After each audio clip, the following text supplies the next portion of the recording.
Hey everybody. My my name is Dan. This is Stream SSJ4. I just wanted to start this stream to talk about a game that I have played for years. I've taken a little break and now I'm about to come back to it. And I think one of the main reasons I want to come back to it is uh, it's a free to play MMO, RPG, blah blah blah. Uh, but the main part of that is free to play. Um, I've tried a lot of other free to play games, Raid Shadow Legends, stuff like that. And you quickly realize that while technically they may say it's free to play, it's not really free to play. I mean, yes, can you play the game and install it and play it a little bit for free? Yeah, you can. But you're immediately going to be limited. You're going to be bombarded with ads constantly. You're going to be forced to play PvP and competitive play to basically advance your account, um get buffs and things that are account buffs that you basically need to get further into the PvE content even. And if you don't, then surprise surprise, you can't actually play it free, or you have to spend, you know it's like working a real job, and then you're still get left behind by whales. I mean, it's definitely pay to win at the very least, but I would say it's even more than that, because you really do can't even really enjoy the game. It's a standard model. There's been lots of streamers that have done videos about it. There's been articles written about this, about how these games operate, and it's all basically a gambling mechanic and all this other sort of stuff. And it turns out that it's not actually free to play.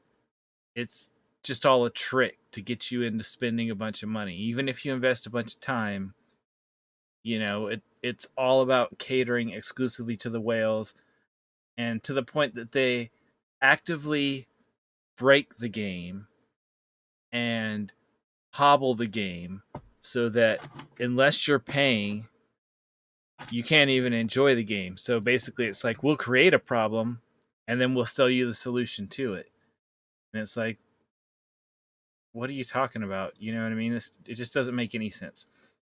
And so you end up paying so much money really to be anywhere in one of these games that, I mean, you could go out and buy a dozen indie games, or you know several AAA title games brand new on release day, and all these sorts of things for a fraction what it will cost just to buy the most basic things that you need to make the game not miserable. I mean, it's awful, and then they intentionally stress you out with these constant cycles of events and loops and all this FOMO stuff and all this other nonsense, and it's just really sickening. So I wanted to I'm going to start with Star Trek Online, because I've played it for, God, I don't know how many years. But to put it in scale, I've got 3 accounts. I created a new one to do some of the streaming with, so I can show you guys what it's like starting with a brand new empty account. But that I've played, and I have over, I think last time I counted, somewhere around 75 tunes or alts or characters or whatever you want to call them. Um, so I mean, I've played this game a lot for years, and so first, I had my main account, uh, which I played, and I didn't spend any money for probably 3 months. Okay, until you get towards the end game, which is max level in this game is level 65, because they upped it a little bit, but it used to be 60. And so once you get to level 60, and then you want a ship, which with what they call a tier 6 ship or a T6 ship. Uh, that's when I first spent money. And another thing where you can tell that this is not uh, so much of a cash grab type of game is while there are multiple currencies, they're not interchangeable. Okay, there's really only let's say three main currencies. Okay, there's EC or energy credits, which is like your gold, which is what you use for your in-game shops, just to buy your in-game stuff from the in-game vendors. And then you have the premium currency, which costs money, which is called Zen, which is a standard from Cryptic for their uh, all of their games. Um, but one of the things that's nice about it is that it if you're using US dollars, obviously there's a conversion if you're playing from another country, but it's a one-to-one conversion. It's not obfuscated. It's it's not some weirdo thing.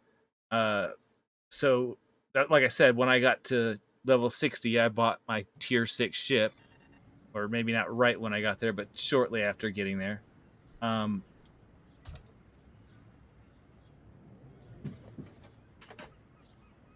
and so in the shop it shows, oh, that's 3,000 credits. Well, that's $30 US. So it's not like a trick.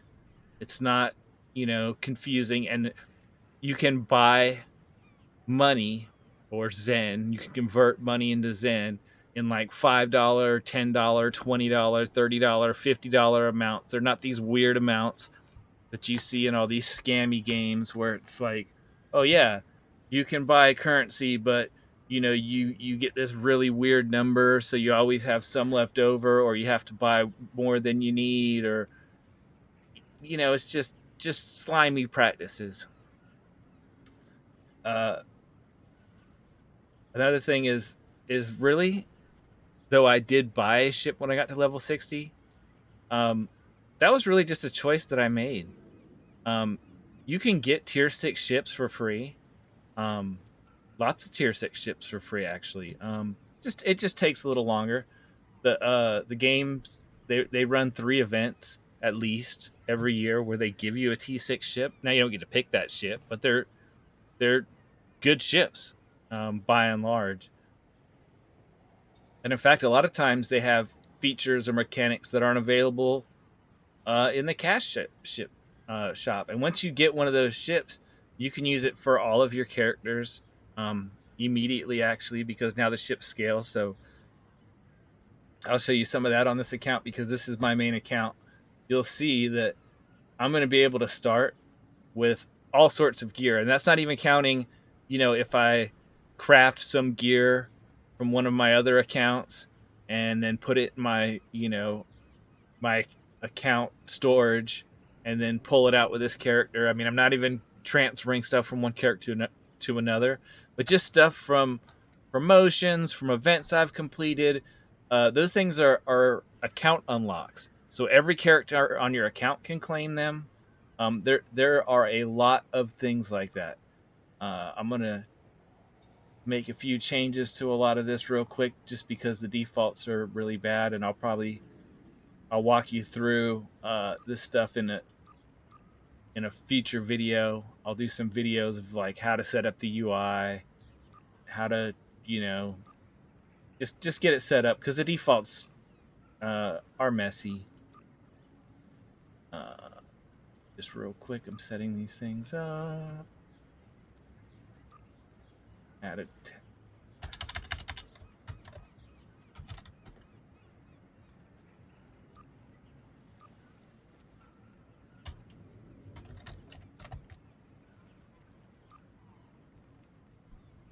I'll set those up later. I do want to go in here and show time so I can see when people left messages. I'll leave the profanity filter on. Normally I would turn that off, but I'll leave that on since we're streaming. Turn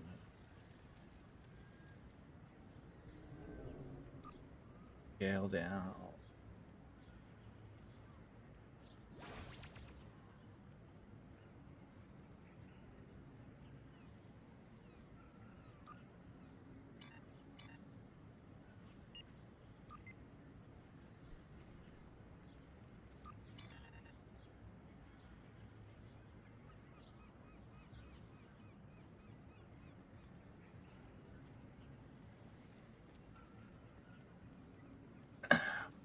But yeah, on top of the ships they give away, uh, they have an annual event that runs every year.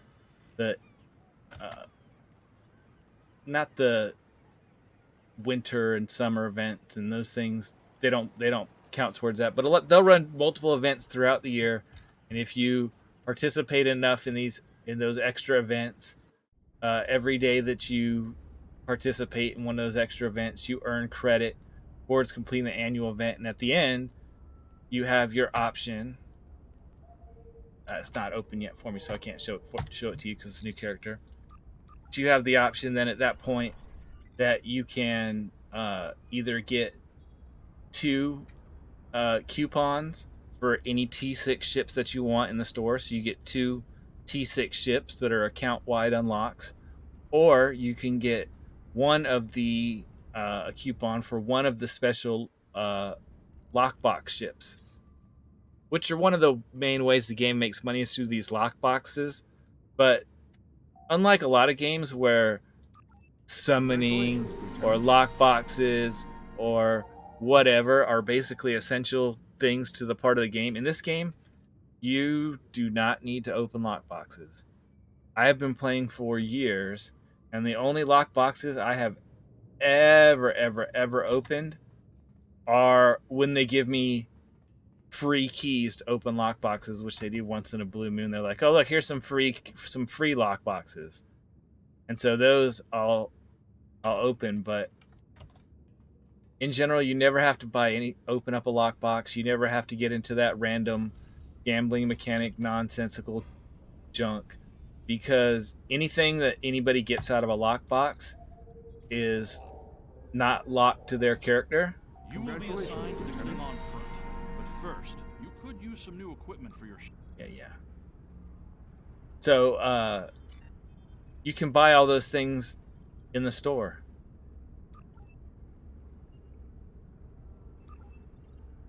So with the regular EC, which is you like you're basically your gold currency in a lot of games. You know what I mean? It's not even a premium currency, and even in the stuff in the store, the premium currency in this game, let's say the non cash shop currency, the premium currency that you need for getting some of the higher end fleet stuff and reputation stuff that you need, um, it's called Zen. Or I We mean, it's have a called. Sorry, my diplomatic bad. mission That's the for you. cash shop. It's called An important Dilithium. Vulcan ambassador is traveling from his.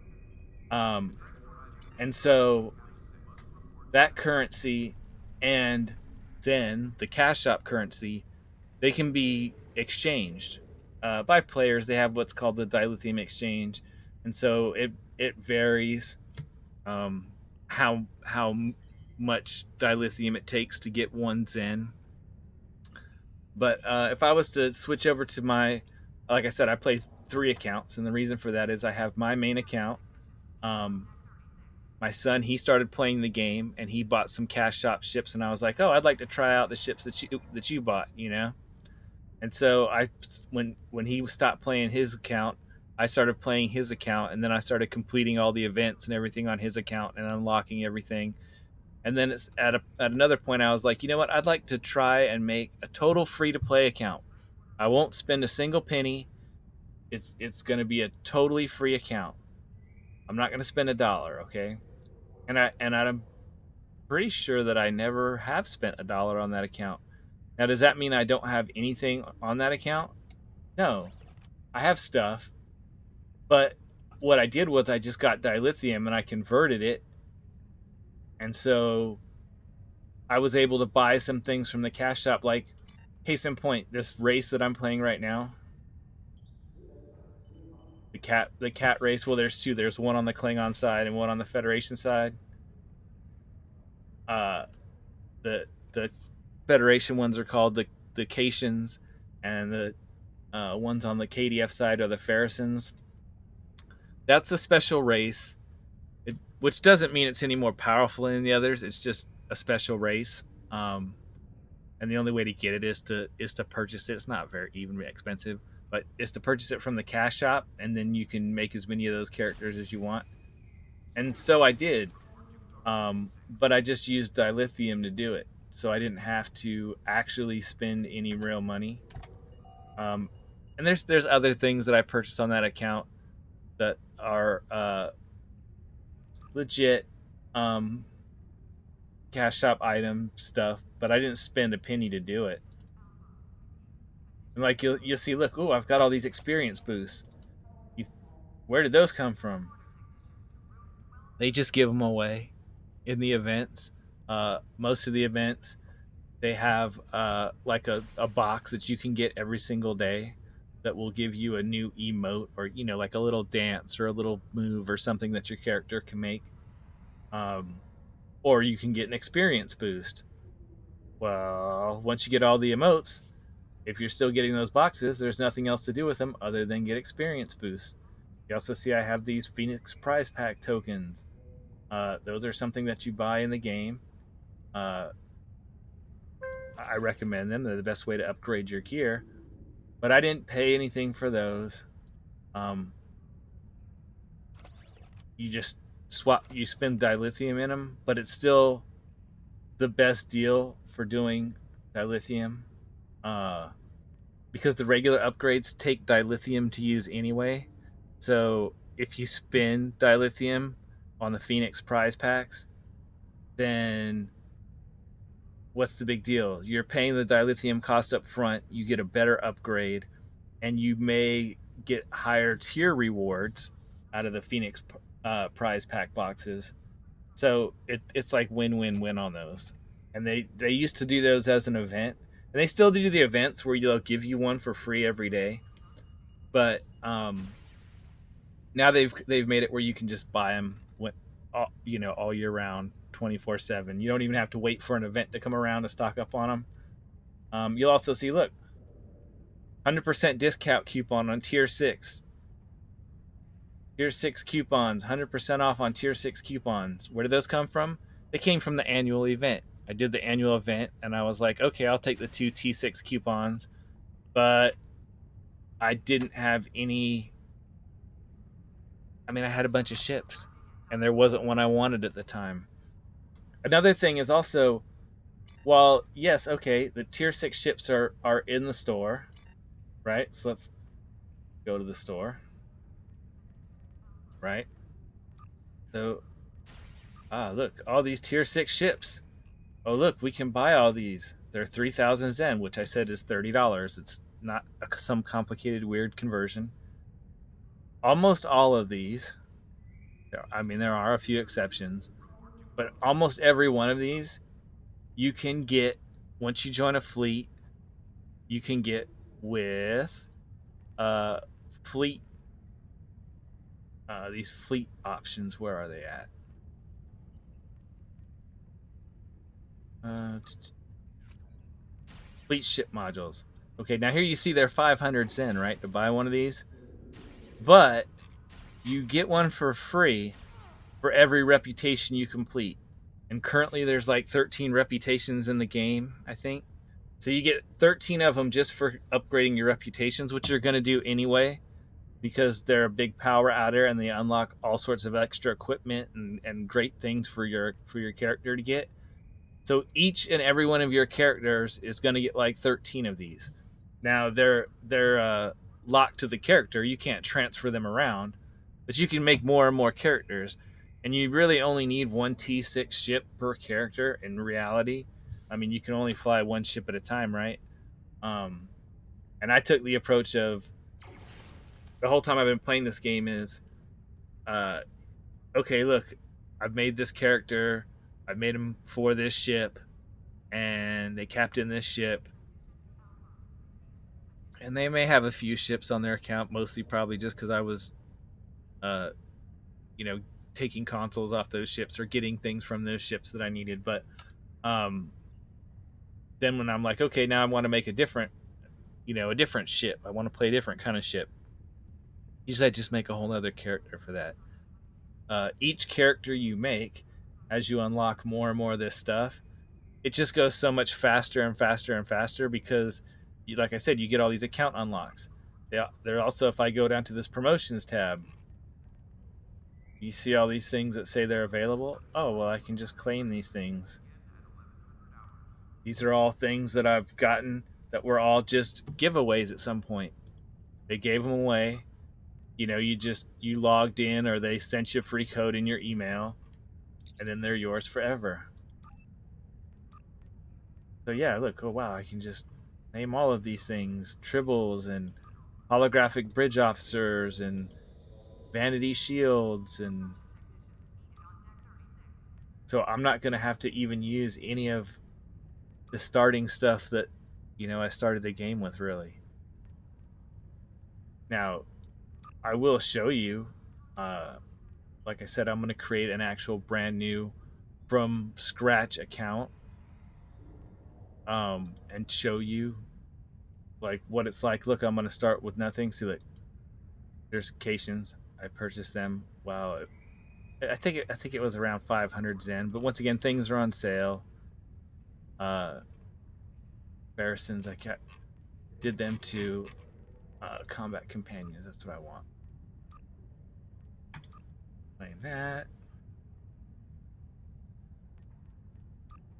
Okay.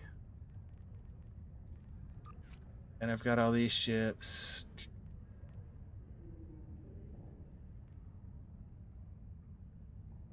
It's hard to tell because there's so many in here.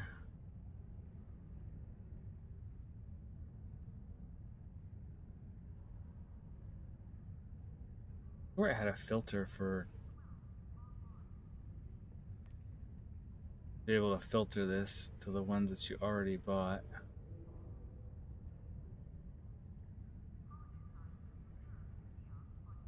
I think it just won't let me claim these yet because I literally just started the game. I think there's like a bare minimum I have to get through.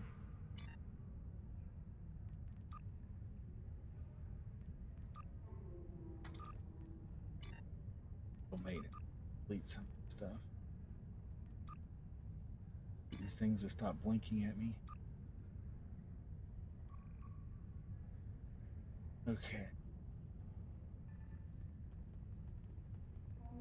Another thing you'll see is they also run these events called recruitment events. Oh, I was talking about the fleet modules. So basically, any ship in the game has a fleet version, which is the same as the regular version, Greetings. How can I assist you today? Or in the except future? that it's even better. It has more hull points or hit points. It just has better stats, basically. But other than that, it's exactly the same. Uh, it pretty much looks the same. In fact, if you go into the customization thing where you can kind of change the way your ship looks, you'll see, oh, look, it even looks the same. Okay, now events are showing up. So see, if you look at the event campaign, if you finish the whole event campaign, you can get any one of these things. A premium T6 ship. That's one's from the lockbox. Or you can get two T6 coupons to get T6 ships from the store. Or if you don't want any of that, you can get a bunch of low buy, which is I guess that's another premium currency, but it's so unimportant that I generally don't think about it. But that's one of the ways they try to get you to open lock boxes is every time you open a lockbox, you get a few low buy. Once again, I've never opened lock boxes ever, but I have gotten some things from the low buy store because they will give them to you sometimes, uh, rarely, as rewards in the game. But they're just some extra weapons and stuff. And that's another part of why this game is not pay to win or a whale game is basically there is no PVE in this game anymore. Um, it was originally designed mostly as a PVE game. In fact, it was designed as a Federation versus Klingon sort of game back when you used to have to pay for the game. Like, it was a monthly subscription type of thing, like WoW or Final Fantasy and all that when it first came out, before Cryptic bought it and before it went through several iterations. Now that's not really the case anymore. Is there PvP? Like, can you go like pick some people and go to a PvP map? Yes. The game isn't balanced for that at all. Um, there's a competitive reputation, and some TFOs, which are kind of like raids that work around that. But even in those, you're not really fighting each other. It's like you're both racing down two separate paths to complete the list of tasks. Like whoever gets to the end first wins. So you're still just fighting against NPCs. Um, so there's no real advantage. There's no, like I said, there is PvP, but nobody does it. I mean, I've done it in probably, I don't know, maybe 6 years plus of playing this game. I think I've done it 5 or 6 times, maybe 10 times at the most. Mostly just as a gimmick thing, or maybe you're the fleet that you're in is doing uh, some sort of event, and so you're like, oh, like this is cool. I'm just playing with people in my fleet, and sometimes they'll give away free prizes. They'll be like, oh, everybody wins, and here's our rules that we're gonna play by. Um, but you don't like I said, PvP is dead, so you're just playing PvE. So it's like, if you spend money, can you get a little better something?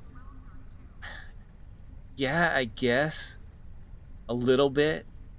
Uh, but once again, basically anything you can get in the store, you either can convert dilithium into cash and get, and anything that comes out of a lockbox, you can buy from over here. By the way, there's Q because the anniversary event or whatever's going on right now, which is they're giving away another T6 ship. I don't know if there's I have to look. I don't know if there's enough days left to complete it.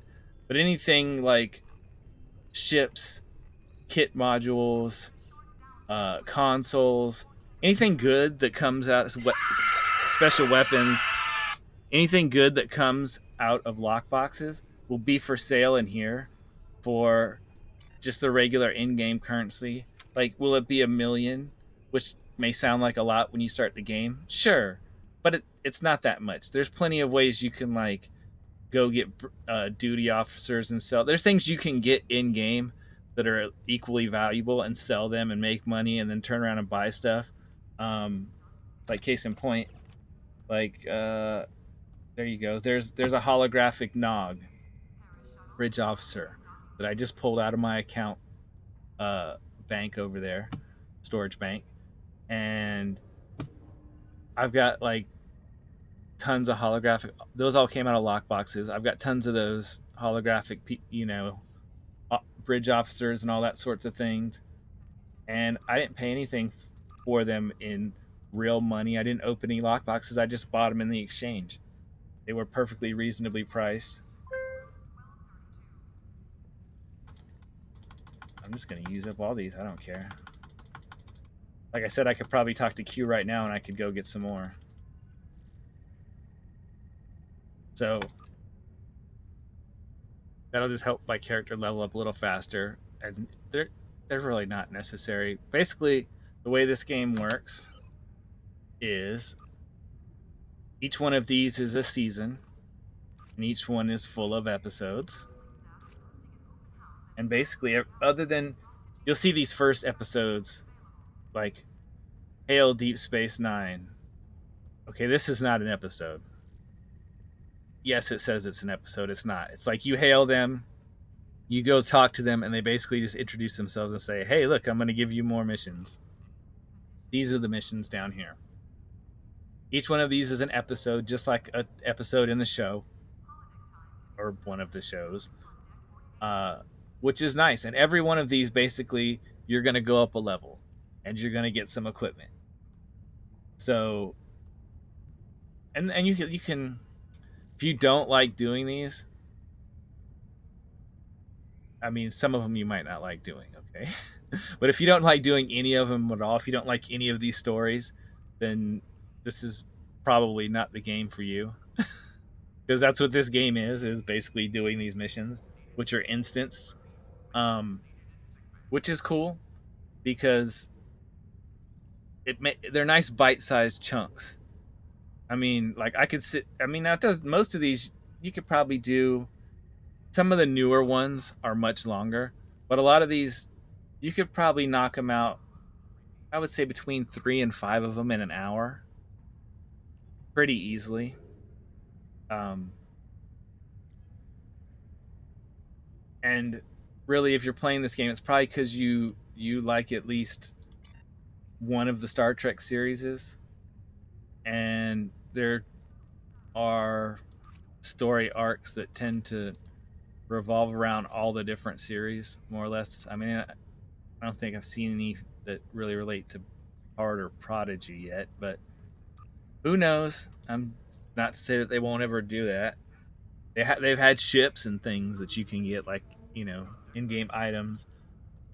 There's even a pack that I have on it's in the store or whatever, which I could have grabbed probably from the store, or well, I don't think I can let me grab it yet, even though I haven't unlocked the duty officer system. Yeah, see, look, that they gave away free of duty officers with the lower decks characters in them. You know what I mean? So it's not that big a deal. See, like the okay, look. So here's one of the current lock boxes. Picard lock boxes. Don't open lock boxes. You're just wasting your time. There are some things in the if you're gonna spend money in the game, there's two things I would tell you to buy. Okay, the first thing I would tell you to buy, which once again, none of this is stuff you need to buy right away, but I don't. There we go. Slots and services. All right.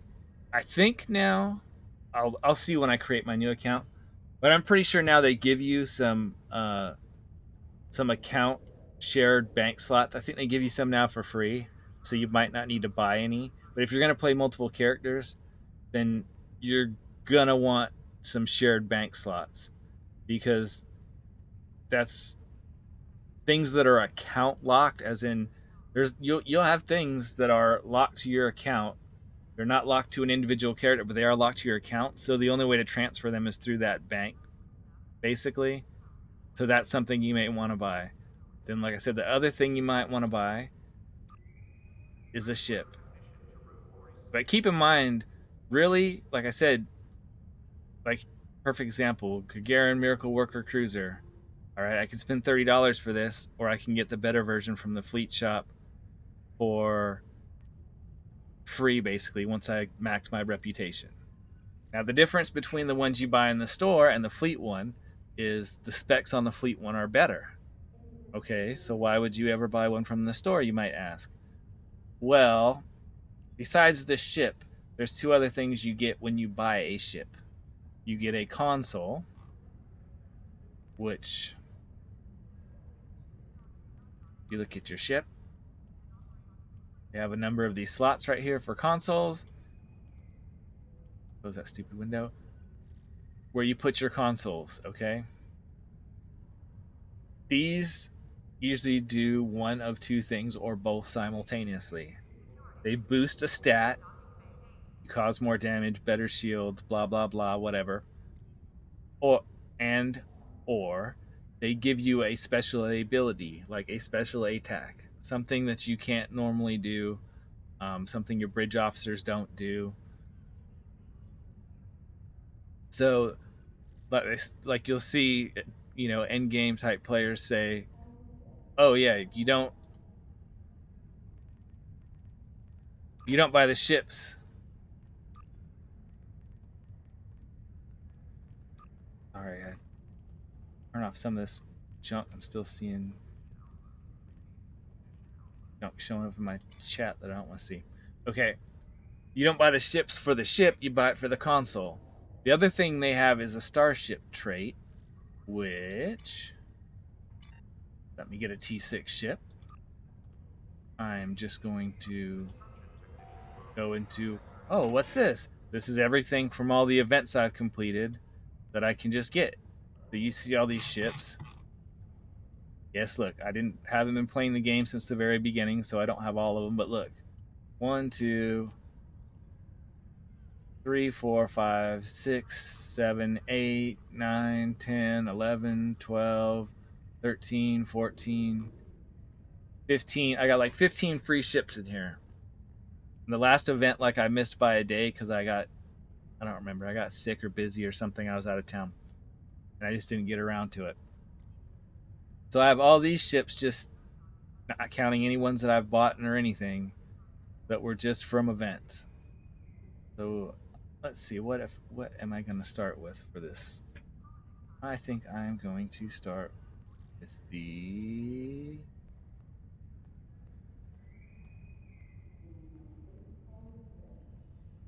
I haven't used this one, so I'll just start with that. And then I'm gonna take this because I want the console off of it.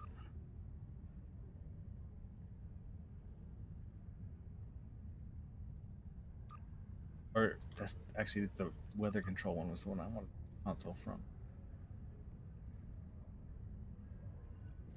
Whatever. Actually, I'm just gonna grab a bunch of these because I'm gonna want the console.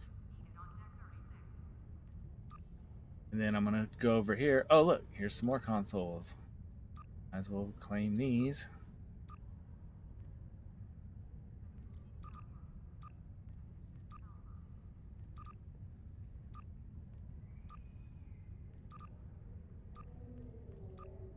And early on, even if you play with a if you play with a T6 ship from the beginning, some of the stuff will be locked, like they won't give you all the bridge officer abilities. You'll see some of them will be grayed out when you start out, but you'll get them.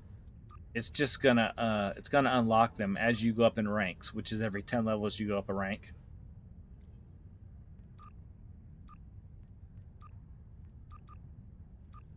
I'm having enough stuff to like kit out everything I own.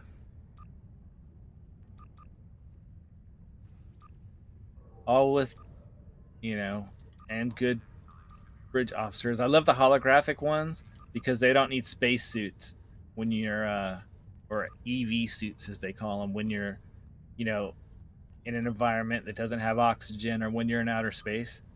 It doesn't matter for them because they're holograms. So it means I don't even have to have them equip alternate your EV suit takes the slot that your armor goes in. So I don't even have to worry about that because they're already wearing something that works. Uh, that's just goofy stuff for playing around with. And as a campaign, here's what I was talking about the campaign. Here's the current reward, the dreadnought, which is cool. So let's see. It ends February 23rd. So seeing as how you would have to do it 20 days, if you haven't started already, it's too late to complete this. I saw that they sent me an email. They told me they were doing it. I was just kind of like, whatever. Like you can see, I've got a ton of ships, and I hadn't been back to this. And I think the main reason I came back to this is because I was playing some other games and trying them out, and I was like, dude, these games like they just are like so monetized. You can't do anything. They're just constantly trying to get in your pocket. I'm not gonna worry about the names of the ships for right now. You can rename a ship whenever you want.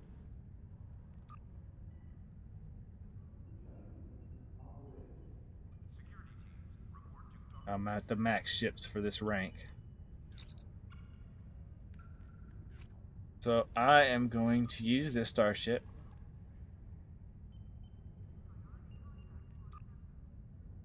Whatever, I don't give a crap.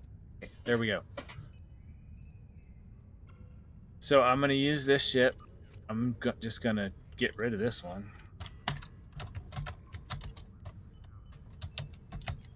I started with because it's junk. This one I want this console off of.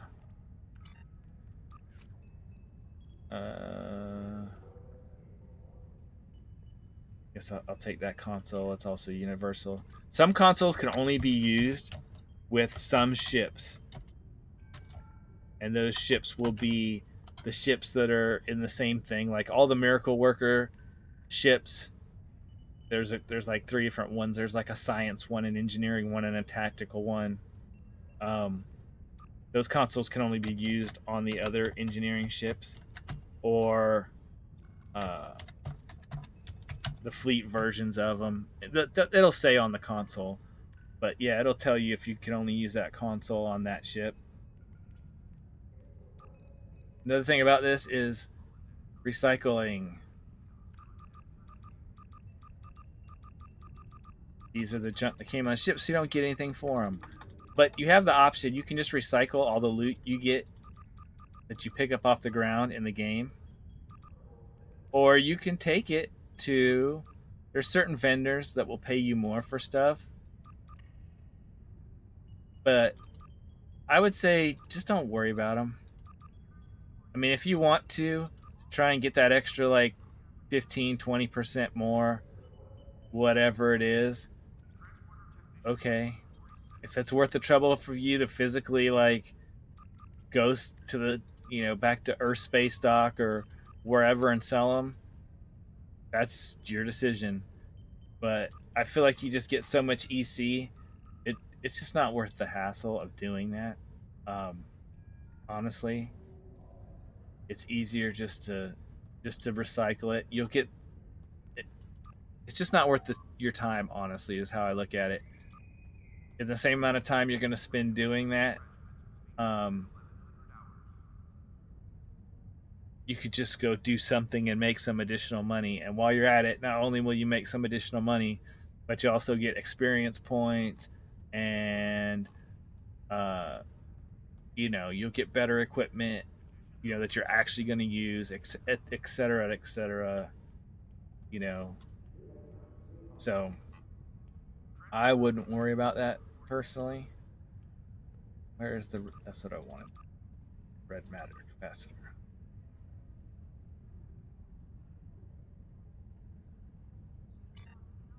Okay.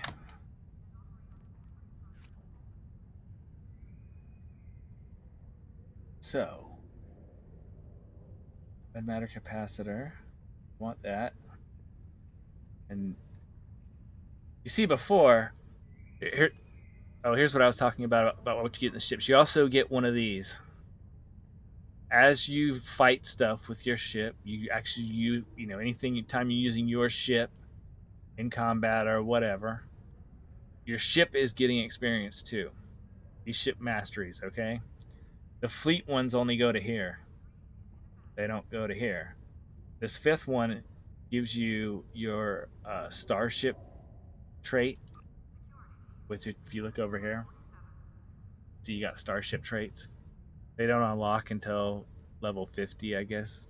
I thought it was 60, but I guess they changed it. So whatever. But those unlock at level 50. Um, but that's what you get when you're buying a ship from the stores. You're getting the starship traits also. But there's also starship traits that come out of lock boxes that you can't get on any ship. Um, so whether or not you need those or not, but yeah, a lot of times you'll buy them just for that. Let me just set a couple of these real quick.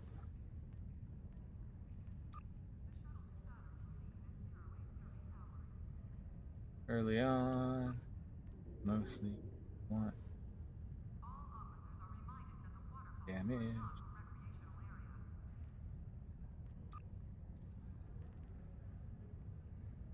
All right. Oh, let me equip myself too while I'm at it. Well, I'll just go ahead and gonna stick it right out of the reclaimed. You don't need this.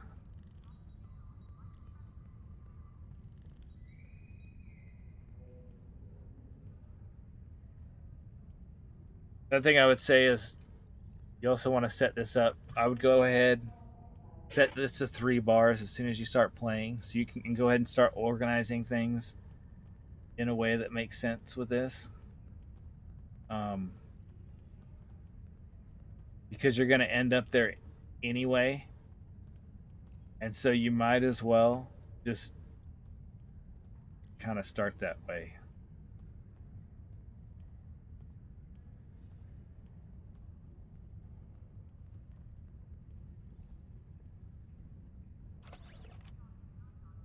Red Angel shoot, Sompact shield.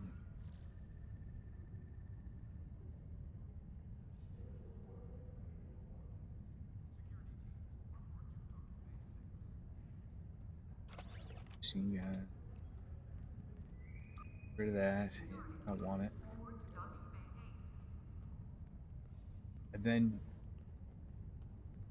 you have one combat pet. I mean, you can have multiple combat pets on your primary character, but it doesn't do a lot of good because you can only summon one at a time, and then the cooldown is the same for all of them.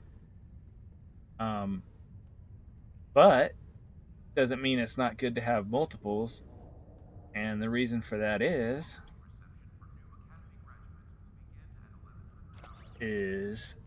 your bridge officers can use them too. So let me see. I've got one universal, your tactical, and engineering, and a science.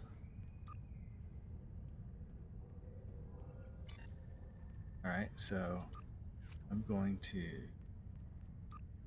rid of her.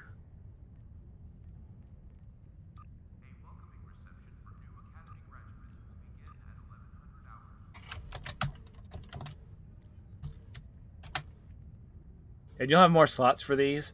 So eventually you'll have enough that you can have one set for ground and then one set for your space stuff, which is kind of important because they have these traits. The ones they give you, unless you choose to be a Romulan, which I would tell most people, like if let's say you're not a big fan of the show or you like the show but you haven't, you don't you're not sure which faction to pick and all that sort of stuff from the beginning, I would recommend that you pick a Romulan, and then for race, I would recommend that you pick Alien. The reason for that is okay, so like if you look at each each race has its own special things unique to it. And once you create the character, these will never change. Some are good, some are bad, whatever. All right. Haitians can jump faster, they can dodge some range attacks, whatever. I basically just made a Cation because I like to have one fright named after each one of my cats, and I had gotten a new cat, and I hadn't created a Cation for him yet, so that's why I made a Cation. Um, but if you are playing from the beginning and you don't want to go on the wiki and look at what the difference is between every one of the characters, which if you're looking at the Fed, the standard Federation one, is a big long ass list. And you may not even understand which things are important and which ones aren't. Um, you may not even know what they're talking about. They may say, "Oh, this one has this, bonus," and you're like, well, "I don't even know what that means." This is where the alien one is the best. Okay, even versus the races like this one that's a paid race. Okay, is you see how these unlocks at level 10, 12, or 10, 20, 30, 40, 50, 60. And then this one says elite captain training token. Well, so normally you get 9 of these. And then if you use one of these tokens, which you can get in different events or you can buy in the store, but I wouldn't. Um, the alien race gets 10. And then if you use a token, you get an 11th one. Well, these traits are uh, much more flexible. You can change them whenever you want. They're also can be very powerful, and there's a lot of these that you can buy in the store that have come out of lockboxes that are even more powerful.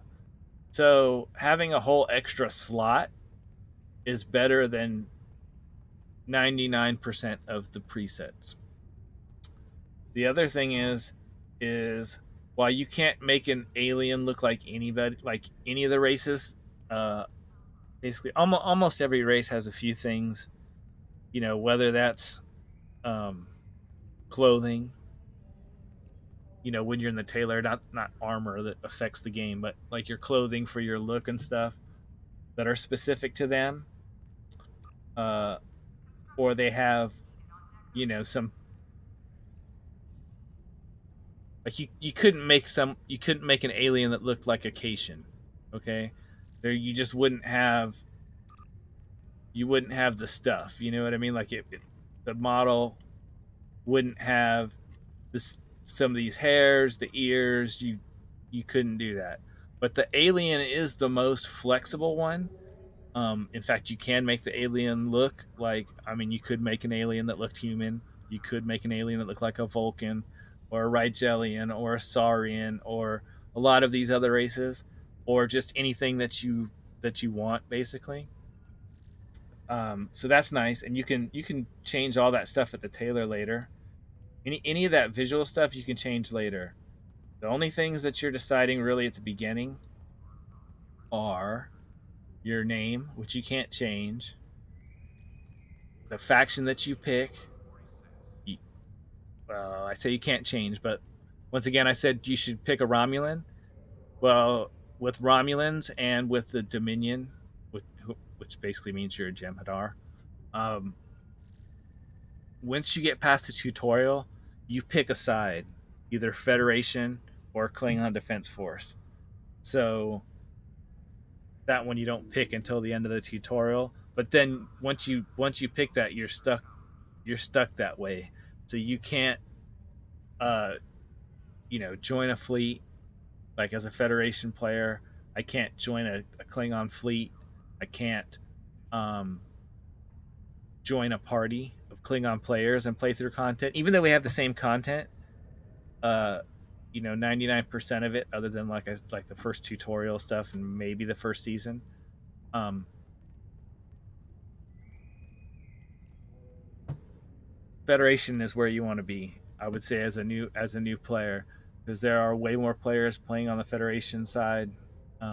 It's going to make it much easier to find an active fleet.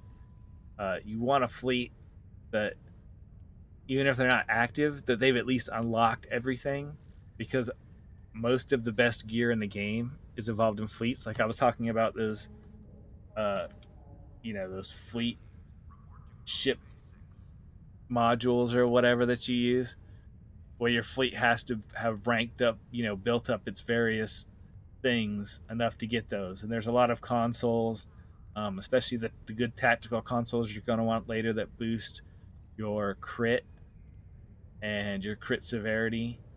Um, those are available from the fleet. There's a lot of good kit modules, bridge officers, etc., etc., etc., that you're going to get from a fleet. So if you join a fleet and the fleet's not active, that doesn't really matter as long as they're still slotting in projects that you can donate resources or dilithium or whatever to earn fleet credits that you need to buy for the fleet stuff. You'll be fine. Um, so that's fine.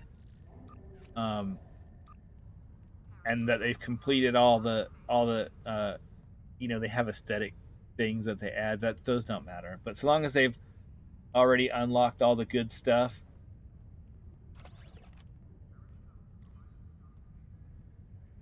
so that you can buy all the things that you need from the various fleet stores. And there's a ton of fleet uh, holdings, I guess is what they're called. I don't remember, but there's ones for there's ones for like so many of these different scenarios. So there's like one in the Dyson Sphere. There's one in the uh, origin Star Trek original series, like Station 13. There's one on the Dranor colony, which is the Lutkari colony.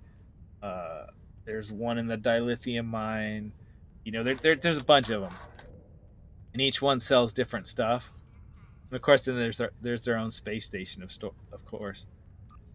But yeah, so you definitely you just want to have all those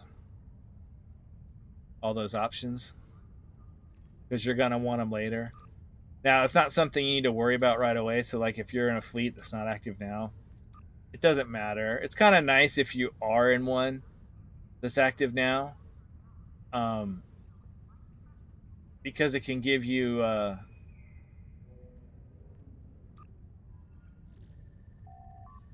it can give you players, who, like, in their fleet chat, you can have players that, like, oh, look, I've got people I can ask questions to, but you can just ask questions in the regular area.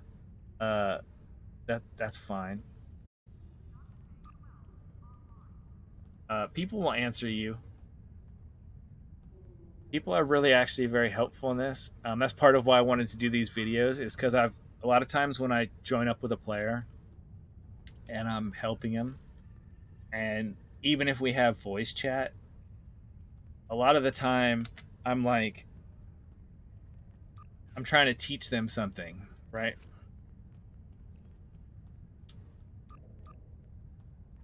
And I'm like, look for the button on the screen that looks kind of like this, and it's can be real confusing. And so I was like, oh well, if I do some of these videos, then at least I can be like, I can at least have like a video that I can post little clips to, or I can post videos on YouTube and I can say, look, I've got a video. And you pull that up on your phone or on your other monitor or on your laptop or whatever, like while we're playing, so that you can see what I'm talking about.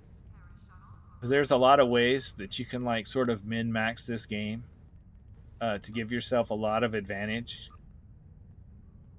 That's not going to be obvious. Um, I mean, some a quick tip I can say is, while it doesn't matter right now, once you get to like level 50, 60, when you can start doing reputation stuff, there's they used to have these tokens that you would make and then you would give them to your other characters, but then they just said, this is stupid, we'll just make it affect your account. So that if you have a character and they've gotten, yeah, then none of them show up here because it's a new character, but there's 13 of them, okay? The first time a character goes and gets to the end there, you're earning this experience, uh to level up each one of those reputations. They each go up to level 6. It takes a while. I mean, that's just how it is. It takes a while. But once you have one that's completed, and these are individual for each one of the different reputations. Once one person has gotten to tier 5, not even tier 6, once you've gotten to tier 5, because they used to only go up to 5, um, what happens is that your subsequent characters, they get XP in those reputations at twice the speed. So it takes them half as long to get up to T6. All right. Well, if you create a Jemadar character, a Dominion character, they start out at level 60. Now, I wouldn't recommend this for a new account because you're going to be overwhelmed with stuff. You're not going to have any sort of. I mean, they give you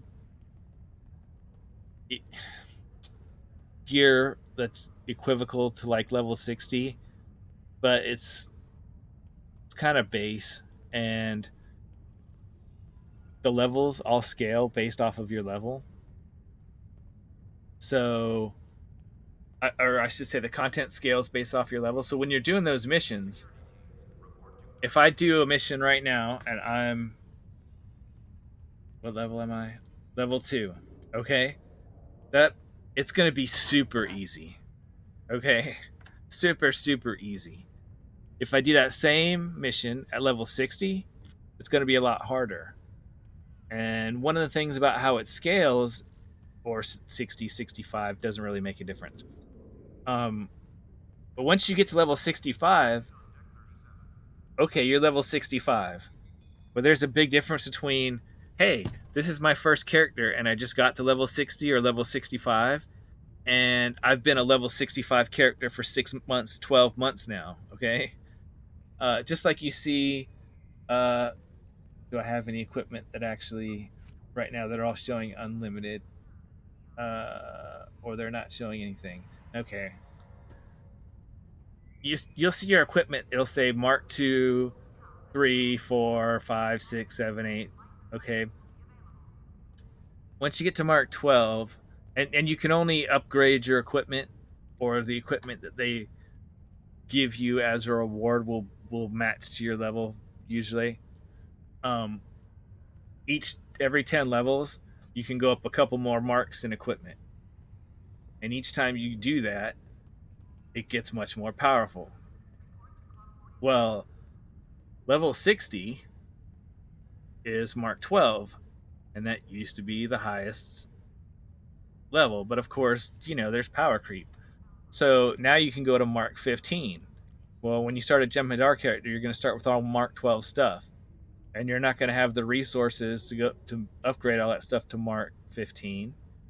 And it's the stuff you start with, and yes, it will all be purple, which is uh do I have anything that's purple? Okay, yeah, purple, which is rare or whatever. But that doesn't mean that it's actually going to be any good. I mean, it's okay. I'll be honest. It is okay. It's not the worst stuff out there, but it's not going to be set gear. It's not going to be stuff that's part of set. Well, that's not true. I guess they do give you. I think maybe they give you a set of something, but most of it's just going to be regular Mark 12 stuff. And maybe it would be better to have sets before you start upgrading things, so you get the set bonuses on top. You know, and it may not jive with your playstyle or whatever. But you can create when you create that Jem'Hadar character. One of the other things they start out with is they each start out with, I believe it's 3 reputations that are already at tier 5, and depending on whether you create an engineer or a tactical or a science officer, those characters that you create, I think they have different ones. I'm pretty sure that, I mean, I think there's like 2 that are the same between each, then the third reputation is different. So if you create one of each of those Jem'Hadar races, even though you say, I'm not even going to use it, okay, you don't have to use them. You just create them. Then your main character that you're playing, when you start doing your reputation, in those reputations that they already have, you'll be getting double XP. Means you'll go from tier 1 to tier 2 to tier 3 to tier 4 to tier 5 to tier 6 twice as fast, which is a lot faster. Instead of it taking, you know, 2 or 3 months, it'll take a month or a month and a half or whatever. And you're getting stuff every time you're going up in those. Sometimes it's just you're getting more access to store stuff. Well, no, that's not true. You're getting more stuff every time. Because if you look, all right, you got space reputation, ground reputation, active ground, active space. I don't have anything in those. That all comes from reputation. So when you get to, I think I'd have to look at the reputations. I don't remember, but like reputation tier 1, you get some space traits, which are just extra bonuses added in here. You get to pick 4, and then there's another slot you can unlock from your fleet holding at some point.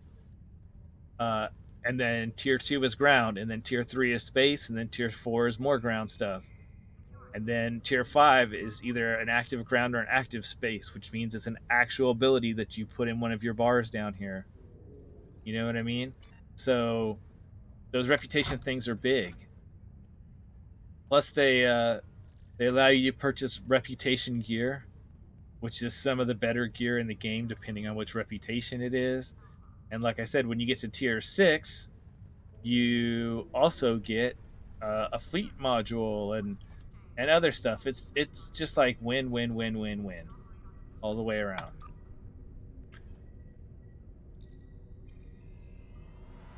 my next big tip for new players is kind of what I'm going to be doing with this character right now. Is if you look at the missions,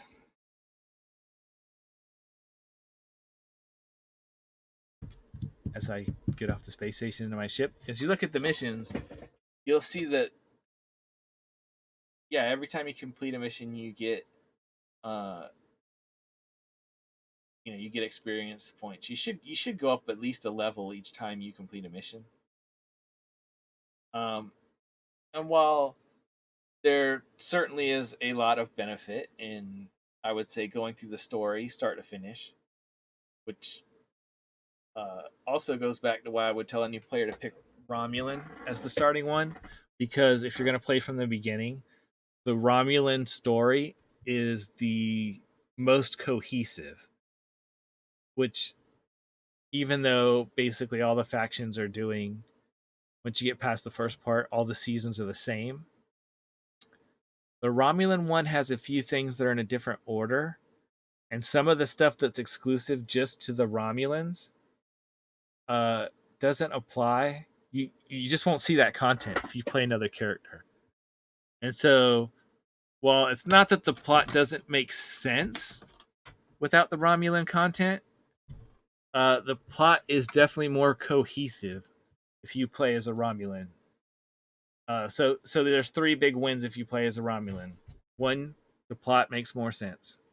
Two, the bridge officers that you get, which as a new player, uh, you're not going to have all these like holographic bridge officers and all this sorts of stuff that I just was pulling from previously completed events or out of my account bank or any of that stuff from stuff that I purchased and stuck in there for feature characters that I created. So having bridge officers that are good from the start. Well, actually, what I wanted was that having these bridge officers that are good from the start is a big plus. And what makes a bridge officer better than another? Traits. Traits are what make the difference. Okay, so remember I said eventually you'll have enough bridge officers here that you can have separate ones for ground and space if you really care that much. But the main thing is most of them. So let's look at this like piece of junk Saurian guy that I've got. Okay, look, 4 traits. They all suck. They're all for ground only. They don't have any space traits. Okay, space traits are much more useful. Most of the game content you're going to want to do is in space, especially the TFOs and all that sort of stuff. What you're going to want to do is in space. They're way more fun. I think almost now, not that the ground game isn't useful, especially when you're doing these missions. It'd be kind of hard to like have an interesting story if all you ever saw was your spaceship and you were always just flying your spaceship around. Like, but the combat in the spaceship is more fun. They've made the ground combat better than it used to be years and years ago. But the space combat still is way more fun, and the building your ship and all that stuff is just more fun. So like, look, oh wow, I've got a space trait. I've got a space trait. He has 2 space traits. Nog has a space trait. Okay, space traits are better. Um, and they're more rare. And the ones that the Romulans have, actual the race Romulans, one of the traits they have is boost your critical chance and your critical severity, which is very important in this game. It's one of the major ways to increase your damage dealt. Um, so the fact that you get bridge officers that actually have good traits, and not only that, but the way you acquire them, like these other ones, like her and him, like I skipped the tutorial with this character when I created it, but even if you do the tutorial, which you should do if you're a new player, it's just like, oh look, here's random, bridge officer so and so. They're gonna join you. Okay, yee. Wow, that's neat. In the Romulan one, the first guy you get, he's like your friend that you grew up with. You know what I mean? Like in the story, you know what I mean? Like the other ones you get, you actually like go and like rescue them. You know what I mean? In the first few tutorial missions, you like save them or rescue them or whatever. You know, like they just introduced and added to your crew in a more meaningful way that maybe you actually care slightly about them. Um, and then the third big benefit is uh, you can get you can see that if you look on these people, see how he's like purple, see how he's green. Okay, this guy's uncommon. This one's rare, rare.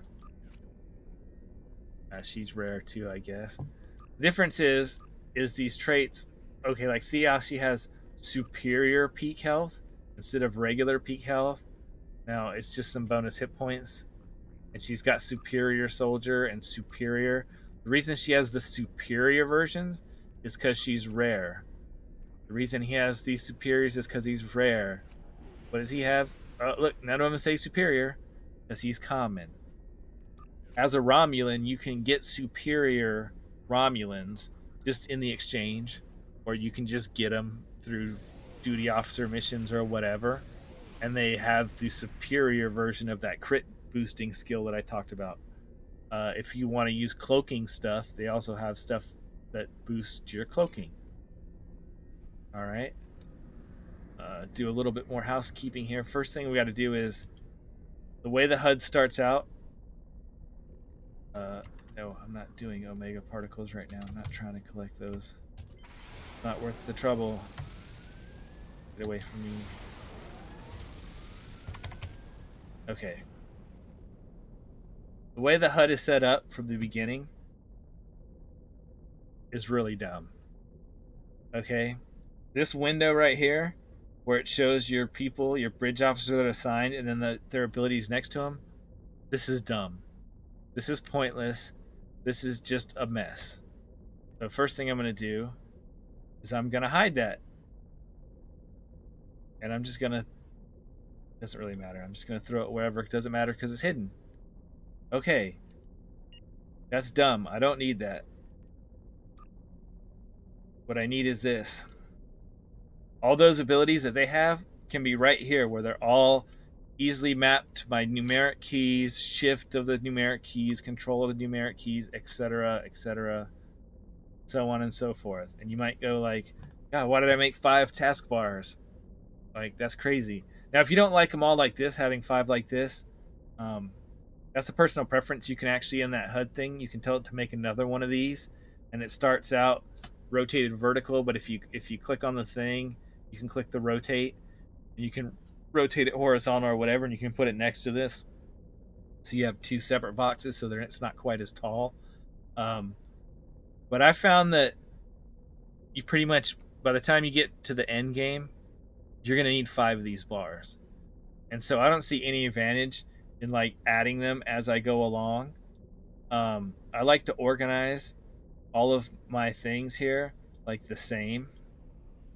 As far as like right here, these will be like my attack stuff, like my fire at will, my beam overload, like my torpedo boost, my cannon rapid fires, any of the stuff that's like my tactical boost abilities. I put like right here at the beginning. Then more here towards this side of the first row, I put things like this, Portal of the Damned. It's a opens a portal, spawns souls. Basically it's an attack ability from a console, or it could be one from a trait. I don't have any traits active yet or whatever, but if I did, it would be. I put those around here, and I'll put those like coming across on the second row. Then from here over in this way, I like to put any of my summon stuff, and all this stuff comes up under here. And so, where is my? Well, for one, I guess I'll go ahead and put these stupid things. I need to. Clearly, going to have to teach my guys, get some training manuals and get them to have the right skills. But I'm just going to start with whatever for right now because I don't feel like doing that. Uh, so all my regular abilities are going to go there. Then right here, engineering team, I usually put my engineering stuff on the right hand side from my weakest to my strongest, and then below that, my shields from my weakest to my strongest. That's where I usually put those buffs at.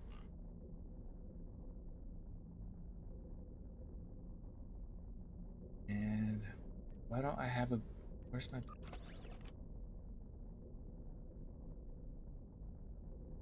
my beacon to Kalis?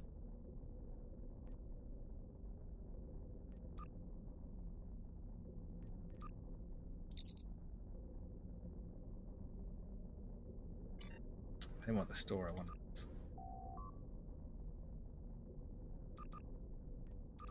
grab a few more of things. Yep. I got a bunch of bridge officers to outfit.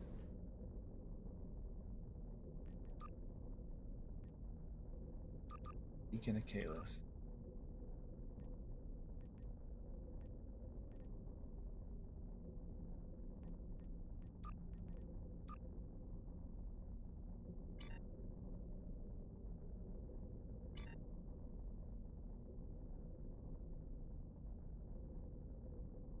Beacon of Kalis. Here's where I put my summon stuff.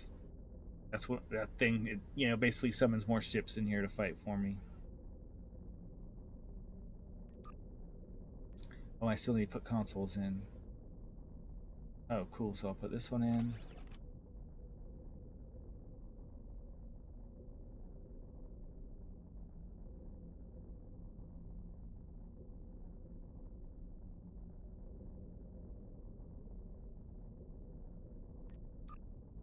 And these shields.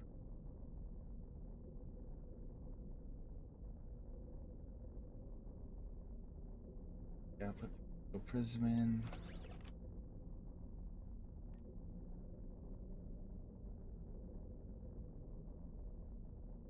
Oven prism. Okay, so I've told you I put where I want to put those things. Then usually right here, going left, I put my things. These are all my skills that boost my power levels of my ship. Engineering abilities, red matter capacitor, bridge officer abilities, etc. The ones that this is plus 25 power levels, 25 to each of the 4 power levels. And then right here at the beginning of this row is usually where I put all of my aircraft carrier stuff or my dreadnought stuff.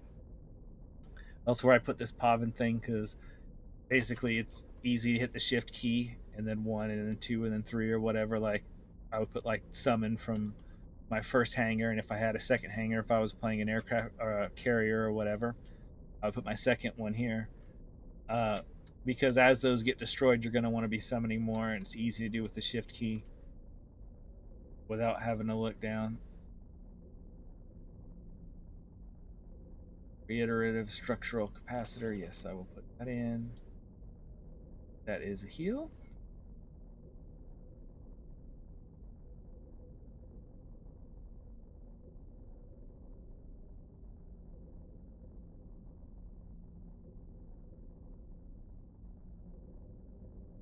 And you see the numbers on these, they tend to they scale with your level too. That they've got the little infinity thing in the corner. That means they scale with your level.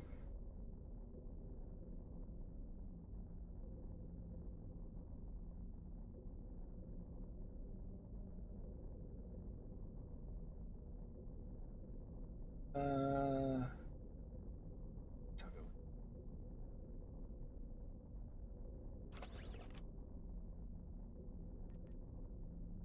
okay, that's good.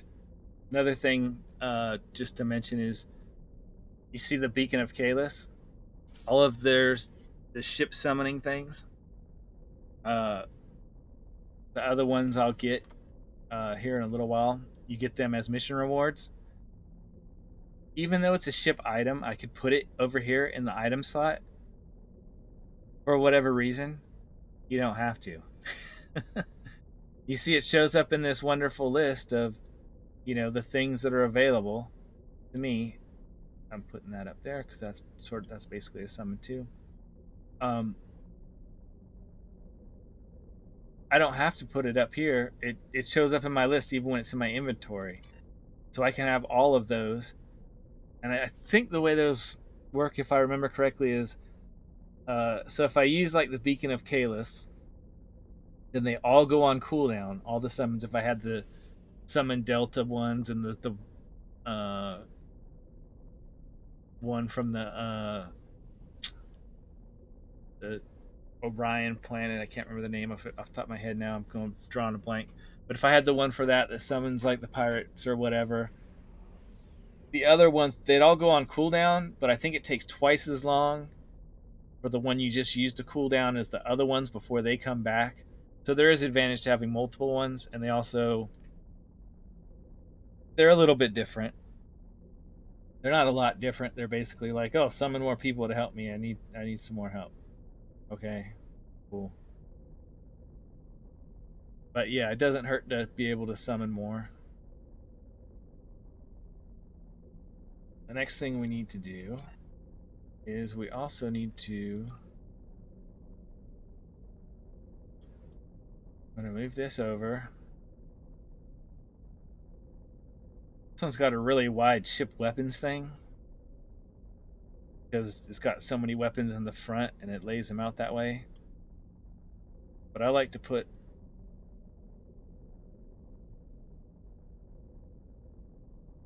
my ship power levels thing here.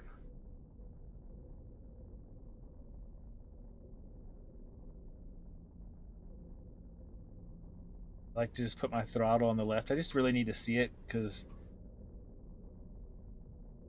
you can just control this with the. If you're playing with the keyboard, you can just. If you hit E, it goes up. If you hit R,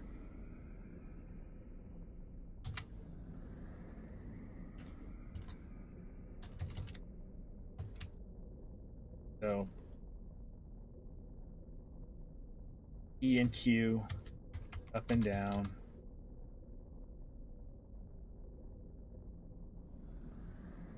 R is all the way up, all the way down.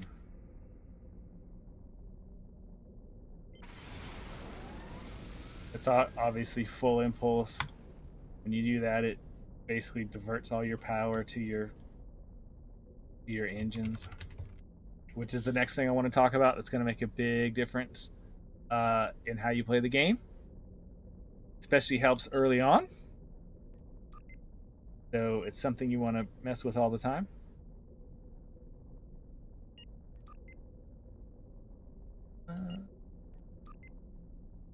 Oh yeah, you want 3.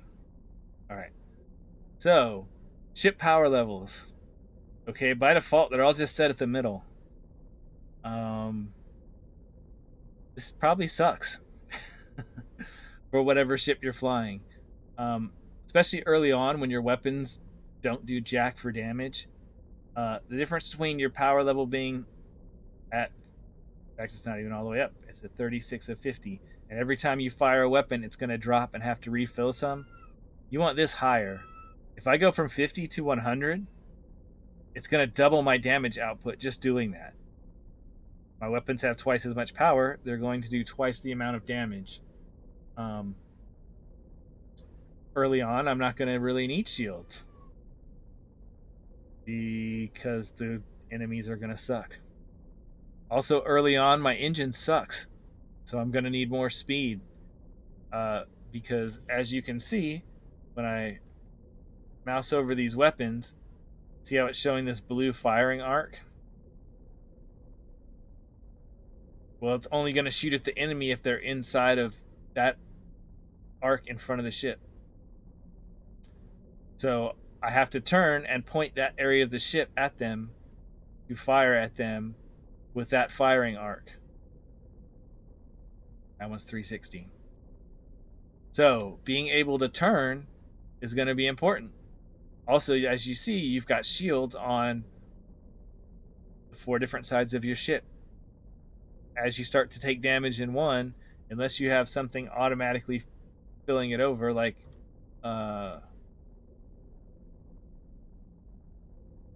there's some like attack patterns. There's some abilities that do that automatically. oh yeah, like tactical team that does that automatically. But you can also, you see him blinking right now because I'm hitting the arrow keys. You can also hit the arrow keys there. You know, the ones that are like next to the num pad, or you know, if you turn your num lock off, you can use the num lock ones. But yeah, so you can, if you're getting hit on the left side because you're broadsiding the enemy to the left so that all your weapons can fire, because you know, like your standard phaser beams and things like this are 250 degree targeting arc. Sorry, I was gonna say 270, 250. So that's more than 180, right? So that means if you're sideways to the enemy and you've got these on the front and the back of your ship, that means the weapons on the front and the back of your ship can both be firing at the enemy simultaneously. You won't have weapons sitting idle, not doing anything. Uh, Consequently, that means that side of your ship is going to be the one that the enemies are going to be hitting back. So you may want to sit here. This is where the power transfer rate uh, stat. Uh, I don't know. It's in there somewhere. That's what that has to do with, is transferring power here, and also I think transferring the shields back and forth. So what I'm going to do is I'm going to max this out. I'm going to lock it. Oh, and also the auxiliary one, that's used for your science abilities. So like this feedback pulse might affect that. I don't remember exactly if it does specifically affect that or not.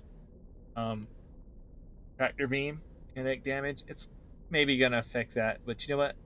It's definitely going to affect probably that, because that uses your deflector dish. But you know what? I don't care. Like, that's not an important. Yeah, I think it went down. That's not an important ability. That one doesn't matter. And my shields at first, they're not going to matter either, because they suck. And the enemies aren't going to be doing much damage to them anyway. Well, maybe I want a little bit of shields. I don't want to turn them totally off. Okay, but since I hit the balance one first, oh, it didn't do it. So you hit the one you want. If you can change it, this is balance. This is more engines. This is more shields. This is more attack. But if you hit the button first, which I guess I forgot. See, now it's lit up. I can reprogram this button. I'm going to put that and I'm going to lock it. I want that one up high. I want this one down low as it'll go, which is 1. I want this one up. I don't want that at 0. Let's put it at like,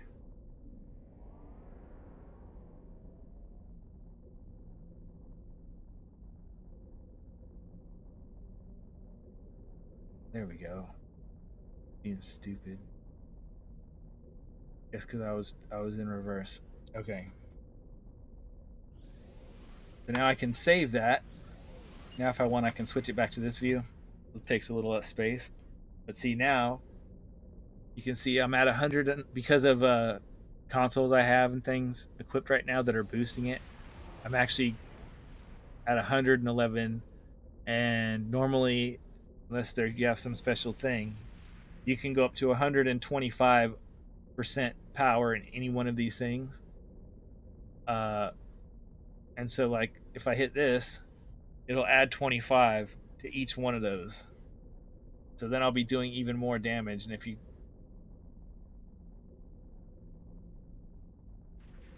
mouse over these, they'll go up. I could have shown you before and after, but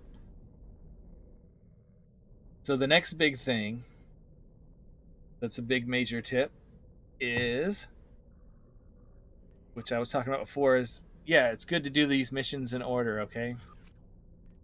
But it's also not, okay? It's cool to do them in order if you want to for the story purposes. But the thing is, okay, let's look at this one because it popped up. They'll pop up automatically unless you turn it off. What do I get from this? I get a piece of crap green shield of my choice, or I get this Doomsday torpedo launcher, which sucks. Oh, and I get one of these crappy bridge officers. No Admiral thanks. Quinn says Those suck. Okay. The goal here is we want to get down to here, around here. Specifically, the mission I want to do first right now is this one, Melting Pot. Which one you do first kind of depends on what build you're looking for and all that sort of stuff. But you're going to want better equipment, purple equipment. And not only that, but you get these equipments. So if I go right now and I do these missions, and let's say I even like a harder mission like Gamma Quadrant Home, okay? This is fighting the founders and stuff. It's kind of a drawn out mission. It's long because it's got a lot of story stuff that goes into it and whatever. But if I want to do this, which would reward me actually with another one of these things, the one that summons the swarm of little ships, which is actually probably the best one. If I go and do these missions down here, and you'll see the rewards are going to be so much better. And you used to have to skip through the whole story, do all the hails and stuff to get here, but now you don't even have to do that. So if I hail this, The Kentari and Lucari governments have begun work on a okay, joint colonial site in the Dranur system. what does this Our fleet reward? has been assisting Oh, both groups look, on the one of project, as these. have other alliance members. A warp core I'd like you or a to join the singularity effort core, and which is help just them get things moving a warp forward. core for a Romulan There's ship. been Zenkethi activity in neighboring sectors. A and hyper both the impulse Lucari and engine, Kentari have clashed a within the deflector, past. or a Dranur shield. itself has little And you're tactical like, value. okay, well, yeah, but it's still The Mark II, Zenkethi are right? known to carry a It grudge. is, Keep right? that colony safe. But almost all of these that you get from the missions will allow you to upgrade them for free. You don't need any actual upgrades, Phoenix Pack upgrades. You don't need any upgrades. You can upgrade them for free as you level up all the way up to Mark 12. So if I go right now and I get this stuff, oh, and it's Mark 2. Okay. Then when I get to level 10, I can upgrade all of these things to Mark 4s. Oh, wow. Okay. And then when I get to level 20, I can upgrade them to Mark 6, etc., all the way till Mark 12, right? I won't need to spend an upgrade until I want to start going from Mark 12 to Mark 15. And this set right here, which is actually a 4-piece set, if you see over here, it says set bonuses. You know, we've got, obviously, if you have one piece, it's not a set. But as soon as you get 2, you get carapacial resistances, set 3, inundated shielding, set 4, counterbalance munitions. And you can't see what those are right now. You can go to the Star Trek wiki and it'll tell you. But as soon as you get a first piece of one of these things, you can right click on it and you can bring up the info and it will tell you what all the actual bonuses for each one of those things are. This is great because this one, most of the space sets are an engine, a deflector, and a shield. A few of them have a warp core. Most of them don't, but early on, it is nice to have one that has a warp core for traveling through space. So I don't recommend you do any traveling through sector space until you get at least a Mark 12, if not a Mark 15, and you get to level 60 where you can do like quantum slipstream drive and all that stuff, because it's just slow. It's just going to slow your game down for no reason. They made transwarping free. So as you see, look, I'm going to accept this. Oh, wow. What's this button here? Transwarp to the Alpha Quadrant? Yeah. Why wouldn't I? Why do I want to fly all the way past, not only like out of the Beta Quadrant into the, where we are now, into the Alpha Quadrant, and then to the, if you look at the map, we've recently established contact. I was like way over here.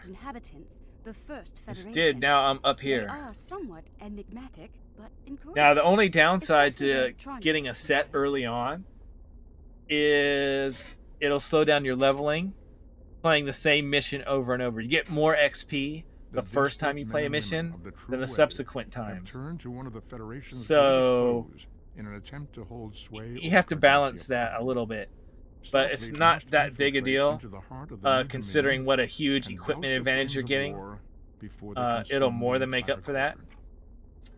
Another thing you want to think about, and you may not know early on, you can go look at the wiki and stuff, but you want to decide what type of beam and cannon you want to run. Do you want to run beams and cannons? Do you just want to run beams, or do you just want to run cannons? That's not as important a decision as what kind you're going to run. Okay? So, if we look, because this is a Valkyrie ship, and I didn't really grab weapons, though I probably should grab some better crap than this junk.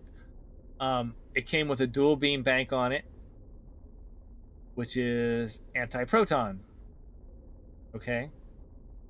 Then these just came over from the other ship when I switched over. They're phaser beams. You don't want phasers and anti-proton and disruptor and plasma, and you want to pick one kind and stick with it. Okay? And you might go like, well, why? And what's the difference? First off, well, the difference is they each have a specific kind of additional bonus. So anti-proton, in addition to whatever special bonuses a special type has or whatever. See how this one says plus 20% crit severity? That's the standard anti-proton boost of that type of beam. Okay? If you look at phasers, gosh, doesn't even. God, those are so junk. It doesn't even have the basic phaser thing. Okay, the phaser thing has like a certain percentage chance of knocking a system offline. Each one does a different thing, whether it's Tetrion, Polaron, but you want to stick to one type.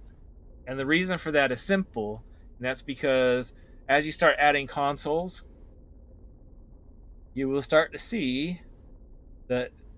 Now this has generic. This says plus 2.4% to directed energy damage. So basically all beam weapons. But most of them, well, okay, look at this. Plus 3.8%, which I know that sounds like nothing, but you got to remember these are at the moment because they're they're scaling consoles. This is basically the same as a Mark II console. So at Mark 15, this might be 20% bonus Tetrion damage. And then the tactical consoles and things that you get in here, like I said, you're going to want those ones from the fleet that boost crit damage and crit severity. Well, those are almost like secondary effects to what they also do, which is they literally just boost straight up damage. Now you can get ones that are beam damage, but the beam damage ones will be say, oh, that, for example, let's say it boosted at 15%. Well, if you got one that boosted phaser damage or anti-proton damage, it might be 20% or 22% at the exact same level of console. So if you stick to one, you'll end up with much bigger bonuses at the end. I'm not sure what I want to do on this one. But that'll affect which ones I want to play. Let me just also, like I said, Melting Pot is a good one because you can get the whole 4-piece set. Cilia and Charybdis, that one's good, but you can only get 3 out of the 4-piece sets unless you have the Bajoran Interceptor from the event or use a Phoenix Prize pack. I think it's in here. Yeah, the Bajoran Warp Core. Get the 4th set piece. That's one of the 4 set ones. So just something to keep in mind when you're looking at this thing.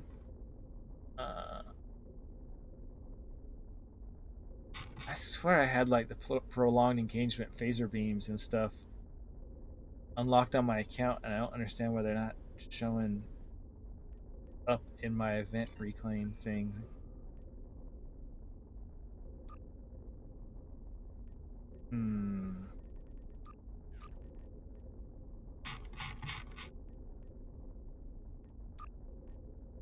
But I do want the dinosaur with the laser beams on his head. I guess I'll take that too.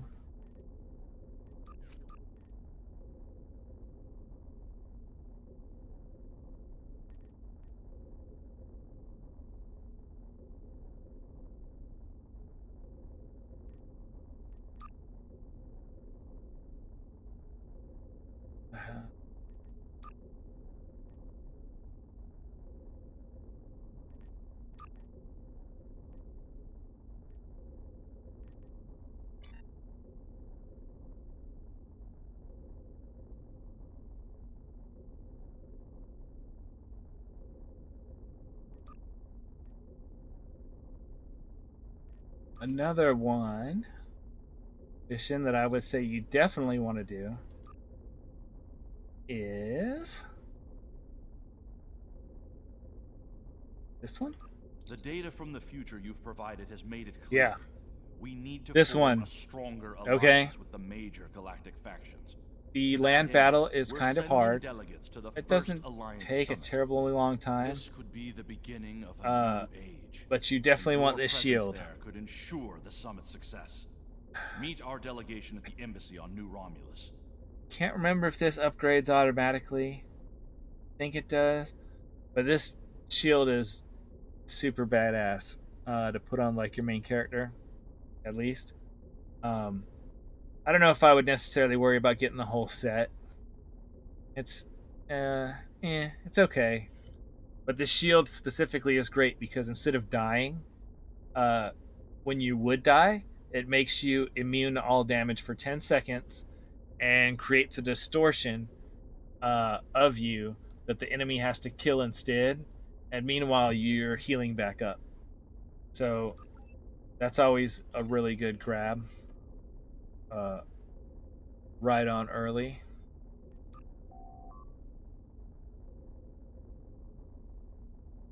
We have been contacted by the Federation from the 29th century. Yes, Their temporal Polaron.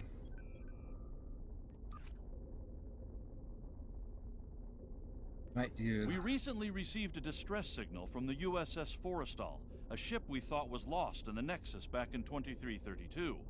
We sent the USS Wanna do this Madison for out to phaser beams? investigate, but they haven't checked in for some time. Considering the Nexus is involved, they could be in trouble. Could do a The phaser Madison's build. last known position was in the Rotanev system.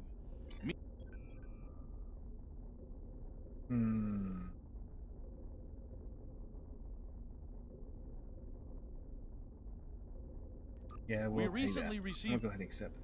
Alright. Now I know what my next few things are going to be.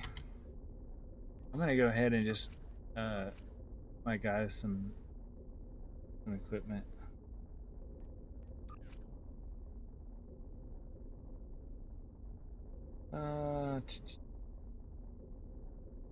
Give you a mining laser too.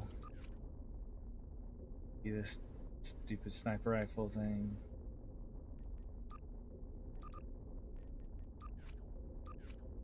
Yeah, they both have combat pets. I'll give you one too.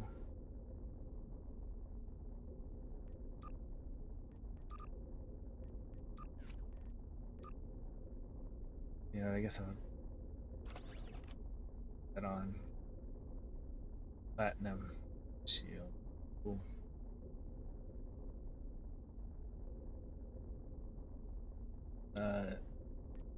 That's a non-combat pet. If you care about that sort of thing, cool, whatever. I don't care about them. It's just some, nonsense guy to like. It just follows you around when you're not in combat. All I care about is the ones that do combat, that attack. Otherwise, I don't care. Okay. There though, I should have. I mean, the blackout mines. Huh.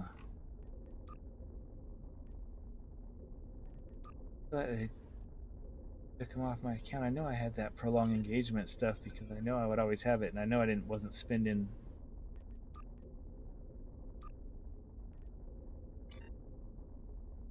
I wasn't spending Phoenix passes for that prolonged engagement stuff. It sucks.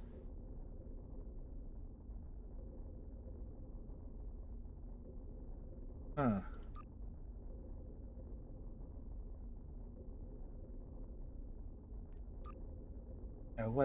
Whatever. I'll get some kit stuff soon enough. Oh, let me see if I can get these shields for all my guys.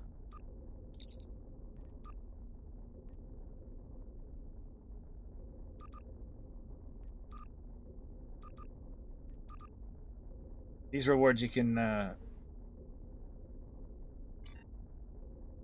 reclaim them as long as you don't have one in your inventory. So once you put them on your guys, then you can claim them again. And they can't wear the Red Angel suit. Only your player can wear that. That was something you got just from completing like a 14-day event. And it's cool. It's kind of like that a cool shield I was just talking about. Um, except that it's when your health goes all the way down, or basically you get it's like an extra life. It'll bring you back to life like when you die, and you can also activate it, and it changes your weapons and stuff.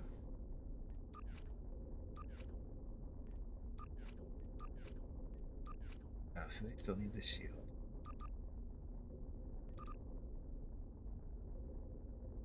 So I would love a shield thing.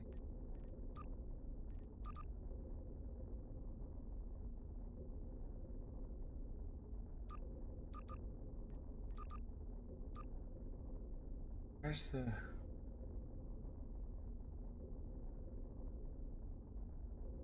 I know I've got the Sompek. Where's the Sompek weapon? You got the stupid gloves that are part of the set, but where's the other weapon? The like lightning gun one. That's weird. Maybe I'm thinking of one of my other accounts, but I swear I had it on this account. I mean, this is my main account. It should have the most stuff.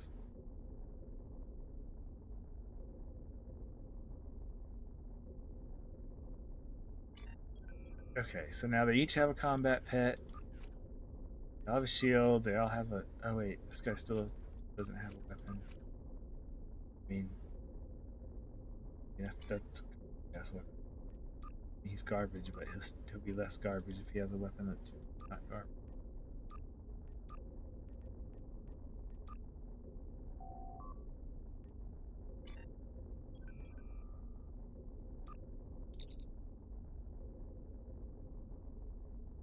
All right, only let me have one Thompson submachine gun.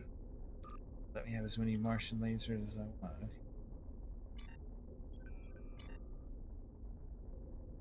Finding lasers from Picard. Okay. You see when I said like it has a bunch of credits? Yeah, every reputation has its own. Those don't mean anything as far as money. Yeah, fleet. Those don't mean anything as money. Like none of that converts into money. The lithium you need for purchasing any fleet stuff. Re-engineering equipment, which means randomly changing the buffs that are on it. I mean, you can lock and unlock ones and do it as many times as you need to, so long as you have salvage, which you get from right clicking and salvaging stuff, uh, and you have the dilithium to do it. You also use it for reputation stuff. You need both reputation marks, usually, and dilithium. Dilithium you use for all sorts of stuff. That's kind of like the main premium currency in the game. That's not money. Uh, and then you have Zen, which is money. But then so you have this exchange. Uh,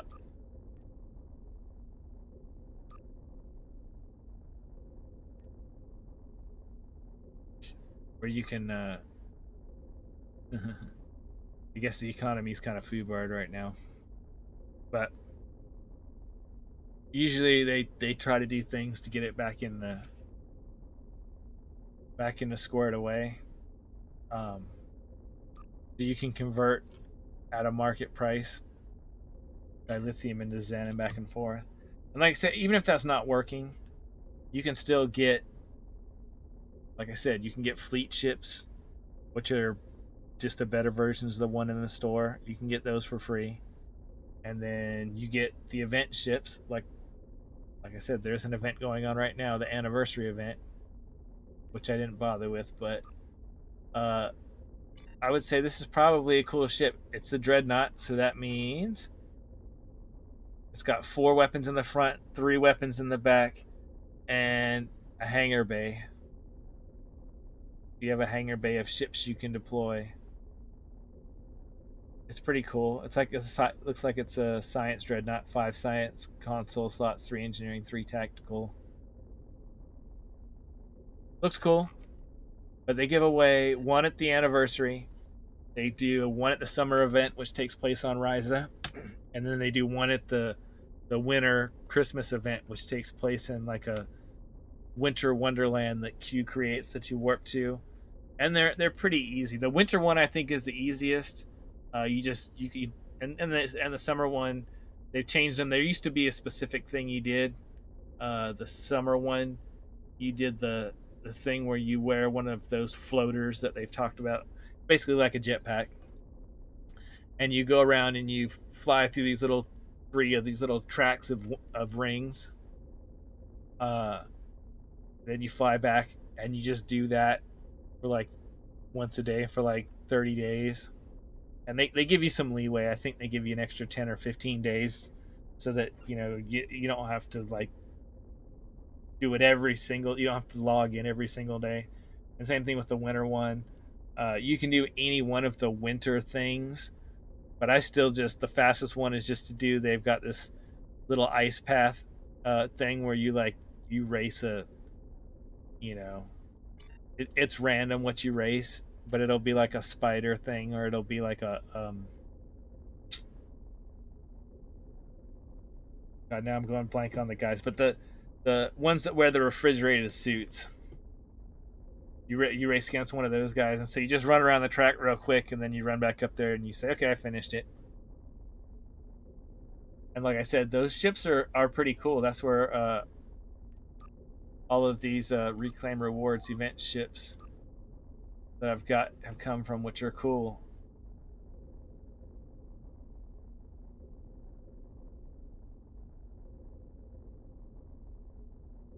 Again, I feel like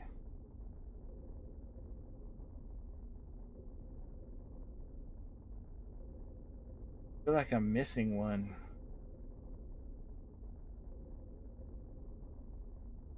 Where's my interceptor?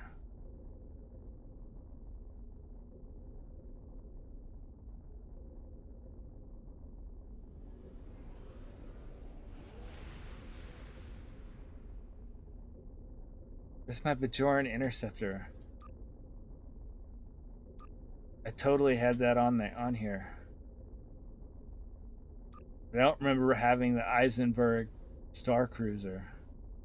I mean, maybe I got that one, but I know I had the Bajoran interceptor.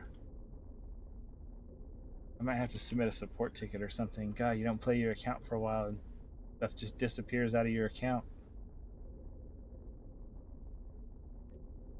That's super weird. But yeah, so I'm gonna go here and do a mission. Get a good reward. welcome to the Dreneurs. Very Yes, it's Captain LeFort. wonderful. Good to see you. Let's begin with a system scan. I've seen some strange data at that level. Same here. It'll be good to get some more eyes on this. Curious. It isn't just our sensors, Captain LaForge. Agreed. Let's calibrate sensors inside the anomaly. It might cut down on the interference. Very well. I've indicated an ideal area. Let's try again there. I think I've gotten where I've tried a number of these We're making progress, but I mobile haven't or completely filled started the on sensor mobile voids. games, and almost all of them are. Let's study those. God, they're such a attributes. There scam. could be clues in I how mean, the they- anomaly affects them. Oh, free to play, but they're not. I mean, you can't get anywhere if you don't spend real money. And I don't mind, like, okay, it's free to play, but if you pay money, you can buy like XP boosts or things to make the grind go faster, or you can buy all sorts of skins and aesthetic things. I have like zero problem with that at all. S-type But when they asteroids sit mostly here and hydrogen silicons. they're like, Are oh, they out of the ordinary? it's free to play, but oh wait, turns out it's not really free to play because Let's take a you're closer held look. back, and they have all these events where, oh, you can only complete the event if you've saved up stuff for months, and there's events like every week, and if you don't get it, then you'll never be able to, or it'd be like once in a Looks million like years, emitter like relays maybe are it'll come offline. back around, We'll or need to realign them. and it's just so scammy. And not only that, but they make everything random. And I mean, you can go watch some of the videos. There's lots of ones. Asmongold has like covered a lot of other people doing them. You know what I mean? He's done commentary videos on people that have like put these together. But there's like a whole formula that they use. Let's send a And probe it's almost to the same moon in to every collect some game, and data it's a on bunch of long-term nonsense. anomaly exposure. The other game that I play, and that's why But we'll need to get I've closer to played the Raid moon Shadow first. Legends, and I've played Infinite Magic Raid, and Eternal Evolutions. I've played that a little bit, and that's actually better than those others. But it's still kind of tedious if you don't spend money. Like it really kind of makes you feel Okay. like We you're have going some good slow. data Like to you work can't with just here. really play the game Our and go science nuts teams at have it extensive and just be like, facilities on okay, well, I'm Earth. not going to play the They can game, help. but I am going to play, Sounds good. like, I'll see you planet-side. oh, I'm going to play 8 hours a day, on the weekends, or 12 hours a day on the weekends, and I'm going to make up a bunch of stuff, okay, that's cool. I think that's fine. I don't see a problem with that. Which is how this game is. I mean, you can go as fast as you're willing to go. Like I said, I mean, you should I'm eager to show you go the up progress we've made. one level at We've done least, a lot in a if short not period of time. faster, for if you don't do anything else, for every one of these missions that you complete. And you can do, like I said, 3, 4, maybe 5 an hour, depending on like how much of the dialogue and the cutscenes you skip, and just how long the specific missions are. Welcome to the colony. A lot of the earlier Engine. ones. That is one thing about a lot of the earlier missions, is a lot of the earlier ones are faster. Like this mission's probably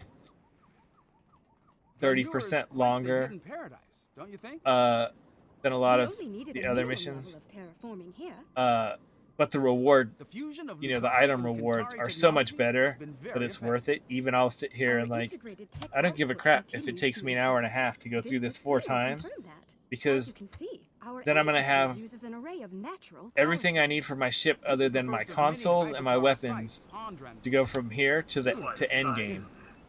I Come mean, like upstairs. literally, There's an excellent view of the colony grounds.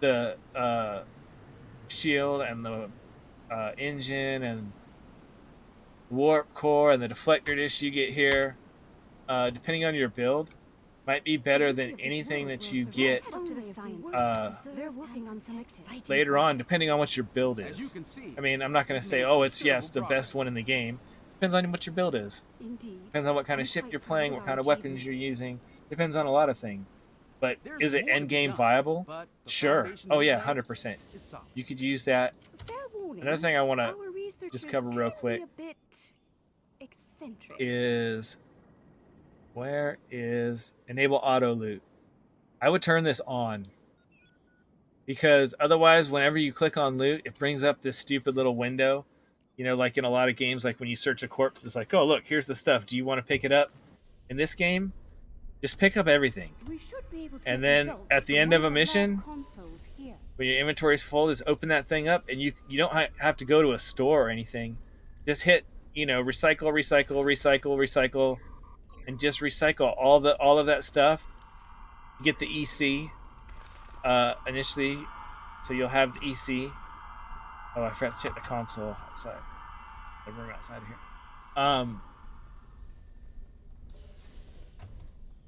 You'll have the EC, and then eventually, if you don't care about the EC, then salvage it. So you get the when you salvage an item, you get the salvage, which is, like I said, you need that for re-rolling the modifiers on weapons.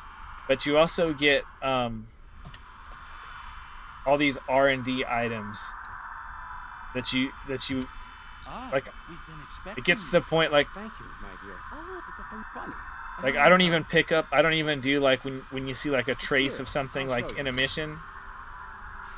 Like I don't even do those anymore because I'm like, oh, I'm just gonna salvage the equipment that I pick up, and it's gonna give me all the R&D items I need to craft whatever kit modules and stuff I need They're heading for us. when it comes time to We craft need stuff. to get the colony's defenses online right now. So yeah, I would just turn that the auto loot on because you're just gonna want to pick up everything.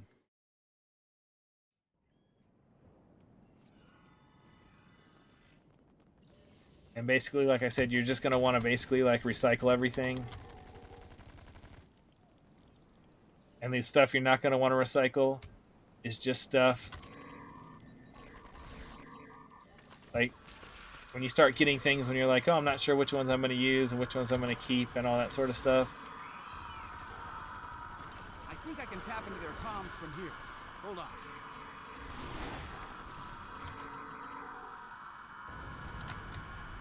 So I mean, see, I just hit take items.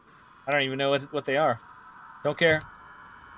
I mean, they're popping up over here on the left, but I really don't care. I'm probably just gonna recycle all of it at the end of the mission. Just grab everything. There's no reason not to. Anything that you want to keep, like say I've got like some, you know, like I said, the mission rewards that upgrade automatically. If I've got these mission rewards, and I'm like, oh yeah, well I might want to use this later. Like these are phasers, I'm not using phasers, or these are anti-protons and I'm not using those right now, or whatever. That's what that's what the bank is for, you know what I mean? Which is like your stash. Just put that stuff in there. You got plenty of room to like keep the stuff you're not using. So you should have enough room in your inventory. Like, That cargo is blocking the way. I mean, right Head now, to the beach and around. all I've got is junk that I could like easily replace. I mean, like it's not junk, but I mean it's, you know, consoles from ships that I can just reclaim whenever I want. That's no big deal. Like I said, I can replace that stuff whenever I want because I can just go back in that same screen and just say, oh, give me that ship from the event I got before. Give me that back. You know what I mean? Like, no big deal. But I mean, you see how easy, like, I'm just mowing these guys down. And what level am I? 2. Level 2. I mean, super ridiculous. I would have been higher level if I would have completed the tutorial.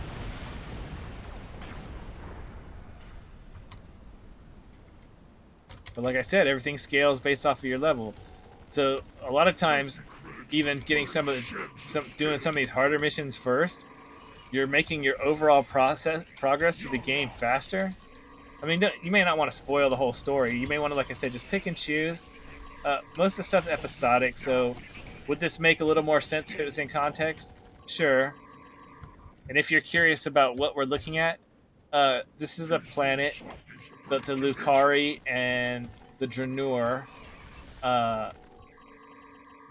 which like came from the same planet, and then the Lucari left because they're kind of like environmentalists, and the Draenor were like polluting the planet, and they were like, this isn't sustainable, like the planet's all toxic, so they left, and the Draenor stayed behind and just lived in the toxic stuff.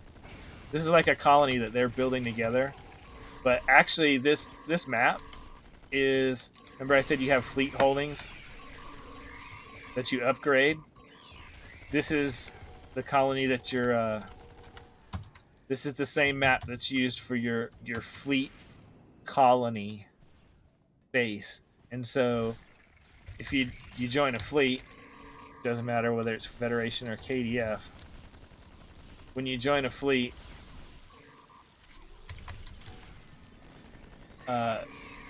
you'll be upgrading this place, and the stores will sell stuff, and there'll be people standing around, and they'll sell you like really awesome duty officers and bridge officers and kit modules and consoles. There's a lot of really great stuff with this, and there's a lot of maps like that in the game. Like there's a K13, which is a start TOS, original series space station that got transported through time, and so you run across We're it. still tapped into Zinkethi comms. In the modern game timeline, which is actually kind of close to like the Picard timeline. You know what I mean? I don't know. I don't remember exactly, but let's say it's 20 years after Deep Space Nine and Next Generation Voyager and stuff.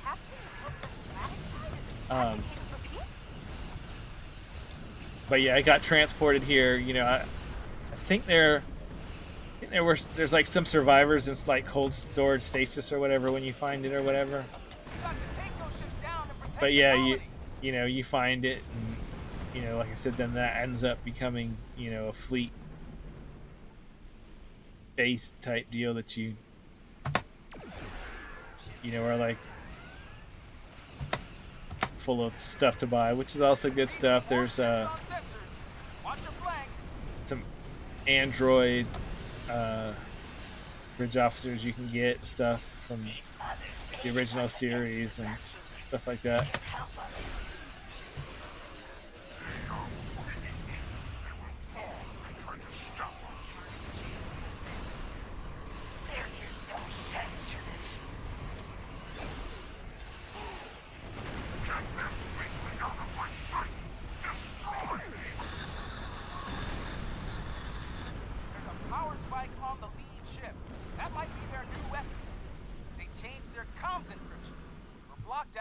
So I would say, like, basically this game has two things going for it.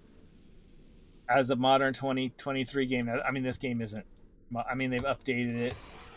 They're on the second version of their lighting engine and all that sort of stuff. But I mean, it's not really a very like modern game. You know what I mean? Which is kind of nice. It'll run on basically any equipment. A lot of computer I'm actually running on it. Yeah, it's the GTX 1060, but CPU motherboard wise, it's pretty old. Yeah, thank you. Okay. So I mean, like, there we go. I finished. That's the end of the mission. So see, that didn't take that long, and like I said, this is like a mid-range mission. I mean, there are ones definitely that are longer.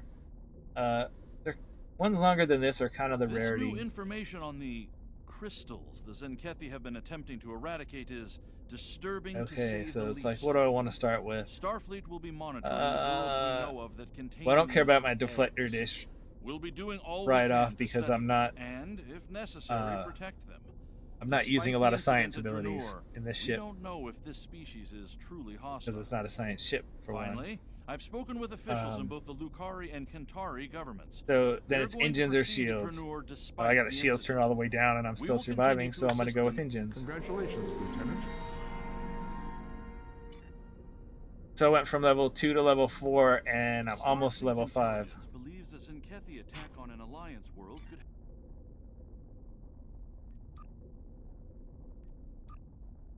Now I can just come back in here. I can say, oh look, I want to replay that. Now if you look, experience points, it says it's going to give me our 780. Starfleet has been assisting both groups on the project. Right? But if I look at this, experience is going to give me with their new proto 3,900, 3,000, something like that. So obviously replaying missions doesn't give you a lot of experience. So generally you don't want to replay missions unless you're looking to get all the pieces of a set. In which case, yeah, replay the mission. I mean, sets are great. So now that I've got this hyper impulse engine, okay, I've equipped it. And you can see the bonuses to it: speed times 2, turn. So because it's purple, which is rare, not dark purple, which is ultra rare, or gold, which is epic or whatever, that means it has 3 extra little bonuses on it. Plus, since it's a special item, it'll have whatever its special thing is. But the turn ones, uh, you can see where it says like plus 1.9% flight turn rate and plus 17.1 flight speed. Those are like the speed plus 2 and the turn. And the fact that it's a hyper impulse, it says hyper impulse engines are faster than other engines while at high engine power.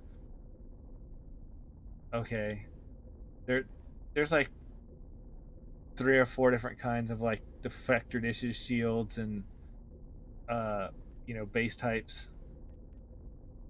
I'm going to set this to protected so it doesn't accidentally get recycled or anything like that. Now, if I bring up the more details on this, all right. Now you can see what the set bonuses do. Okay. So once you get 2 pieces, you get plus 30% kinetic damage resistance. Kinetic damage is generally torpedoes and a few other things, tractor beams. There are some other weapons that can do kinetic damage. Okay. Once you get to 3 pieces, plus 40% maximum shield capacity. So you get 40% shields right off the bat, and plus 30% Tetrion. I'm not using Tetrion, so I don't really care about that so much. But once I get all 4 pieces, I get plus 20% turn rate. That's pretty good. Being able like I said, the faster you can turn makes a big difference. And it also has an additional bonus of if you activate cannon bridge officer abilities, i.e., rapid fire is the one you'd probably want to use if you were doing a cannon build. The other one's scatter shot. It's not super useful, honestly. Rapid fire though is badass for if you're using cannons. Uh, it increases your shield power whenever you do that. So these are kind of nice because it gives you 2 bonuses. One that's definitely going to be helpful. Another one that's may or may not be helpful. The shield for this set, these are Zenkethi. Those are the big lizard guys, with the uh, tactical, gadgets and stuff all over them and down there that were helping to squash the Herc bugs that we were shooting, those scorpion-looking things.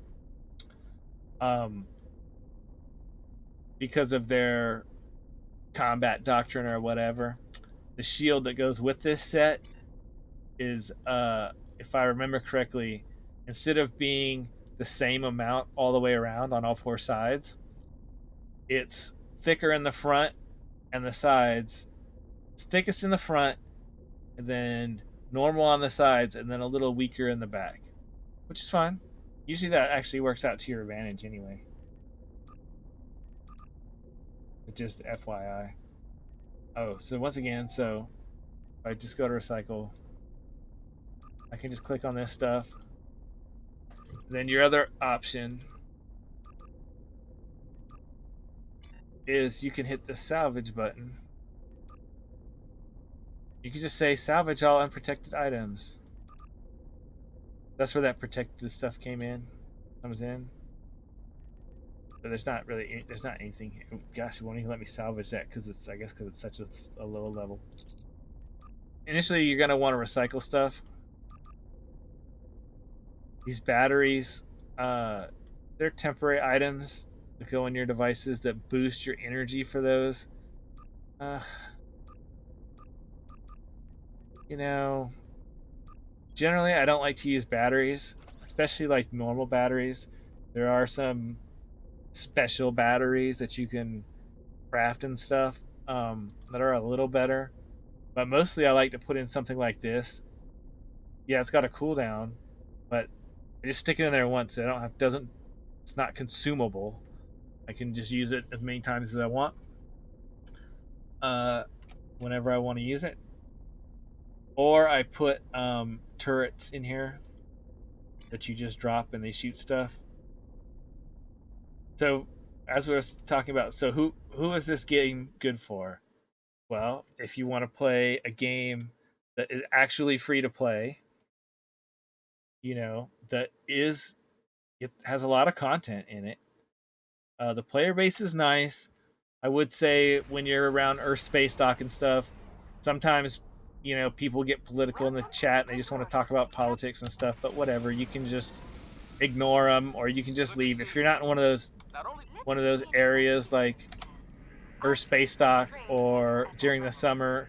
If you're at Ryza, which is where the event's talking, like people are gathering. Uh, It isn't just our sensors. you don't really have to worry about that. People generally aren't going around throughout the whole game talking about stuff like that. Let's calibrate Um, sensors inside and the it's anomaly. not constant, It might cut down on the but interference. so and like I said, usually people are more than willing to help you. Especially if you join a fleet, usually your fleet mates are willing to help you. It's not a like super elitist game, because I mean like the people that compete in this game, Let's study those like I said, there really is no asteroids. There could be PvP. clues in how the So anomaly the affects people it. that do compete, they do like the Borg conduit, like space TFOs, and they use like third-party logger tools that analyze your logs. You can have it dump the combat logs from the game into like text file, like it's a thing you can turn on. And then they have these things that analyze them, Iron and and silicons. Nothing out they of the try ordinary. to. It's a competition of just who can do the most amount of damage in the shortest amount of Let's take a time, closer look. kind of thing. But it's just for bragging rights. You know what I mean? Like it doesn't really get you anything. And even with Looks like the emitter a very relays are casual offline. build, We'll need to um, realign them. you can complete all the content in the game. You can complete all the events in the game. You'll be able to do all the TFOs. Well done. You probably won't be getting Imagine your what a ship spectral blown up fluorescence all the an time indicated area. and having to respawn. Let's send a It's probe pretty to the chill. moon and collect some data on The second long-term big anomaly thing is exposure. if you are a Star Trek fan. Agreed. Uh, But we'll need I to get find closer to especially the moon first. not so much with the current releases because they have to get the okay from Paramount or whoever and whatnot, and they don't know what they're gonna do with their stories, and so they Okay. they We they have some can't good data to work with here. write their own Our stories science teams have that may not extensive fit with the facilities on new Rangoon. stories. They can help. But with all Sounds your good. like I'll see you TNG, planet side. Deep Space Nine, Voyager stuff, anytime there's ever an episode of the Next Generation or Voyager or whatever, most likely they meet somebody and they like solve a problem I'm somewhere, eager to show you the progress we've made. and then they leave and they're like, well, I wonder what's going to happen to them after they're gone, like any of those like loose end type things. This game has basically gone through like all of the story arc in a very good fashion of all of the shows, and basically like tied up all the loose ends of like all of that stuff. Quite the hidden Uh, paradox, don't you think? We only needed a minimum I mean, level of like, terraforming here. if you remember, like, The fusion of Lucari I think it was the and end of Qatari season technology 1 has been very of effective. TNG Our integrated or tech output season 2, continues I don't know. to The first impress. couple seasons This of display will TNG confirm were that. As you can weren't see, very our good. They energy were grid they were uses an array of mostly like natural power redos of This is the first of many original hydropower series sites plot lines. on Dren. But the one where they had like the Come the upstairs. bluegill There's an creatures that were excellent like view of the colony ground. taking over people's brains, and they had the little tentacle thing like sticking out of their neck. Like they go back, and you know Let's head you up to the find out science lab. who They're those working on some were and what they exciting were all projects. about. As you can see, You we've fight made them considerable again. progress. You know, that's cool. Indeed. I'm Uh, quite proud of our achievements. you've got Iconians. You've got There's more to be done, but the like the foundation we Dyson laid sphere is solid. that they run into, like in Thankfully, TNG in the our episode researchers that's kindly got bit Scotty in it or whatever. You know, where eccentric. him and We should LaForge be have able to to get they jam their results from ship one of in the the lab's door so that the consoles Enterprise here. can get out or whatever. You go back, you know, now you get to see the Dyson spheres and who created them, and you get to fly around and fight We've been inside the Dyson expecting you. spheres, and You've you get sent to a do a good whole deal. bunch of stuff. I mean, it just Here, goes I'll on show and you. on and on. So, if you're a fan of the show, the story is You brought really those good. here, Like I said, it despite the danger answers they all the present? questions of like, oh, whatever happened with this or that or the other thing. It's like, oh, well, you don't have to wonder because this game answers all those questions. One other thing I feel like maybe I should mention is that Some heavy are turning toward the planet. they've They're always heading had to kind us. of a policy We need where to get the colony while you will defenses see online right now. virtually every character that's been in, you know, a Star Trek show in this game, assuming that they agree on the price to voice act their characters, and the way they do that in this game is they have like set um, preset rates basically that they pay for, like, oh, if you're a main cast member, like in the shows, like, you know, credits, you know what I mean, that you're on every episode, you know, your Worfs and your Geordies and, you know what I mean, your Tom Paris's, I think I can tap into etc. comms from You here. know, Hold on. they pay one price, and if you're, you know, like a sub character that's, you know, like a Wayoon or somebody, you know, like that's not in every show, then they have another rate for you. So as long as you agree to the price, like, you know, they're pretty much happy to have you back. What you won't see until just very, very recently have they had is any of the captains. They've intentionally, so, you know, no Patrick Stewart, no Scott Bakula from Enterprise, no Cisco from Deep Space Nine, like, uh, you know what I mean? None of that. Now, just recently here, That they cargo is did make an blocking the way. exception, Head down to the beach and on they the did right. have Kate Mulgrew, Captain Janeway from Voyager. Uh, I certainly We're her still mere tapped into counterpart, Zephyr comms. her mirror universe counterpart, and I think even her herself, playing herself as, you know, like an old admiral. I think they were both in the episode. I don't remember now, but certainly her. You deal with the mirror universe version of her. But that was the first time, and that was, you know, like I said, just here recently in a game that's like over a decade old, because they intentionally didn't want to have any of the captains in the game because they always wanted you to feel like you are the captain in the game.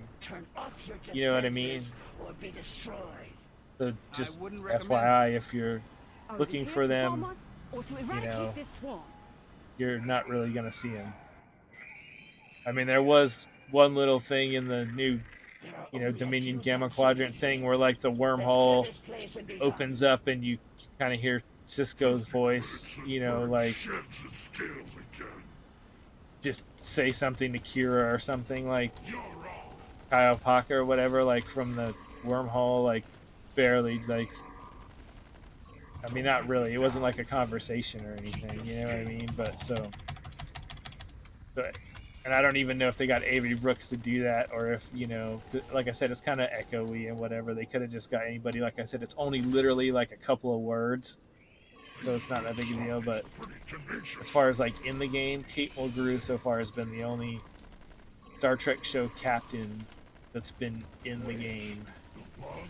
Or, I mean, unless you, I mean, I think Captain Lorca is in the game. You know what I mean? Like from Discovery, you know. But he was like he was the captain for barely any time at all. You know what I mean?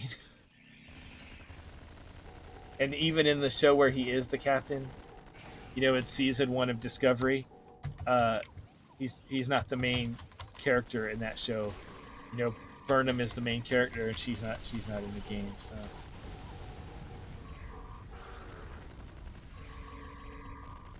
but the other characters are. So there's like Tilly's in the game. You know what I mean? Like if you create a Discovery character, go through that tutorial. You know what I mean? Stamets is in the game. Let me check. Or yeah, he's in the game, but he's like he's brought in like kind of a weird way where it's like, you know, I guess they could kill him off in the show and it would still be fine because he's sort of created out of the Spore network. You know what I mean? Like We're still tapped into Zinkethi comms. sort of from his memories in the whatever. But you know what I mean? They did it in like a sort of a Star Trek-y way.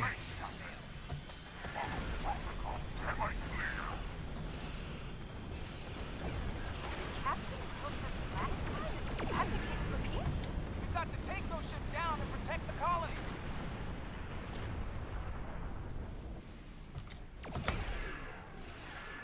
Reading more ships on sensors. Watch your flank.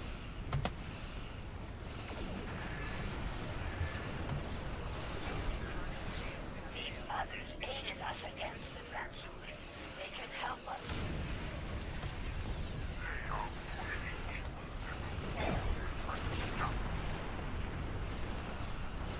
There is no sense to this. And this stuff from like the temporal Cold War in Enterprise.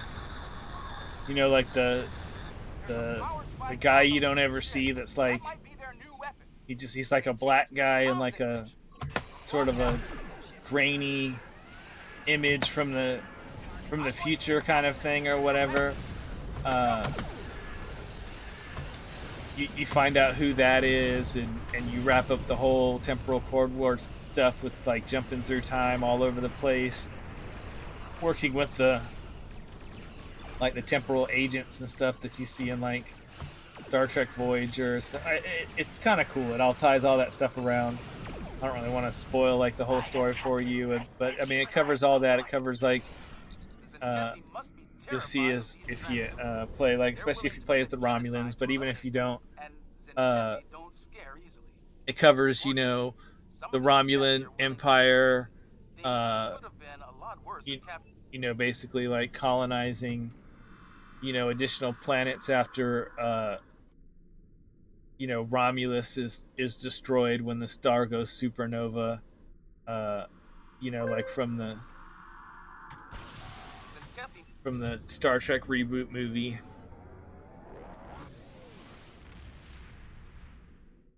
So yeah, I mean it's cool. Like if you're into Star Trek, yeah, there's a lot of Star Trek here. I mean, it's I think the writers who write the stuff for this game, I think they know Star Trek better than the people that write the modern TV shows. I mean, they are very true to all the stories and everything that happens. Congratulations, Lieutenant. And like I said, and they do a great job of like, you know, it'd be interesting is whatever happened with this.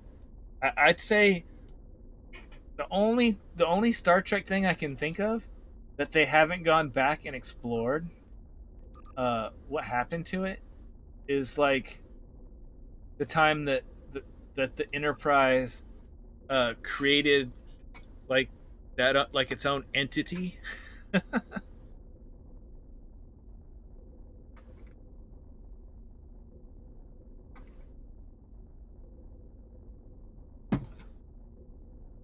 But other than that, I mean, but you see, here's what I was talking about earlier. See how I right clicked on to upgrade? It just says ready to upgrade. Like I don't have to put in any upgrades. I can just upgrade it. I just need to be level 10. And then I can upgrade it. And then, like I said, all the way until I get to 50 or 60 is when you can get to Mark 12 stuff. And then only if you want to. And Mark 12 stuff is, I mean, yeah, really stuff can be kind of tough without Mark 15 gear. Some of the, TFOs and stuff. But you're going to be a group with 5 to, I don't know, 15 maybe in like the Crystal Entity TFO or whatever of people like attacking something. So all you have to do is contribute. You don't have to like do it on your own. And even with Mark 12 stuff, you should be able probably to complete all the missions and everything. You don't actually even need Mark 15 stuff. But like I said, once by the time you get to that point, you should have enough dilithium that you can go over here in the dilithium store and you can buy these Phoenix prize packs. I say I always get the 10 for 40, not one for 4,500. Just going to open a bunch of these. And you can see when I open this up, like these are the ultra rare ones. You can see all the stuff. But you can see that I can turn an ultra rare into 2 very rares. Ooh, look, 2 very rares. Now I can get all these duty officers, which I'm so low level I can't do anything with, so I'm not going to bother yet. But I want all these duty officers. They're all purple. They're all kick ass. That's an Admiralty card. The Admiralty system isn't until like level 50 something or whatever. That you don't need any of that. Starship Mastery. Here's one of those starship traits I was talking about. So here's one you can get from right here, other than from a starship. But then I can, if I want, I can take and I can turn this into 2 rare items. And I mean, they've got emotes and there's, whatever stuff in here besides what I'm talking about. But really, what you want here are these Phoenix Universal Tech upgrades. They can be used to upgrade any equipment, and they have no dilithium cost. That's the important part, because Phoenix upgrades, Ultimate upgrades, and Omega upgrades don't take dilithium. Any of the other ones, you need the upgrade plus the dilithium, and so it doesn't make any sense to use those, because you're better off just saving up your dilithium and getting Phoenix prize packs, and at worst you're going to get rare, and maybe you get very rare, maybe you get ultra rare, maybe you get epics, and you can get one of these T6 ships. Now these aren't account unlocks on these T6 ships. They're just for this one character, as opposed to if you had gotten these in the event, they would be on your whole account. But still, you can still get these ships that you may have missed. I think I've got a lot of these on one individual character or another on events that happened. Like I played once, like I think maybe it was during beta for this game, when it was still like a vastly different game, and it wasn't a very good game either. Like the gameplay sucked. But back when it was really divided, where like I told you, how like KDF and all the Federation factions, they can't join each other's guilds and party up together. The game was originally designed totally as like this big sort of PvP thing, where like you literally like had the two sides at war all the time, and it was supposed to end up with like this overarching, Klingons versus Federation. And in fact, you couldn't even create a Klingon character until you created a Federation character and got up to a certain level first, and then you could make a Klingon character. But as things evolved and it went free to play and all that all sort of went away, and it's probably for the best, because if they were trying to balance this game for PvP, it would suck. Another thing to mention is I'm fairly certain it'll still be in this ultra rare category. They rebalanced the way the prize packet used to have there used to be like uncommons, you know what I mean? There used to be like another tier, and they kind of like moved everything up because the ultra rare used to be T5 ships, and they just kind of dumped all the T5 ships because they were like, nobody needs a T5 ship anymore. Like the T5 ships basically don't, they don't compete with the T6 ships at all. Um, they're just not up to par with them. Even if you use experimental up, even if you upgrade it, get a T5 upgrade, which like gives it an extra console slot and this and that, still not as good as a T6. Like a T5U, which is like an upgraded T5, is still not as good as a T6. Uh, so it's just dumb. So they have the experimental upgrades, uh, which add an extra console slot to a T6 ship or a T5 ship.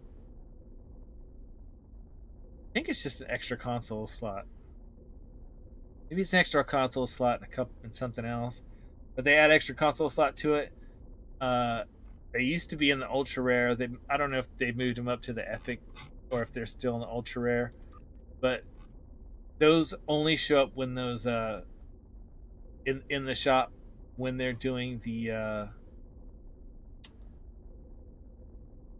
Phoenix Prize Pack events I was talking about, where they let you get one every 24 hours. Either at Drozana Station or at Deep Space Nine, you can get another one every single day for free. When those events are going on, then the experimental upgrades show up back in there. That's a good way to get experimental upgrades for your T6 ships, which you don't need, but it's just, an extra console is an extra console. You can, and it's in the extra console slot. It's not even like, you see how you got engineering, science, and tactical. No, it'll be in its own slot. It'll be in a universal slot, which is also something the miracle worker ships have. Um, you've got all these different types of ship. You got your cruiser, your basic science ship, your basic escort ship. You have dreadnoughts, you have hangars, you have pilot ships. Uh, those have to do with like these specializations. Like you can see, he's got the miracle worker specialization. If you look at his skills, he's got some of these miracle worker ones. Well, you have to have a ship that has a miracle worker station if you want to use that. You can still learn all the regular science stuff instead, and you can switch these. Each one of your guys can learn all of those temporal pilot, but they have special things. And one of the things miracle worker ships have is they actually have an extra console slot that's universal that you can use for whatever you want. So that's a cool thing, and they've got another little. All those ships have their own special little things. Like the Miracle Worker thing has this little rotating thing here, where it'll have three like colored boxes that are random between like red, blue, and yellow for tactical science and engineering. And from left to right, as you use one of those abilities, it'll check it off the thing. Then at the end, it'll do, like, once you fill up the three things, it'll do a random, attack or heal or something. It's just this little bonus extra random thing. Uh, Another thing, just a quick little tip, is you can see how, like, oh, I'm using the right mouse and I'm rotating around and I can be wherever I want. This is probably what you want when you're playing the game in space combat. You probably don't want it like locked behind the ship, unless you're flying a pilot ship. Sometimes when you're flying a pilot ship, that locked behind is kind of a good view, but you can accidentally hit a key on the keyboard and turn that on. So you go into controls, you go to space, and it's like not letting you put the camera where you want. Under camera, make sure it's set to free camera, not follow target, not chase camera, free camera.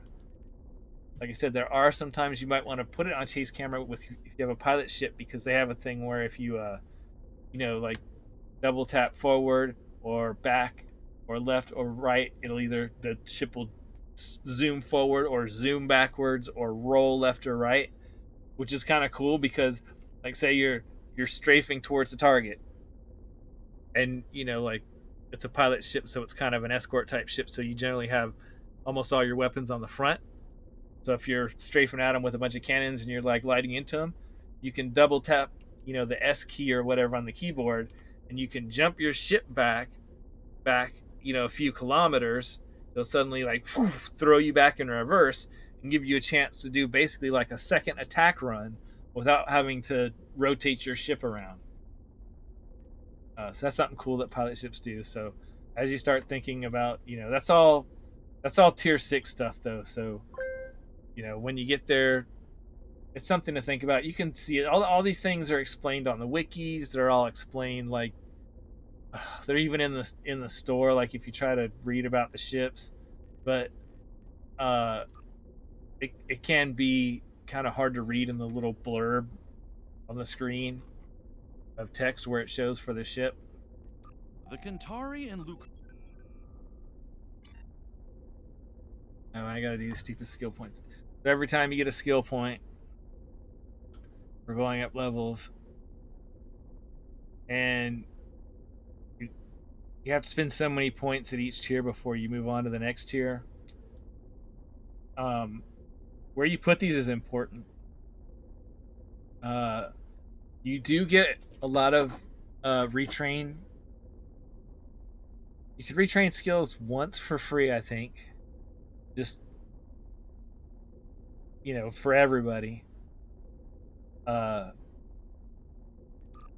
then you need a captain retrain token to retrain them. But remember how I said you get like a fleet module when you get to well, you gotta buy it with reputation points, but you can buy one when you get to tier 6 in each one of the reputations, and you'll get the points just from doing TFOs, so it's easy. It's no big deal. It's super fast to get them. You'll get them all. You'll get all 13. Pretty much every character I've got, that I've maxed, which is most of them. They're all tier 6 rep, and they all got all 13 fleet modules, and most of them just have fleet modules sitting in the bank. I could buy ships with them anytime I want. Another thing you can get even cheaper than the fleet module when you get to tier 6 for each one of those is a captain retrain token. So 13 fleet modules, because there's 13 reputations right now, and they'll probably add an additional one sooner or later. They keep adding more. So you get 13 retrain tokens. So, think about what you're doing, but, don't obsess about it. Don't spend hours researching it necessarily or whatever, because you can change it whenever you want. But these things are dumb. These are just training manuals. You can craft once you get to crafting. These space abilities are more useful. These ones you pick based on how far you get these levels, and they're useful. It's something to kind of think about as you're building. Is do you want to get further down which one of these tracks? But it's not really the be all end all. It's more important which of these skills you pick in general.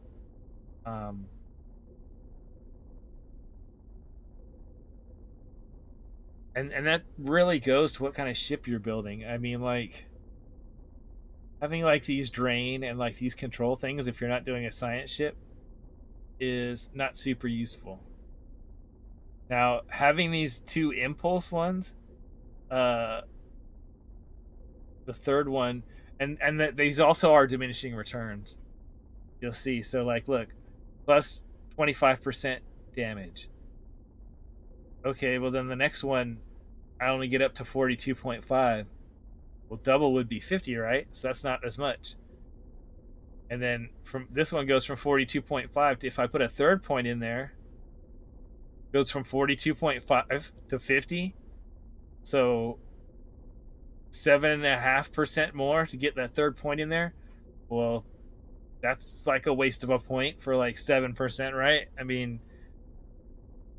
Okay, that's kind of the same thing here. Okay, yes, 20% faster turning and speed. Yeah, hell yeah. Okay, 14% more on top of that to 34. Yeah. 6? No. Plus 60% power transfer, yes. Plus 100% power transfer, yes.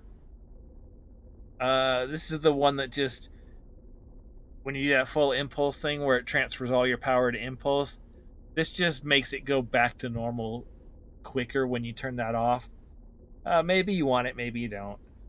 Accuracy, same thing. Defense, same thing. Defense is just the opposite of accuracy.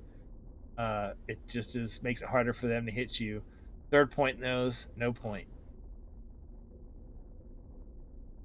Shield hardness, crit severity, even critical chance. Once again, the third point, not really useful. This one, on the other hand, this one maybe, yeah, get all 3 points if you're looking for defense. Because these two are different. You know what I mean? This is like the third one is 3% more than this one. This is plus 60. This makes it plus 100. Plus 60 makes it plus. This is plus 60 to both. And then these are like plus 40 to this half and plus 40 to the other half. So, yeah. And then these ones, man, like, I know there's like, oh, look, engineering. But it's like, any way you look at this, okay, look. Plus more energy in shields and auxiliary systems. Well, if I'm not a science ship, so I don't care as much about my shields and my auxiliary power as I do my weapons and my engines, I probably don't need this, right? Well, no, because you get to balance these things out. So basically, these are just more power, more power down here. So it doesn't hurt to increase the power of these other systems, because that just means you can set their bar lower. So, okay, well, if I add 4.8 to my shields and my auxiliary, well, then I can move the slider down over here, 5 more points on each one of those, and that gives me 10 points that I can spend on my engines or my weapons. So I really like those. Exotic particle, that's basically like the better version of like drain and control. Like drain and control are like, oh, that affects these abilities, that affects these abilities, this affects like every science ability. Long range sensors, that's one I pretty much always get honestly all 3 points in, because it's actually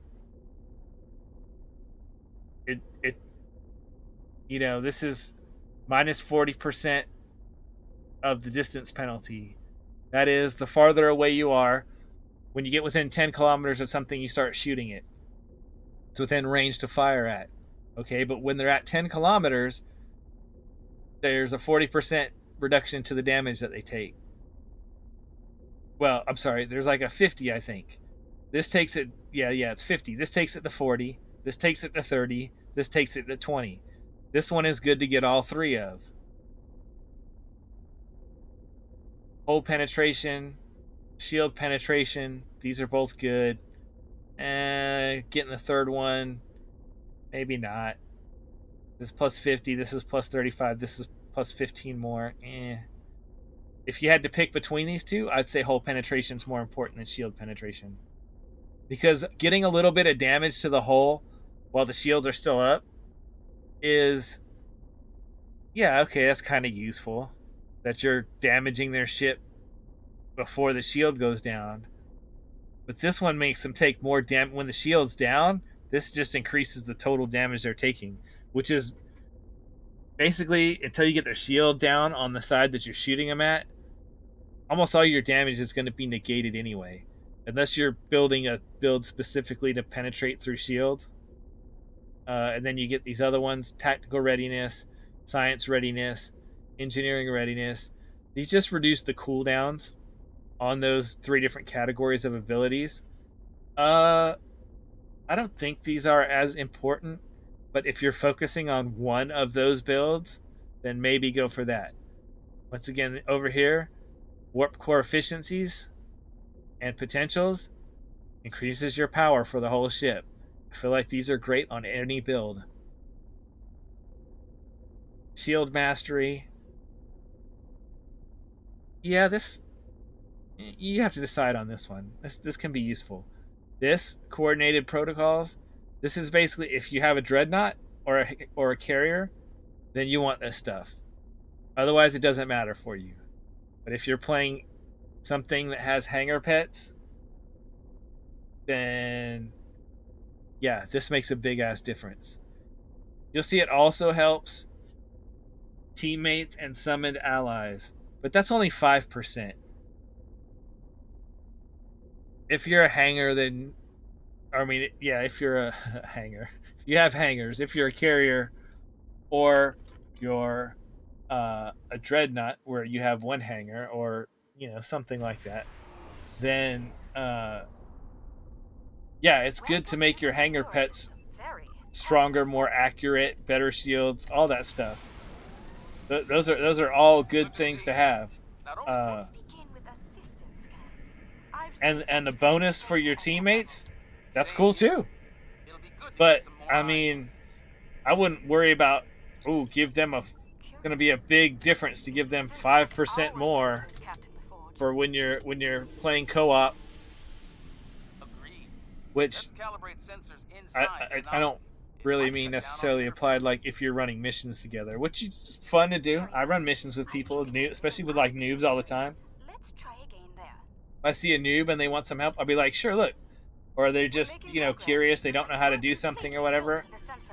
I'll join up with them. You know what I mean? And study those asteroids. There could be clues in how the anomaly affects them. and go run missions with them or whatever. Especially if they're having a problem with a certain mission or just in general. Just because if they want to learn how to play the game, uh,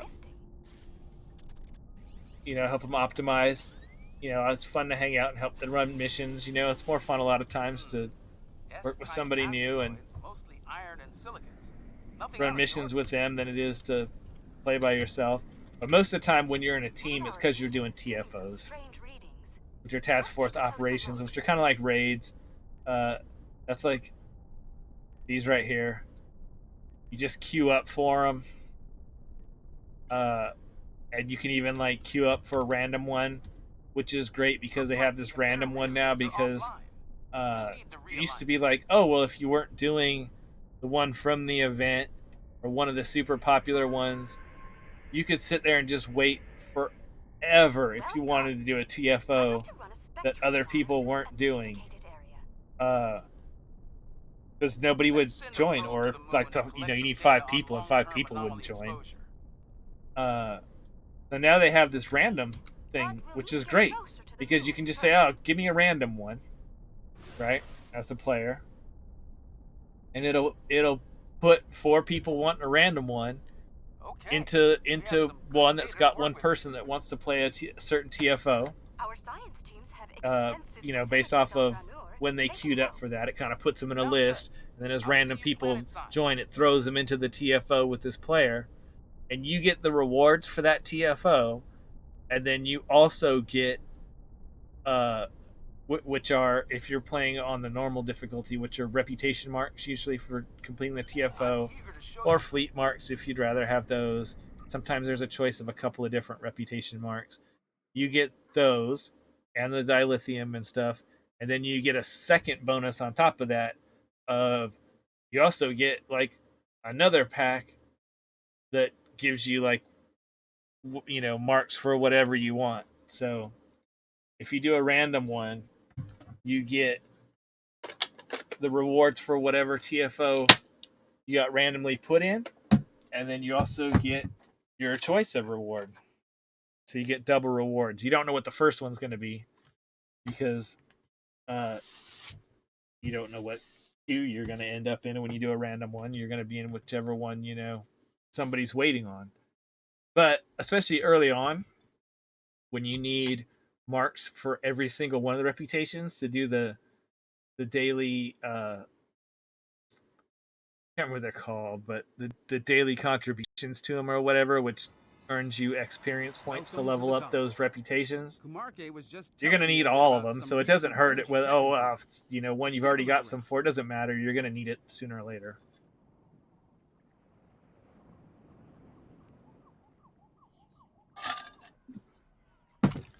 It's not going to be a As an waste. engineer,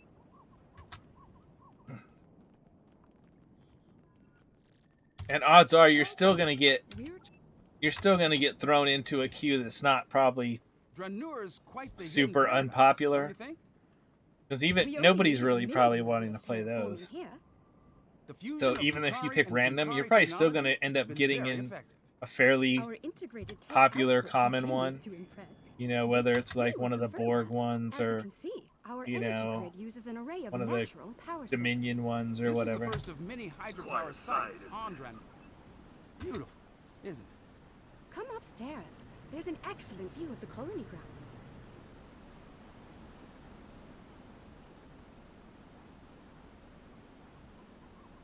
Let's head up to the science lab. They're working on some exciting projects. As you can see, we've made considerable progress here. Indeed. I'm quite proud of our achievements. There's more to be done, but the foundation we've laid is solid. Fair warning, our researchers can be a bit eccentric. We should be able to get results from one of the lab consoles here.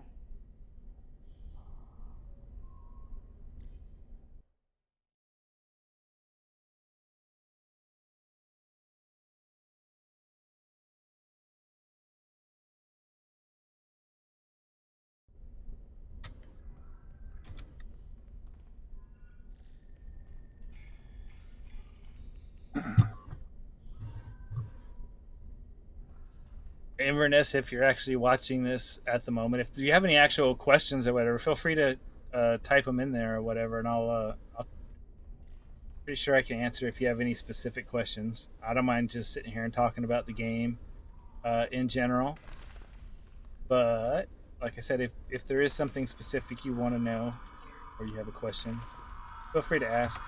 Ah, we've been expecting you. You've sent a good deal of it.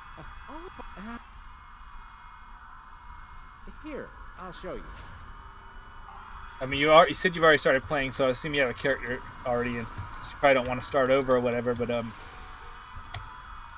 thing I hadn't really touched on is the character classes. I spoke about the races and the factions a little bit, but the classes as far as engineer, science, We need to get the colony's defenses tactical, online right now. I would say they have more to do with the ground game than they do with the space game. They don't have really, they don't have, I mean, not really, they don't have any effect on what ship you fly, how you build it out, or anything. There are a few abilities you get on the ground and in space, and that are unique to those classes, but they're not game changing, and they're not really even very different. I would say there's like Tap into their comms from sort here. of like one like major ability a piece for space combat, and that would be there's like an attack pattern, the tactical one, which boosts your crit and your speed, which is cool. And then for science, there's one where you summon. You basically get an additional summon, like you saw. I have that item, that beacon of Kalis or whatever. And like I said, there's other ones you can get from missions, but you can only use one at a time. That lets you summon reinforcements that come help you. That cargo is blocking the And way. you also, everybody All also beach gets around. one. Just when you level up, you get one that just summons We're still tapped people into from some your heavy faction to comms. come help you. So if you're Federation, some Federation ships come. If you're Dominion, some Dominion ships, and Romulans, etc. come and help you. Science has an additional one called photonic summon, where you do some of that, like where they have photonic ships, you know what I mean, like in Voyager. Except those didn't do anything. These actually do stuff.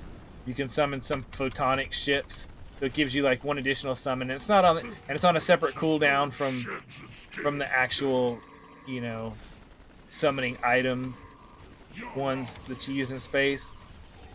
And then the engineering one, the special space ability, the main one is called Miracle Worker, which basically you use when you're about to die, and it basically like restores your health and your shields significantly. I think probably like 75% or so, or more maybe, depending on what skills you have. There's those first tier skills. There's ones that increase your hull healing and your shield healing. And you use abilities that do that. So that's the major difference in space, which is not that major. Like I said, it basically boils down to one ability. I mean, yes, there are a couple other abilities. The engineering one gets like some earlier on some stuff to do like minor power boosts. The science ones get, I don't remember. It's all pretty similar though. Those early ones, they're not particularly powerful. I mean, do you use them? Sure, but you're gonna have several like hull healing abilities usually, and shield healing abilities. Either way you go, so it's not really a big deal. Like I said, it's usually that one main ability that I already told you what the difference between the three is. The bigger difference between science and engineering and tactical is the kit modules that you can use on your ground combat. Now, but the kit modules I have equipped right now are, I didn't bother to go get any from the store or whatever, just because I haven't had a chance to. This is a new character, or actually, I probably wouldn't get them from the store. I would probably just craft them with another character, one of my other characters or whatever. But yeah, I mean, regardless of that, those set your abilities, and not just those, but even like the some of the ones that come out of lock boxes and stuff even are not universal. The ones you can buy from the Christmas store and the Bryza store, the summer store, they're not universal. They have separate ones for engineers, for tactical, and for science. That's what makes the classes different. Like I said, that mostly affects the ground game. It doesn't really have any real effect on the space game. Like I said, there's those three abilities I already discussed. But on the ground game, so that's what makes the difference between the classes. And the way the classes are like explained when you're picking a class, I think is stupid. It doesn't really tell you what class does what. I mean, you would think like, I wanted to be DPS, right? I want to just do as much damage as possible, so I would go tactical, right? Well, not really. Tactical in this game is like buff and debuffs and throws grenades for, I mean, whatever that's worth. I guess some people like it. I think they're kind of stupid. They have, eventually when you get to the rep store, they have like micro photon torpedo, like wrist rocket things you can use. Those are kind of cool. But in general, you know what I mean? Like,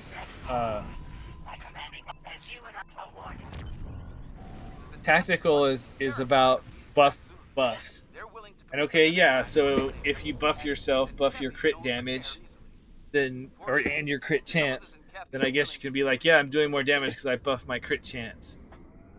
Okay, but as far as direct abilities doing damage, really science is better for that. Science is more like the wizard class. I mean, you can like create anomalies, you can like blast people with radiation and stuff. This You new can mess information on people the up directly. crystals the Then the Centeti have engineering been class, attempting which to I think eradicate is my favorite. disturbing to say the least. Starfleet will be While you do monitoring have the stuff worlds like, we oh yeah, know look, of I that can heal contain these shields. eggs. Okay, We'll be doing all we can to study them and, I guess if that's necessary, useful. protect them. I'm The not incident usually at wasting any of Drenor, my we don't know if this species kit is slots for truly that. hostile. The Finally, stuff I I've like spoken is with the officials in both the Lukari and I find more Kentari useful is the governments. summoning stuff. They're So going to you proceed at you Drenor slap despite down the a incident. turret We will continue to or assist them in this endeavor and a protect them you from know, a any grenade Centeti launcher, or reprisals. you put landmines on the ground, or you know, they're really like the sort of summoner necromancer, you know, type of class. So I mean, like, and so it's like, to me, it's like when I weigh that versus, I'd say the one I like the least probably is tactical. I mean, not that you can't play tactical, but it just feels like until I get to like the rep store, or unless I'm using universal kit modules and stuff, I feel like most of the kit modules that they have uh, aren't all that great. Uh, like I said, it's like, ooh, look, I can apply a buff or maybe a debuff. Okay, doesn't sound particularly fun. Uh, you know, versus like, oh, I can, you know, actually just use a science ability and do direct damage, or it's like, look, I can throw a grenade.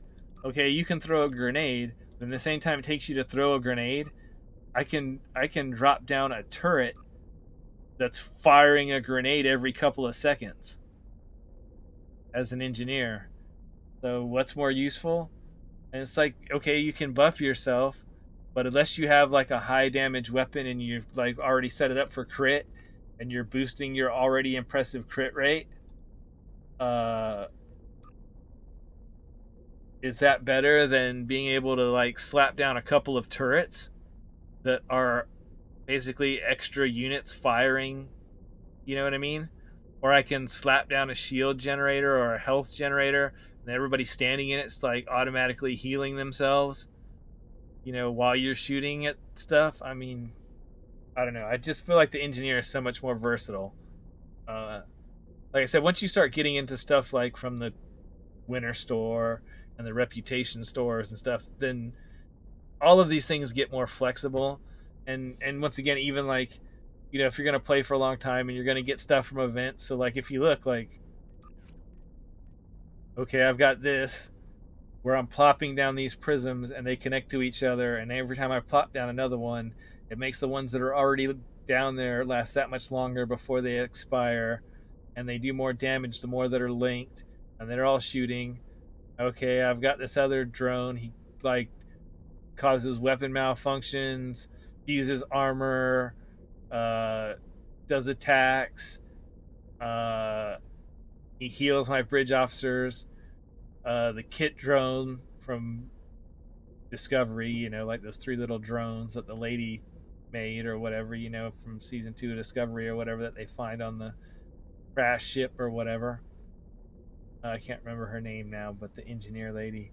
Like, I can, you know, separate the one drone into the three drones, and then I have one that does tactical damage, one that does science abilities, and one that does engineering stuff. You know, this one makes lightning, which stuns and damages and knocks like a group of people to the ground. Temporal hack, hold an electrical field. These are all universal. So yeah, look, if you know, if you're a tactical or a science person, you can summon stuff, but you need to end up with like, you need to get some of these universal reward things that they give out for, you know, that's what I'm saying. They give out stuff that tends to cross the lines of like one class into another. But yeah, I'm gonna do a video. Like I said, I'm gonna take some footage from some of this stuff, and I'm gonna, you know, pull it up in the video editor and uh, you know, put on-screen notes and stuff. And I'm gonna put together some YouTube videos about all this stuff. Um, And one thing I'm definitely going to cover is, okay, what are these classes? Because it's what the information they give you is garbage when you're creating a character and you've never played this game before. And that's one of the, if I was to point to one thing about this game that's really stupid, it's the character creator when you start out. Now, as a long-term player, for me the character creator is fine because I know what I want to make, right? But for a new player, uh, there it's it just doesn't tell you anything. Like it gives you like these lame little flavor texts or you know things like that, and it's just like, okay. And like, oh, science is this and tactical is that and engineering is that, okay. And then it does the same thing. So like for the races, it tells you like about the race of like some flavor text. You know what I mean? Like, Vulcans are logical, and they're stronger than humans, or some nonsense like that.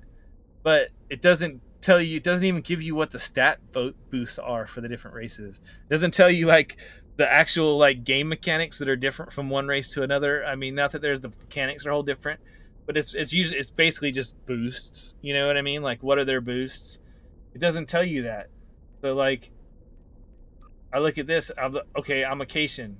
Okay, what does that mean? Oh, I mean, other than what I look like, that's all it really shows you from the character screen. Is like what it looks like. And to be frank, I guess it doesn't bother me as much with the races as it does with the classes, because the classes actually affect the gameplay, whereas the race is just for the most part, an extra little bonus thing. Uh, and so maybe I can see an argument potentially, I guess, for like, oh, we don't want to inundate you with, this one does more melee damage or whatever.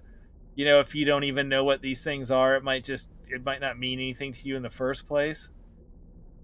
But at the same time, there's nowhere where they show you this information until after you created a character. So even your second time through, it's like, and if you look at the one, it's, like if you're creating a TOS character or a Discovery character or a Romulan character where there's only like 4 or 5 choices, it's not quite as big a deal, because you could just like, okay, look, I'll just click on the one and then I'll see what it does, and if not, I'll go back and delete it and I'll click on the next one. I mean, you could do that. It's stupid, but yes, you could do that. But when you look at just the generic, Klingon, like the KDF or the General Federation one, where there's like 20 character classes or whatever, or races, I mean, it's like, dude, come on, like, you're not going to tell me what they do? Like, okay, look, I can jump higher, I do more exploit damage, and I can dodge some range attacks. Okay, the jumping higher part is the one thing you notice the most about them, but okay, whatever, that's cool.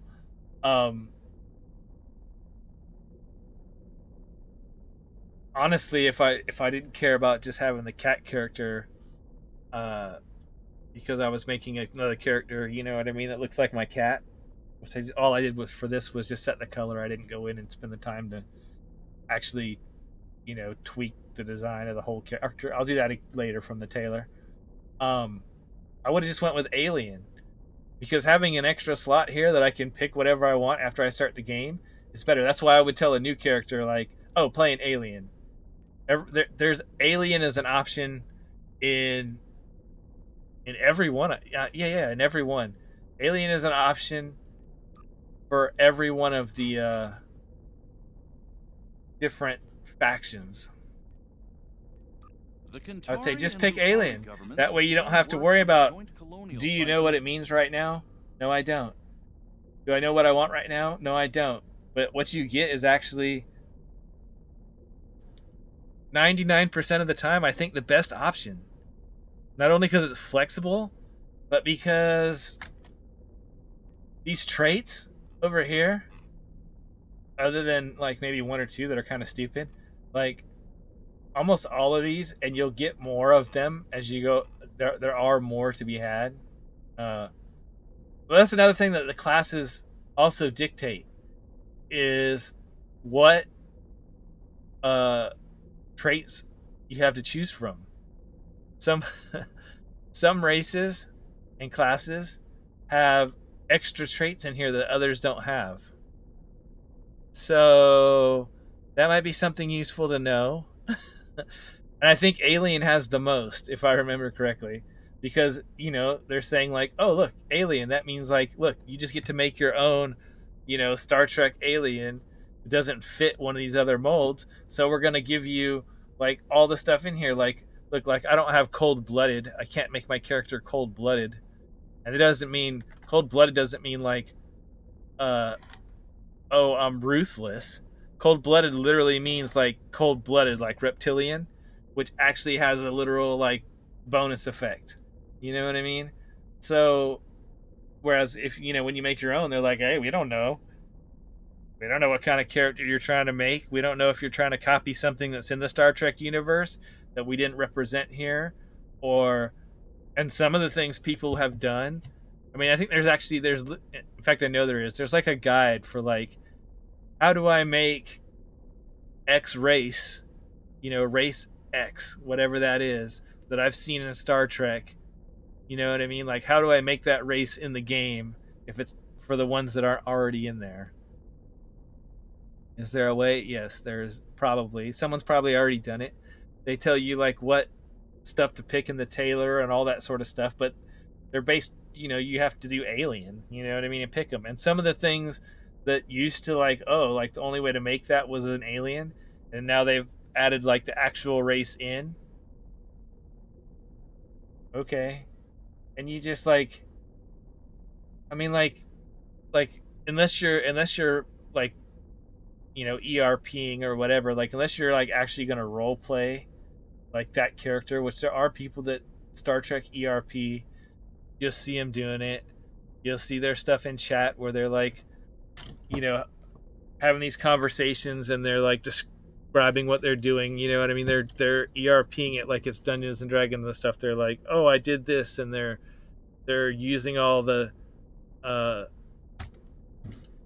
the different emotes, and whatever they don't have an emote for, they're just narrating. That they're doing. Unless you're doing that, it's like, okay, why would you pick some of these races like off the cuff? Like, why would I want to be a Packlid? Like, does that sound good? Like, I want to be a Packlid? I mean, were the Packlids ever cool? I don't think so.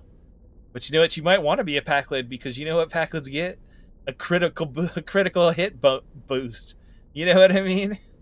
They have a penalty too. I don't remember what it was, but I mean, they have a little penalty, but they also do more critical damage or do crits more often. I don't remember which, but so yeah, like the only way to pick a race based off of how it's going to affect your gameplay is literally to go to the wiki.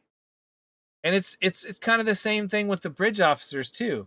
So like whenever they award you a bridge officer in the game because you leveled up or you completed a mission or something, they always give you like, well, almost always, unless you're getting a specific bridge officer or duty officer or whatever, because that's the singular reward for a specific mission. Like, do this mission, get an Alachi bridge officer or something, or a Breen bridge officer, something very specific that it's only one choice and it's a special choice you can't get some other way. They're like, oh, pick what you want. Do you want a human bridge officer, a Saurian, a Rigelian? And you're like, I don't know. You know what I mean? Like, I guess usually when they're asking you, they're saying the option is also, do you want a tactical human or a, Saurian science officer or a Rigelian engineer? So I guess they figure you're just gonna pick I want whichever one you know, fits the seat that I need to Good to fill see on you. my bridge. You know what I mean? Well, Like, not only does Let's begin you know, I with want the an safety engineer section. or you know, I I've want a seen some whatever, strange but data at that level. it's same here. it's It'll be it's good to get kind of some more eyes stupid. on You know what I mean? Like, it doesn't tell you what their traits are. Isn't just our sensors, Captain Forge. Now, what their basic, you know, their equivalent of the kit Let's abilities. You calibrate know, they sensors basically have the inside the same anomaly.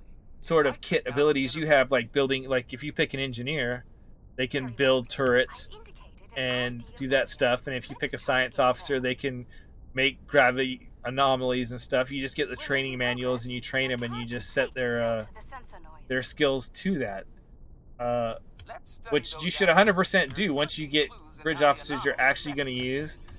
Uh, I wouldn't worry about their ground abilities too much, but definitely their space abilities, because those are the ones for your whole ship. So right now my space abilities suck. They're not what I would have picked at all. Material isn't So I've got failing, like it's just drifting. engineering team 1. Okay, that's fine. Nothing wrong with that. You know, like restores hull. Then I have 2 torpedo uh, high yield ones. If I was gonna have a torpedo one, like, okay, if I only have 2 tactical level 1 tactical bridge officer abilities, uh, Hmm. S-type at this asteroids, level, mostly I want iron and probably silicon. spread Nothing out torpedoes, of the ordinary. which is where it fires torpedoes at multiple targets, which this One of seems our to be doing meters is anyways, giving which is some weird strange because readings.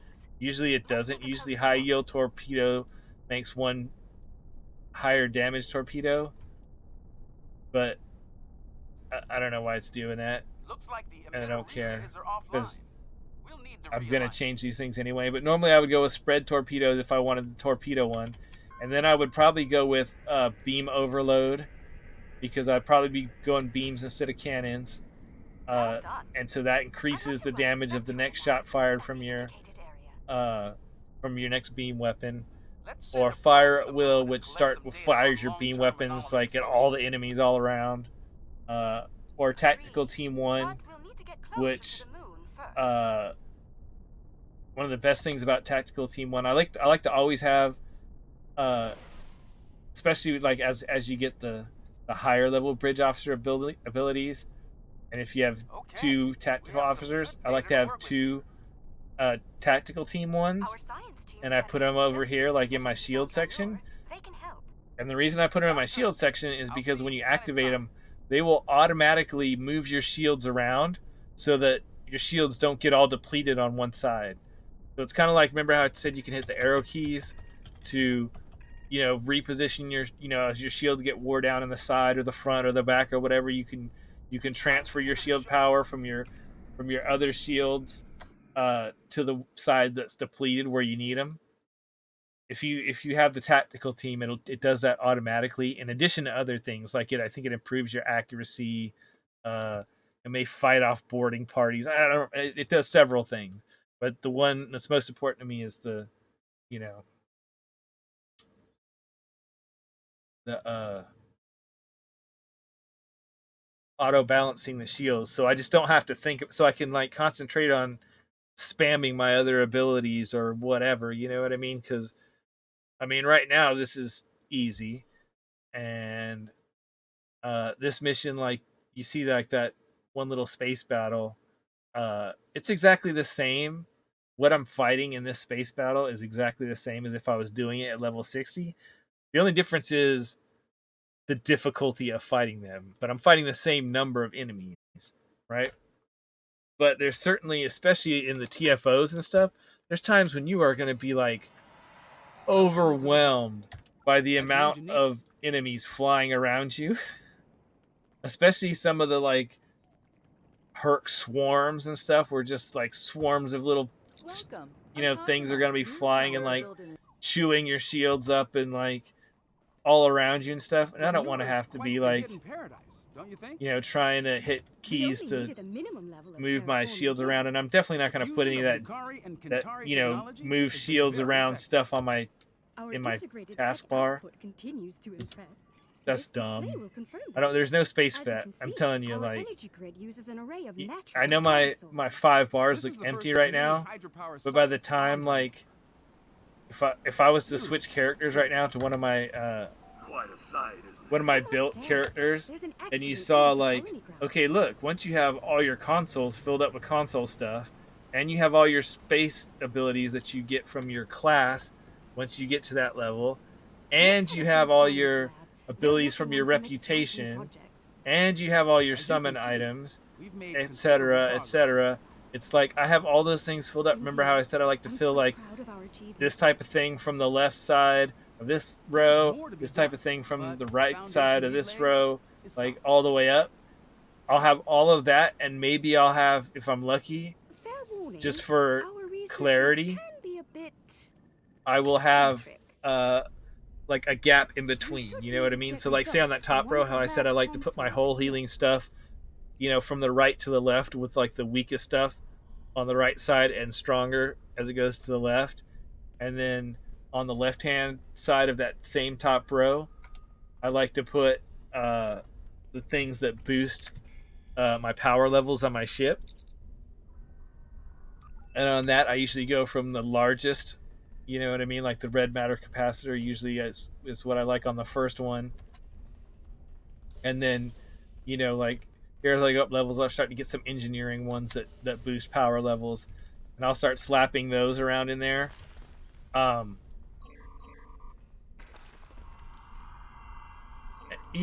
then if you have any other abilities and items and things that do that, you know what I mean? Like you throw those up there. I like to have a little gap still in between those where I have an empty spot, in between like, oh, my healing stuff's on my right and my energy boosting stuff, or my energy boosting stuff's on the left. I like to have enough room to where I have a little gap there still, So yeah, I mean, and they'll other than that, they'll basically be all filled up. The Zenkevi are turning toward the planet. They're heading for us. But yeah, I like to have usually like Science Team 1 or one. There's some other science abilities that restore your shields. I like to have, those, and then Engineering Team or something similar that restores my hull. Like as my like level 1 and level 2 like bridge officer abilities. And then I like to use my 3 and 4 stuff for like the cool stuff. Yeah, that's usually where you want your like more damaging like big butt stuff. I think I can tap into their comms from here. Hold on. I mean, like, I would rather have a beam overload 3. You know what I'm saying? Than a beam overload 1, or like a rapid fire 3, more than a rapid fire 1 or 2. You know what I mean?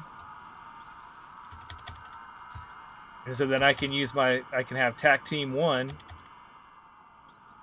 You know what I mean? And then I can have Torpedo Spread 2. And then I can have Beam Overload 3. You know what I mean? And then the tactical level 4 stuff. Well, level 4 would have your cannon rapid fire 4 if you're doing cannons. Then there's more reason to use your 4th slot. But other than that, that's another thing I don't like about is that I feel like the 4th slot for tactical kind of sucks.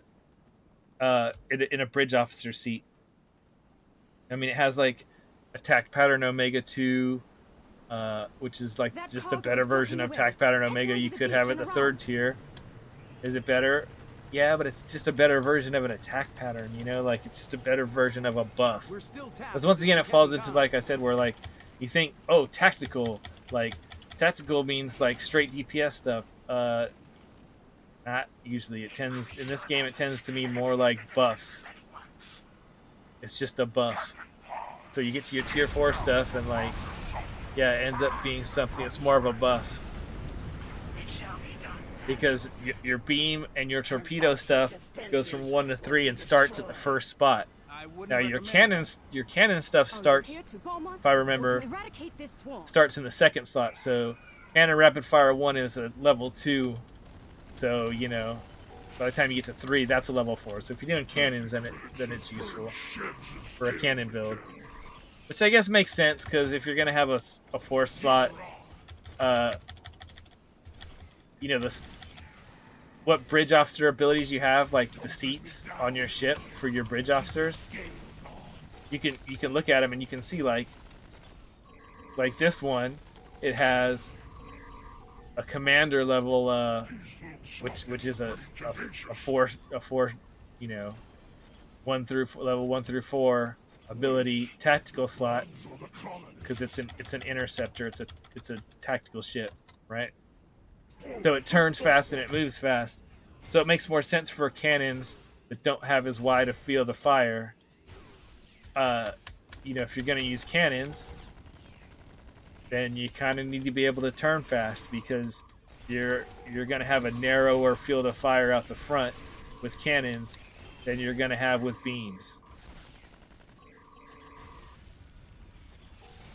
And you know, the narrower the field of fire that you have, the more damage weapons do, whether they're cannons or beams. You know what I mean? That's just how it is. So like if you have a 360 degree cannon or a 360 degree beam, an FYI, for 360 degree beams, you can only equip 2 at a time.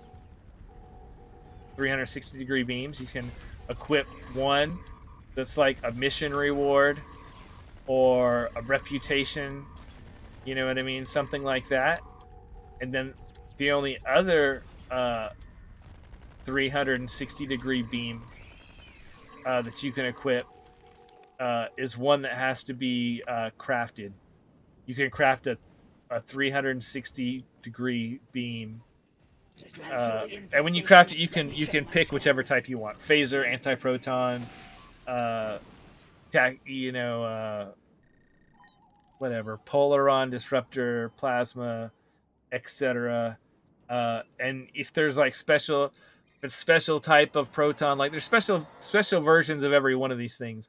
So there's like Delphic anti-proton, you know what I mean? Like stuff like that came out of lockboxes. But once again, like I said, you never need to buy, because you know the stuff for those, like, it just seems pointless to me. I mean, now what you get in lockboxes in this game, I have to say, especially if you're doing the I don't remember what they're called. They alternate between, they go back and forth. Every time they rotate lockboxes, they go from one that's specific that has new stuff in it. Okay, so like I think the one right now is the Picard lockbox. So this stuff is based around, you know, the special ship that's in there that's rare to get, and the ground weapons and the beam weapons are stuff that are based off of the Picard show. Before that, it was, you know, they had one that was like Klingon stuff from the Discovery show. Like they go back and forth, and then they have the in between all of those, they have the I don't remember what they're called. They're like wild card boxes. We're still Okay. tapped into Zenkethi comms. Where with the wild card boxes, what they work, the way they work is you get a wild card box, and then you get to pick what you want, kind of. I mean, you don't get to pick reward like that you get out of the box, but like, so you'll get something, you'll get like one that says like space weapon or ground weapon or something like that, right? And you click on the space weapon and it says like, what kind of space weapon do you want? Do you want a Delphic anti-proton weapon? Do you want a Terran phaser weapon? You know what I mean? Like, it gives you the choice of the category, okay? And then you say, oh, I want a Terran agony phaser weapon. Okay? Then it gives you either a phaser array, a dual beam bank, a phaser turret. You know what I mean? Like, it randomizes, you know, what specific variant you get. You get to pick the type at least. And then it just randomizes, you know what the field of fire is. You know what I mean? Like what version you get. So that's you know that's better than a lot of games. You know what I mean? There's a power spike on the So I got to give them that. You know what I mean? They changed And their and comms encryption. and all the stuff in like the universal or whatever they're called lockboxes. I can't think of the name right now. They all work like that. They give you a choice. You know what I mean? Like if you get something that they can give you a choice. But some of the stuff they have is just like, okay, some people might like it, but to me, it's like it's just kind of garbagey. You know what I mean? Like they've got these things that give you special duty officer missions. I don't know if you've gotten a duty officers yet, but basically, you know, hey, you've got a whole ship. You know, it's more than just you and your bridge officers. So you have duty officers, and you have starting off. I think you have 5 slots, and then you can expand that. But you can assign them to your ground and to your space, and Kathy must be they will give buffs to certain abilities and things when you use them Listen, Kathy must in ground and space. Uh, and then the ones that you don't have assigned to those 5 slots, you send them off on duty officer missions. So you click on the duty officer thing. I think you get it at like level 13, so it happens real early.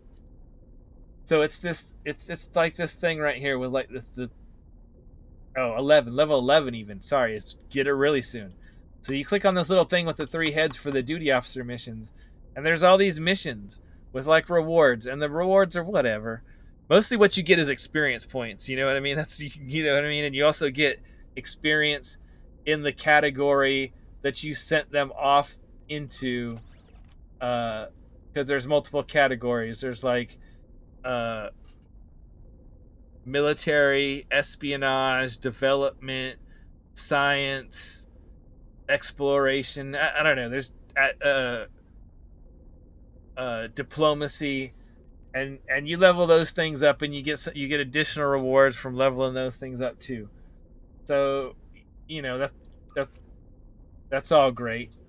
But okay, so you do that, and This new that's information another on way the that you'll get levels crystals really the fast is by Zenkethi have doing been duty attempting officer to missions. Because eradicate is disturbing to say once the you, least. especially once you get a bunch of them, Starfleet will be you'll monitoring the worlds we know of that contain you'll Congratulations. queue up a whole bunch of these, and they're anywhere from 30 minutes to 24 hours.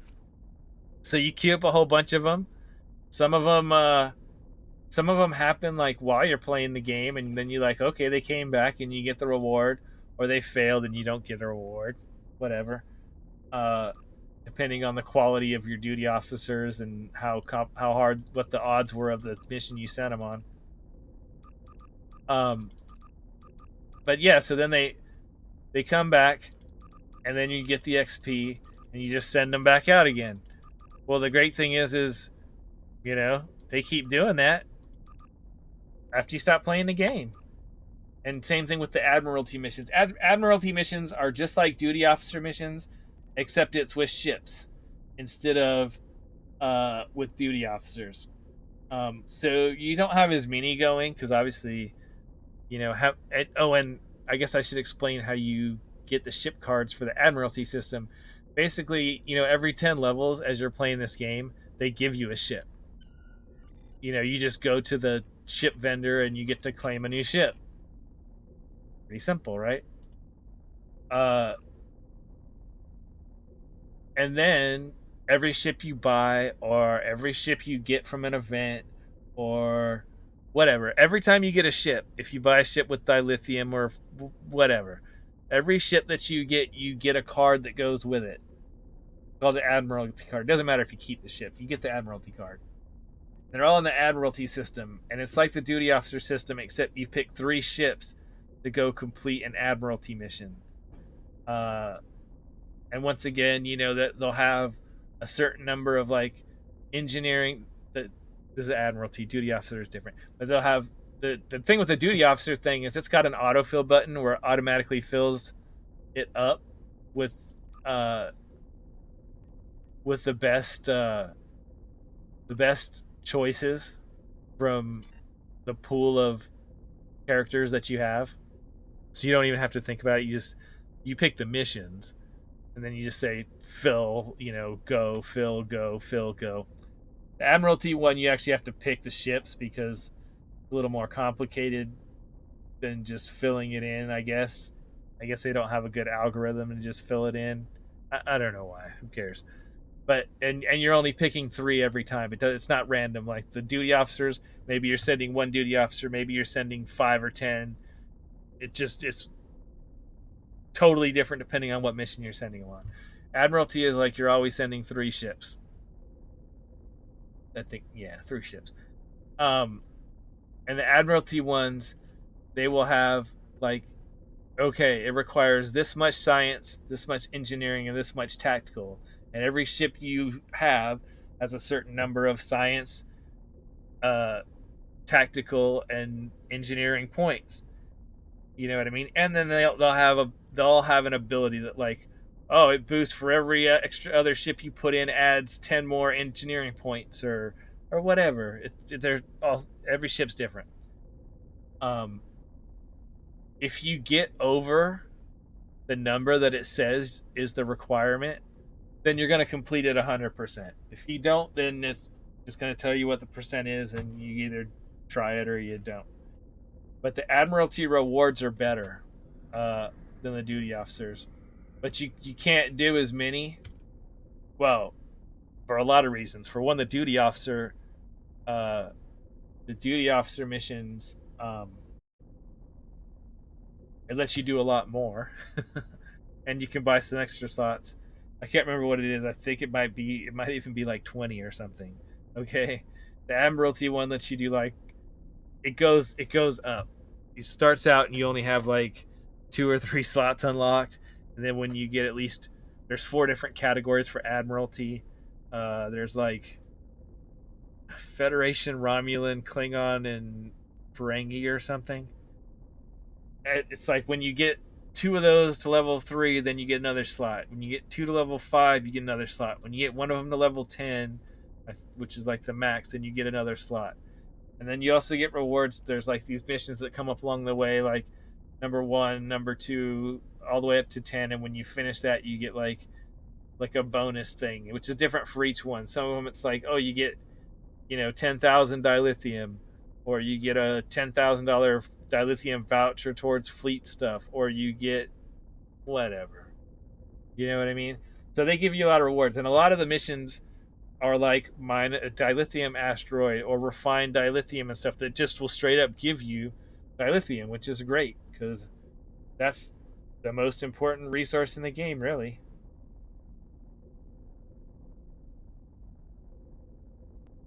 Oh yeah, I got the Sankethi shield capacitor ability. That's an ability that I have from just the shield that I have equipped. Uh, repairs offline shield systems if your shield is offline. If it's offline, you also get 50 exotic particle generator EPG for science and plus 25 Tetrion damage. But even if it's not offline, it gives me plus 10% shield resistance and plus 15% shield power for 10 seconds. Cool.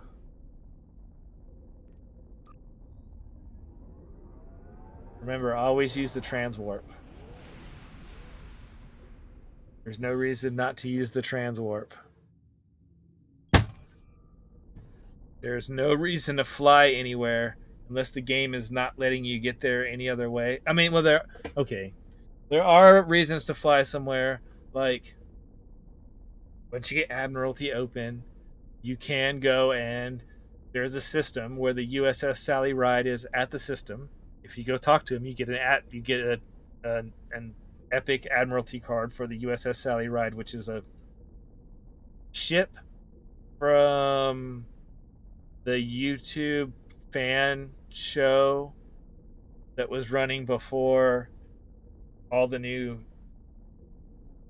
Paramount Network Star Trek stuff started. You know what I mean? Like, I think it's called Red Shirts. I don't think I actually ever watched it, but so that there are things you can fly out and do. There's some places you can fly uh, to get duty officer missions that there's no way to get there. One thing you can do though is if you want to go to, like, say I wanted to go to Deep Space Nine right now, I don't want to fly to Deep Space Nine, and if I hit the transwarp thing, I don't have Deep Space Nine in here. As you go up levels, this will get filled up with Bajor, Deep Space Nine, Solanae Dyson Sphere, Delta Quadrant, whatever. It get filled up with everything, okay? All kinds of stuff. But it still doesn't get you everywhere you want to go. But if you know, and people have put lists out, there are, I've seen YouTube videos that have lists. I'm sure there's Reddits. I'm probably something in the Star Trek wiki and whatever. But if you know a mission that starts wherever it is you want to go, like if I wanted to go to Deep Space Nine, I could do Sunrise. If I did this, right? It would tell me like, oh, go pick up the specialist at Deep Space Nine. With the war over, it's time for us to rebuild. Go to Deep Space Nine, pick up a solar specialist, then head to the unexplored star system, right? So if I accept this, and then I hit the transwarp, the first place it's going to take me is Deep Space Nine to go pick up that I say guy, but it's actually a woman. I think she's a Kardashian, if I remember correctly. It's been a minute.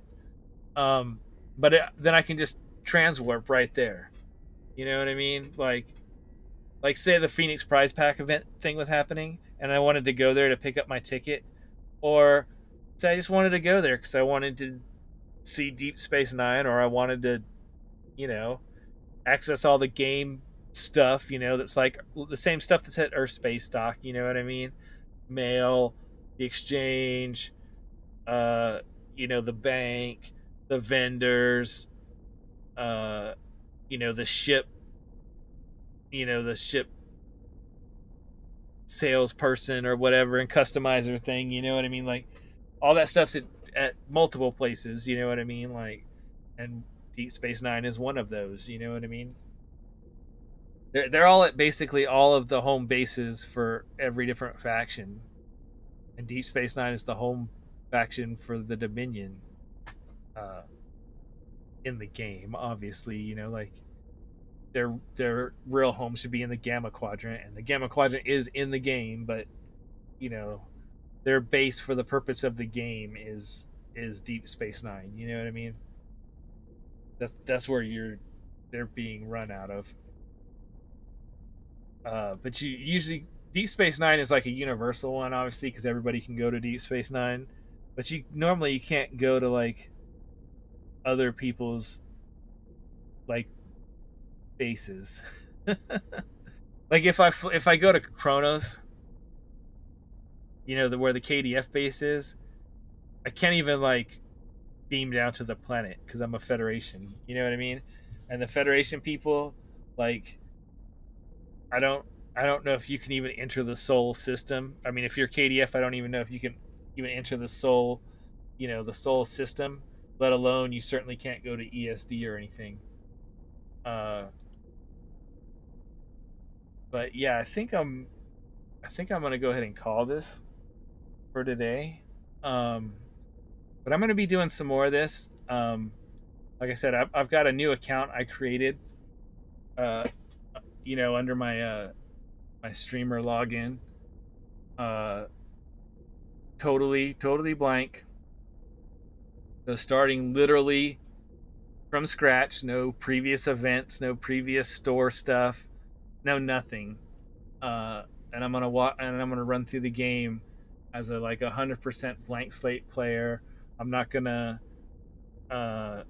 use my other accounts and like come over and give myself, oh look here, take a bunch of money and like here I crafted you this and that and this and that, and I'm literally gonna start from scratch. And show kind of how I think like the most efficient way is to go about that. I mean, I've talked about it a lot already today, and I've kind of been doing that with this character.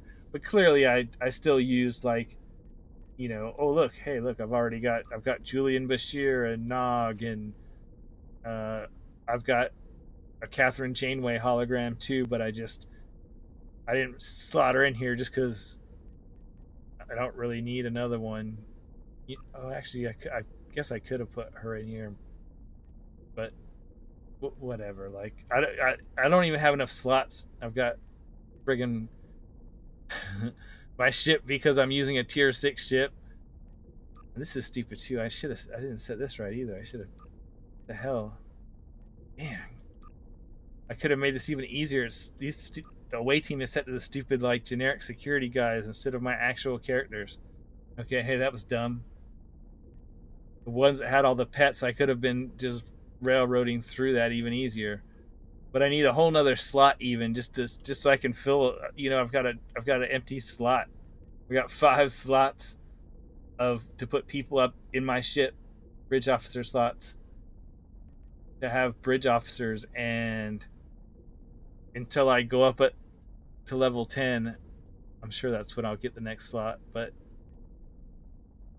can't be far away. Let's see, level. New ship, new trait slot.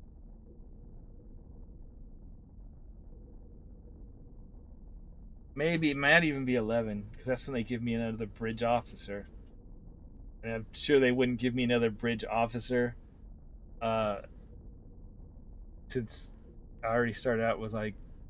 Maybe I only started out with 3. I know they give me one at 9 too. So yeah, that would be one like it would just go into this bank of like, oh look, bridge officer you can't use yet. That would be stupid. So yeah, I'm sure like 10 or 11 I'll get another slot, then I can at least have this filled up. But like I said, as you can see, since this is an interceptor, which is basically a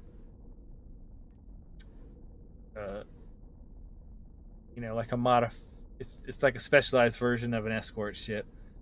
The tactical seat is the one that has the 4 slots. You only have one seat that has a 4 slot. So see, that's what I mean. Like, look at this. My 4th ability, attack pattern Omega 3. Okay, well I could have had attack pattern Omega 2 here if I really wanted one. Like, I'm not saying this is useless. Like, okay, look, plus 25%, basically 24.9% damage, plus 172% of speed and turn rate, plus 37% damage resistance, and plus 45 defense, immune to movement debuffs, immune to disables, and cannot be teleported. So basically, like, they can't use any control abilities on you. Your defense goes up, your movement goes up, and your damage goes up. I mean, that's not useless, but it still feels a little lackluster. Man, like if I had a tier 4 science ability, I could have like Gravity Well 3 or something. You know what I mean? Like I could have an ability that was like, a direct damage ability at a 3rd tier. And like I said, cannons. This is where cannon. I can check, but I'm pretty sure the space abilities. Okay, yeah, see, cannon rapid fire. See, so if I was doing cannons, then I would have a good, important reason to have a higher tier, because the rapid fire and like beam overload, which by the way, you can't get tier 3 of these things in the shop that sells them. Which doesn't mean you can't get them. You can just buy them off the exchange, or you can craft them. They're I don't think they usually even cost that much because it doesn't take hardly crap to craft these things. But I mean, the 3rd tier is so much better. So let's see, beam overload 3, beam damage increases to 4 times default.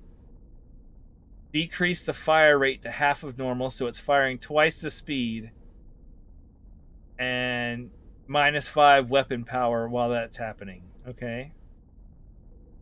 What's number 2? 3.5 times default. Okay, so it's not that big a difference, I guess. 3.5 and 4.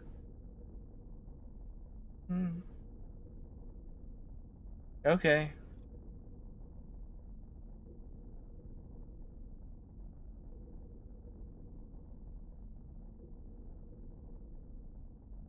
So tactical team, okay, so it does do just 3 things, and these ones that say 23C, that just means 23rd century.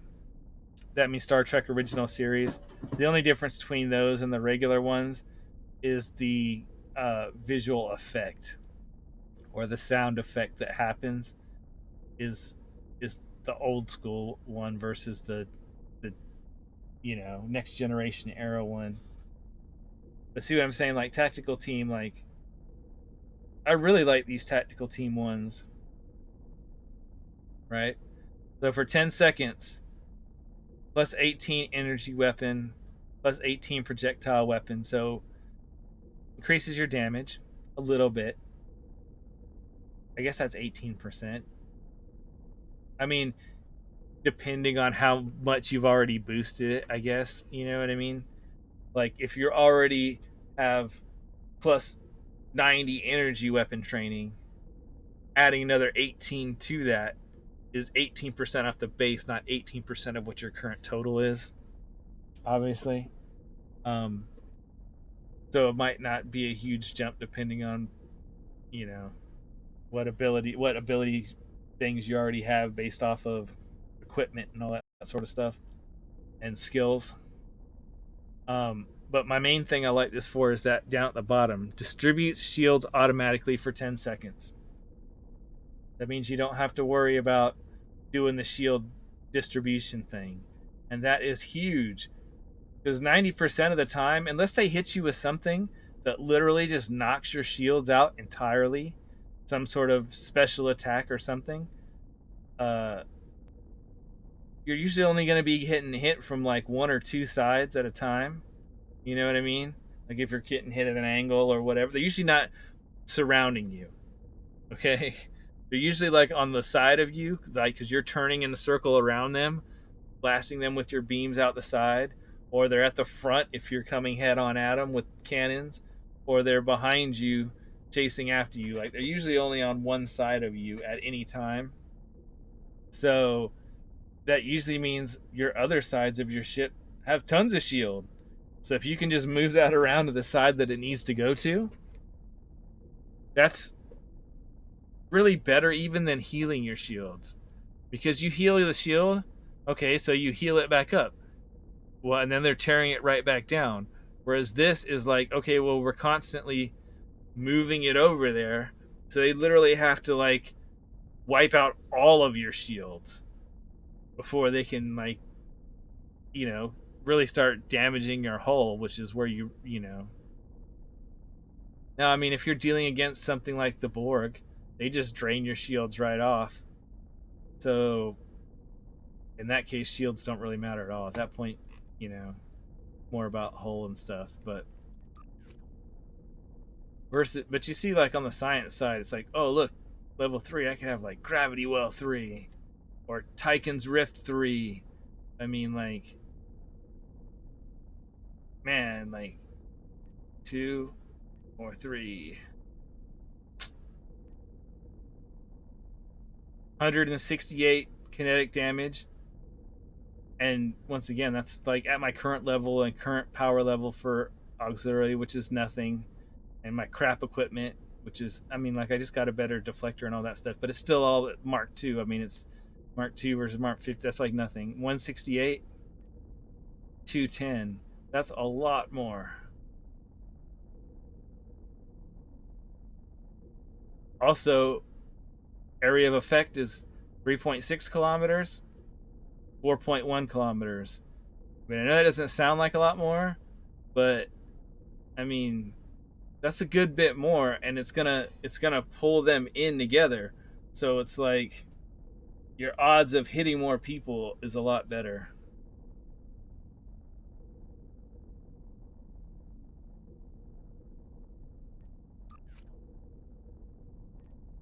Look at engineering.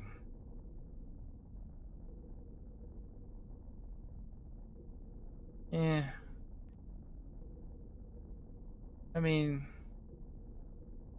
okay, if you do like Aston Beam, that's a lot more damage.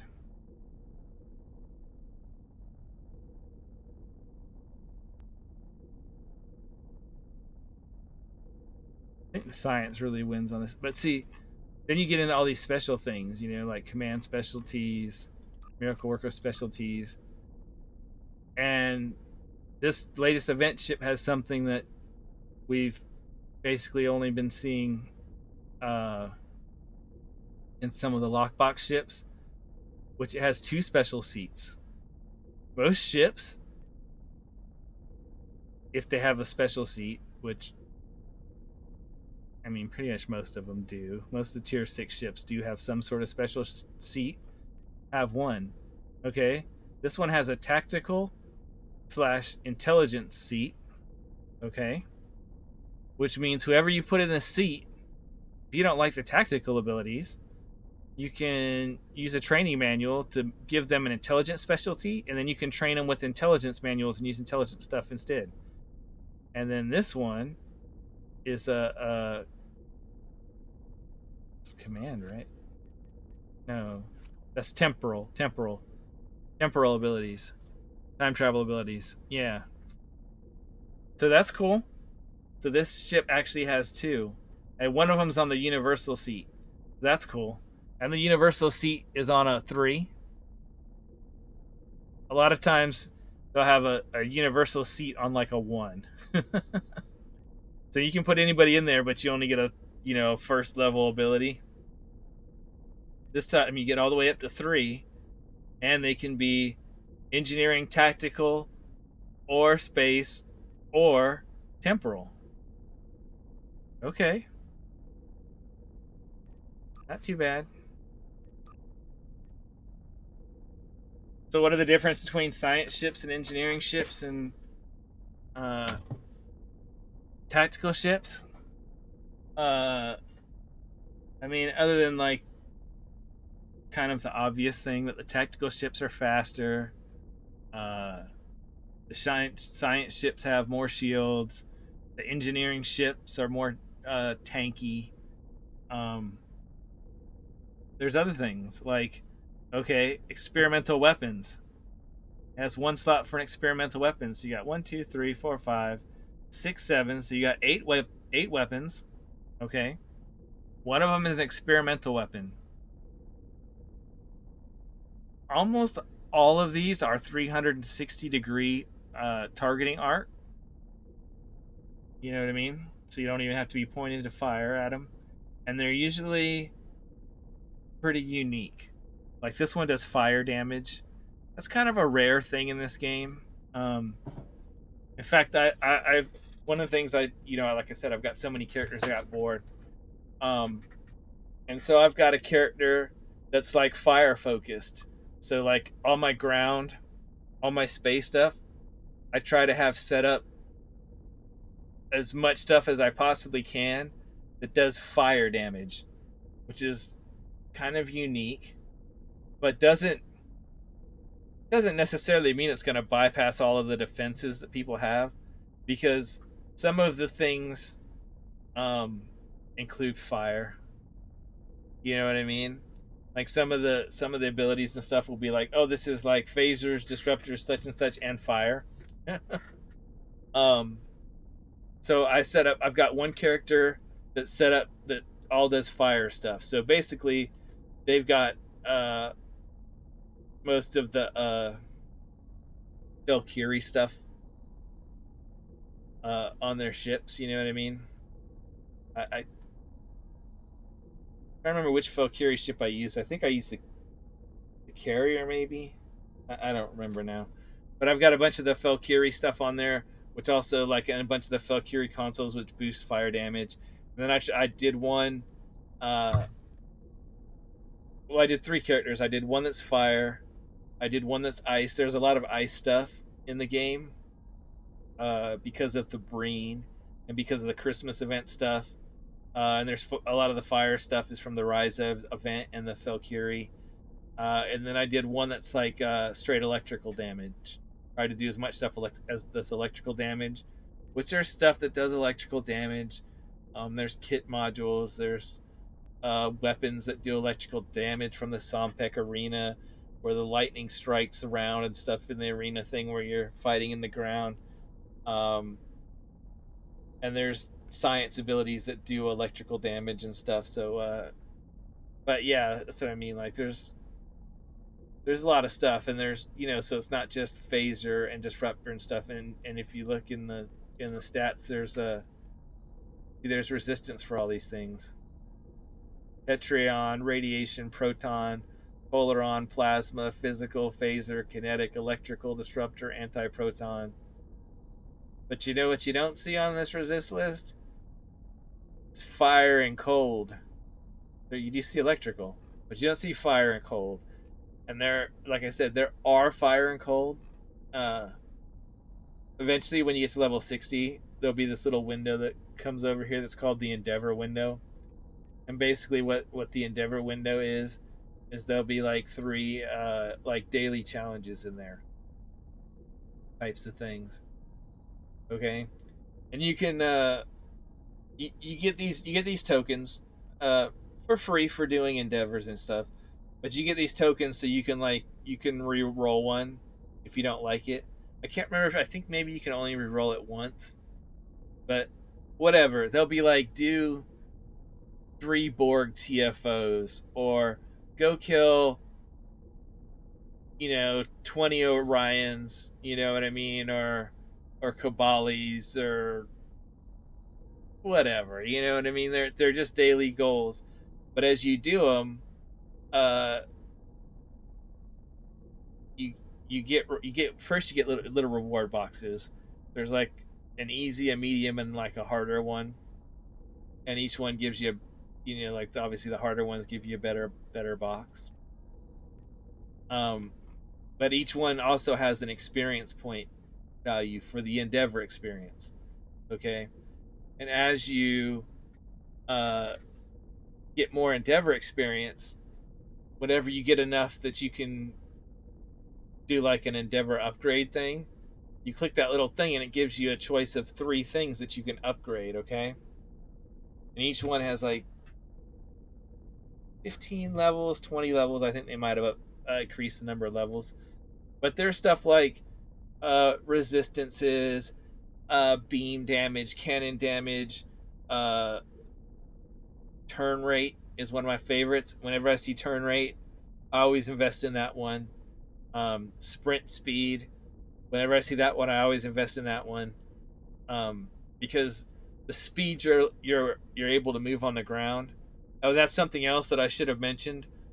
Is I'm not 100% on this, but I'm pretty certain that even though I can't see the endeavors because I'm not level 60 yet, and so I can't do them with this character. I'm pretty sure I still get the bonuses, because the bonuses you get in the Endeavor system are account wide. So like if I log in with one character and I go look at the Endeavor thing, it's going to have the list of all my Endeavor upgrades that I've earned. And if I log in with another character, I'll see the exact same thing. It applies to everybody. And so sprint speed on the ground is one of the ones I really upgrade on, because I just feel like it allows you to do content so much faster, and I hate just wandering around. And then turn speed is kind of the same thing, except that's more of a technical thing. I don't really care about increasing the top speed of my flight, like my top flight speed, but the turning speed so that you can maneuver and get your weapons on target. That one I care a lot about. So those are like some of my favorites to upgrade whenever they come up. So I think I've got them at least halfway. And then same thing with the traits. Uh, for There's a space trait, reputation trait. One of the ones makes you turn faster. I usually almost always have that one in, unless I'm flying maybe a ship like I'm flying right now that turns really fast. But I mean, God, it makes a huge difference when you're flying something like a carrier or a cruiser or a dreadnought or anything. Being able to turn faster is a big plus. And then for ground rep, there's two. There's one that's just straight up run speed. Then there's one that's like run speed and melee attack go up, but not as much as this, as just the run speed one. And those I always generally slot those two in. Though as the Endeavor thing, I've gotten the run speed up so high, I don't necessarily need those anymore. but that makes a big difference. In fact, like I said, there's that race that I was talking about during the Christmas event where you're running around like this little ice track and it's slippery. Um, but if you the trick to it is if you jump and don't keep moving while you jump, you know what I mean? Like you jump and then you let go, and wait till you land, then you stop and you start running again in a different direction, so you don't overslide stuff. You don't actually have to accommodate for the slipping. Um, but because because my run speed is so fast, like not only will I outrun the the person that starts at the starting line, the NPC character that starts at the starting line that I'm supposed to be able to outrun, but I'll catch up to the player in front of me that started with a gap before it lets me start. And sometimes I'll even catch up to the character in front of him. So I've actually like passed two player characters on my way to the finish line because of that sprint speed plus the ones from the specializations. I mean from the traits, and the traits on your reputation thing too. That's like I said, by the time you get to tier 5, you get the active ground and the active space ones, which are great. I mean, they're powerful attacks. They're like a kit module or a console level attack. I mean, they're significant usually. Um, are they game changing? I don't know if they're game changing, but they're certainly right there in your spam rotation. You definitely use them. Um, but you get those by the time you get to tier 5. Well, they upgraded from tier 5 to tier 6. So what do you get at tier 6 that you don't have at tier 5? Well, you can buy those fleet modules, like I said, one for each reputation. That's a big plus because you can get fleet modules without having to buy them at the store. That's one of the things they've really done right with this game. Is not when I first played it, when it was like back in beta and it was like basically a totally different game than it is now. When I came back to it as a free to play game, you could play the game totally free to play. Okay, you didn't have to buy yourself a tier 6 ship when you got to level 60. You could just use the ones that you get during the Christmas event and the summer event, but you don't have any control over those. You don't get to choose them. You just they try to give you some variety and stuff. So like the Christmas one was this, right? This interceptor, right? So it's a tactical ship. So the one in the anniversary event right now is a dreadnought.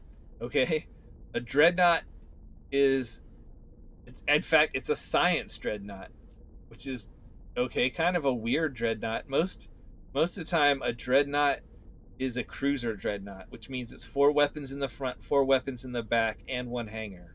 Okay, this is a science dreadnought, so that means it's. I'm pretty sure it said it was 3 and 3, right? 3 and 3. Okay, right? Okay, that's interesting. It can still equip dual cannons, like a. Not everything can equip dual cannons. Usually just tactical ships. So that's interesting. And it has a secondary deflector, like a science ship, and sensor analysis, which is a science ship thing, and subsystem targeting. So those bottom 3. Those are what make a science ship. Okay, every science ship has these 3 things. Sensor analysis. Okay, that's just like it's like a buff basically. You just hit it. It's a key you hit. You can hit it every few seconds. And it just analyzes the ship and allows you to do more damage against it, I think. If I remember correctly. It's a minor buff. It's not major. Subsystem targeting.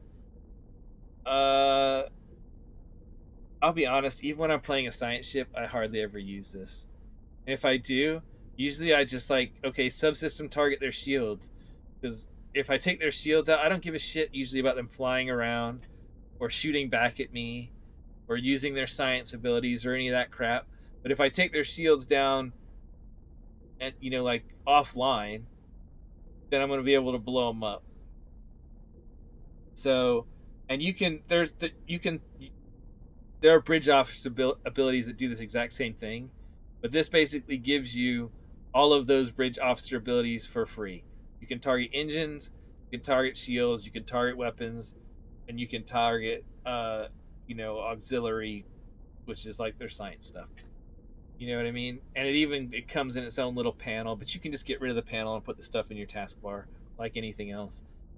The biggest thing is the secondary deflector. Okay, so you get a whole.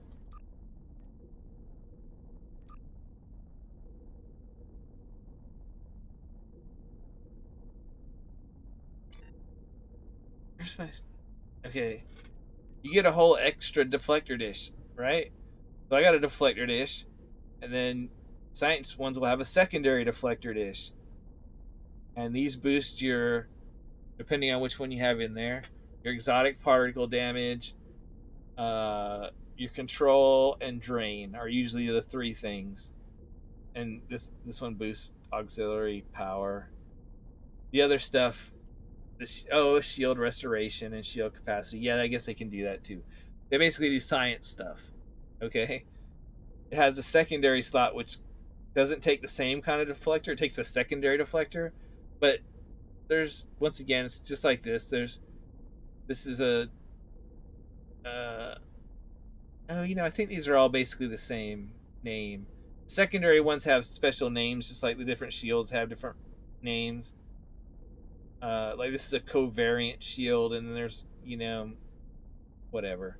There's like 3 or 4 different ones, and one like regenerates faster, one has more capacity, etc. In addition to then the boost, which just has like the three bonuses on this are AP, Cap, and Rad. So what that means is AP is anti-proton, so you can see reduces anti-proton damage.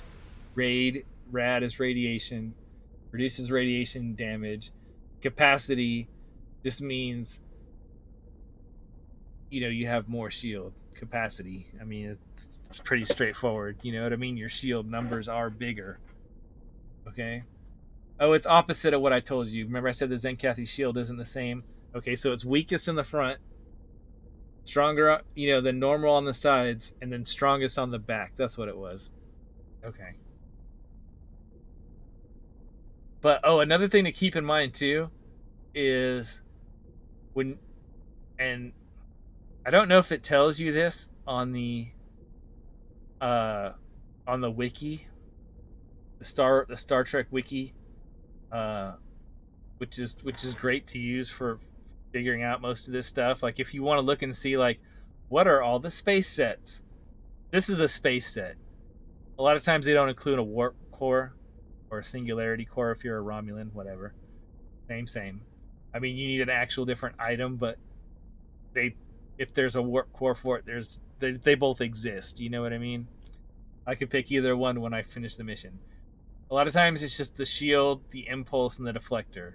That's considered a space set, and then you'll have a space weapon set. Okay? And the space weapon sets are almost always your choice of like a standard, like a beam array like this, one of the 250 arc ones, right? Or a cannon. You know what I mean? Then they'll have some kind of a torpedo, photon torpedo, a transphasic torpedo, a whatever one's in the set. Okay, so they usually have one of these, or a cannon, and then this, and then they'll have either like a 360-degree beam, which I'm pointing towards the back because that's where most people put them, but you don't have to put them on the back. But it's just, usually you're going to be pointing from the side or pointing from the front. So if you have 360-degree weapons, you put them in the back. So usually the back weapon is a choice of a 360-degree beam or a 360-degree turret, which is a cannon. Okay? Now, if I get 2 of these beams, like say I run the mission twice, and I get 2 of these 360-degree beams, or 2 of these front beams even, I cannot equip them to the same ship. Understand? Okay? So there's the 3 pieces, right? I can put the 3 pieces on. However, what I can do, even though I can't put two of those 360-degree beams on, if I get the beam and the turret, like say it has a special ability that I really like, okay, right? So like this beyond the Nexus one, right? So this is a trilithium enhanced omnidirectional, right? So rather than having the normal phaser ability, which is like a 2.5% chance of knocking a subsystem offline for 10 seconds or 5 seconds or whatever the hell it is. That's the standard phaser ability, okay? This has a 2.5% chance of 10% firing cycle haste for energy weapons. So it will make my energy weapons fire 10% faster for 10 seconds. Okay, that's kind of cool, right? I mean, maybe you like it, maybe you don't like it. Doesn't matter, okay? But Sarah, I was like, okay, well, you know what? Look, I want both of these. I can put both of these on. I can't put 2 of these or 2 of these, but I can put both of those on, right? Oh, well, that's cool. This space set actually is one weapon, 1 torpedo, and a console. Some of them are a console too. That's right. I forgot. This console is kind of meh, but the set bonus, if I remember correctly, is good. The bonus you get for having the 3 pieces, I think, is good. Power transfer rate. I do like power transfer rate, because it helps your power transfer. It's important because your power, especially for the weapons one, because every time you use your weapons, the power drops. You'll see it if you look down here while your beams and stuff are firing, not your torpedoes. I don't think. No, just your beams. The minus 10 power weapon to self while firing. So every time this fires, right, this goes down by 10, and then it has to come back up. So power transfer makes that come back up faster. I'm not saying I don't like power transfer. I'm just saying usually I invest in the power transfer flow over here. Both of them. Probably not that one, but both of these. You get an extra 100%. So twice the speed. So I usually don't need to tie up a console slot for that. But it does increase hull capacity, hit points, and hull healing. And 7.5 doesn't sound like crap, and it isn't. But you got to remember this is Mark II. The MK2, Mark II, right? So once you get it up to Mark 12, which you'll get for free upgrades, and then go up to Mark 15, that number goes up. You know, every time you go up a level, it goes up. And if it goes up a rarity, which the chance of that increases every time you. That's the other thing about upgrading, okay? So not only do you get stuff to Mark 15, but you see this is purple now. It could go dark purple, which is very rare, and then it could go gold. Okay? That happens unless you use an ultimate tech upgrade, which just makes it Mark 15 and gold in one go, which you get sometimes as rewards from events now. You used to have to get them out of, I don't remember. Maybe you got them from lock boxes or something you spent money on, whatever. But now they seem to give you a lot of them in events. You might have seen earlier when I was at my bank that I had some just sitting in there because I'm like, I'll just wait to use these for something when I really care about it. But you can also just use like Phoenix upgrades or whatever, any kind of upgrades really, as you upgrade these things, and some are better than other Omega upgrades and stuff. The chance it'll show you like how much it'll have 2 bars when you do the upgrade.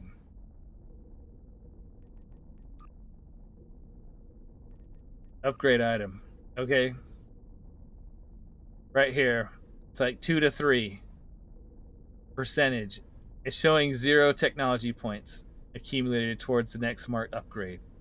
Because it's just ready to upgrade right now. Like I said, it'll go up to 3, or up to mark, well, 3, but it'll go up to 12 for free.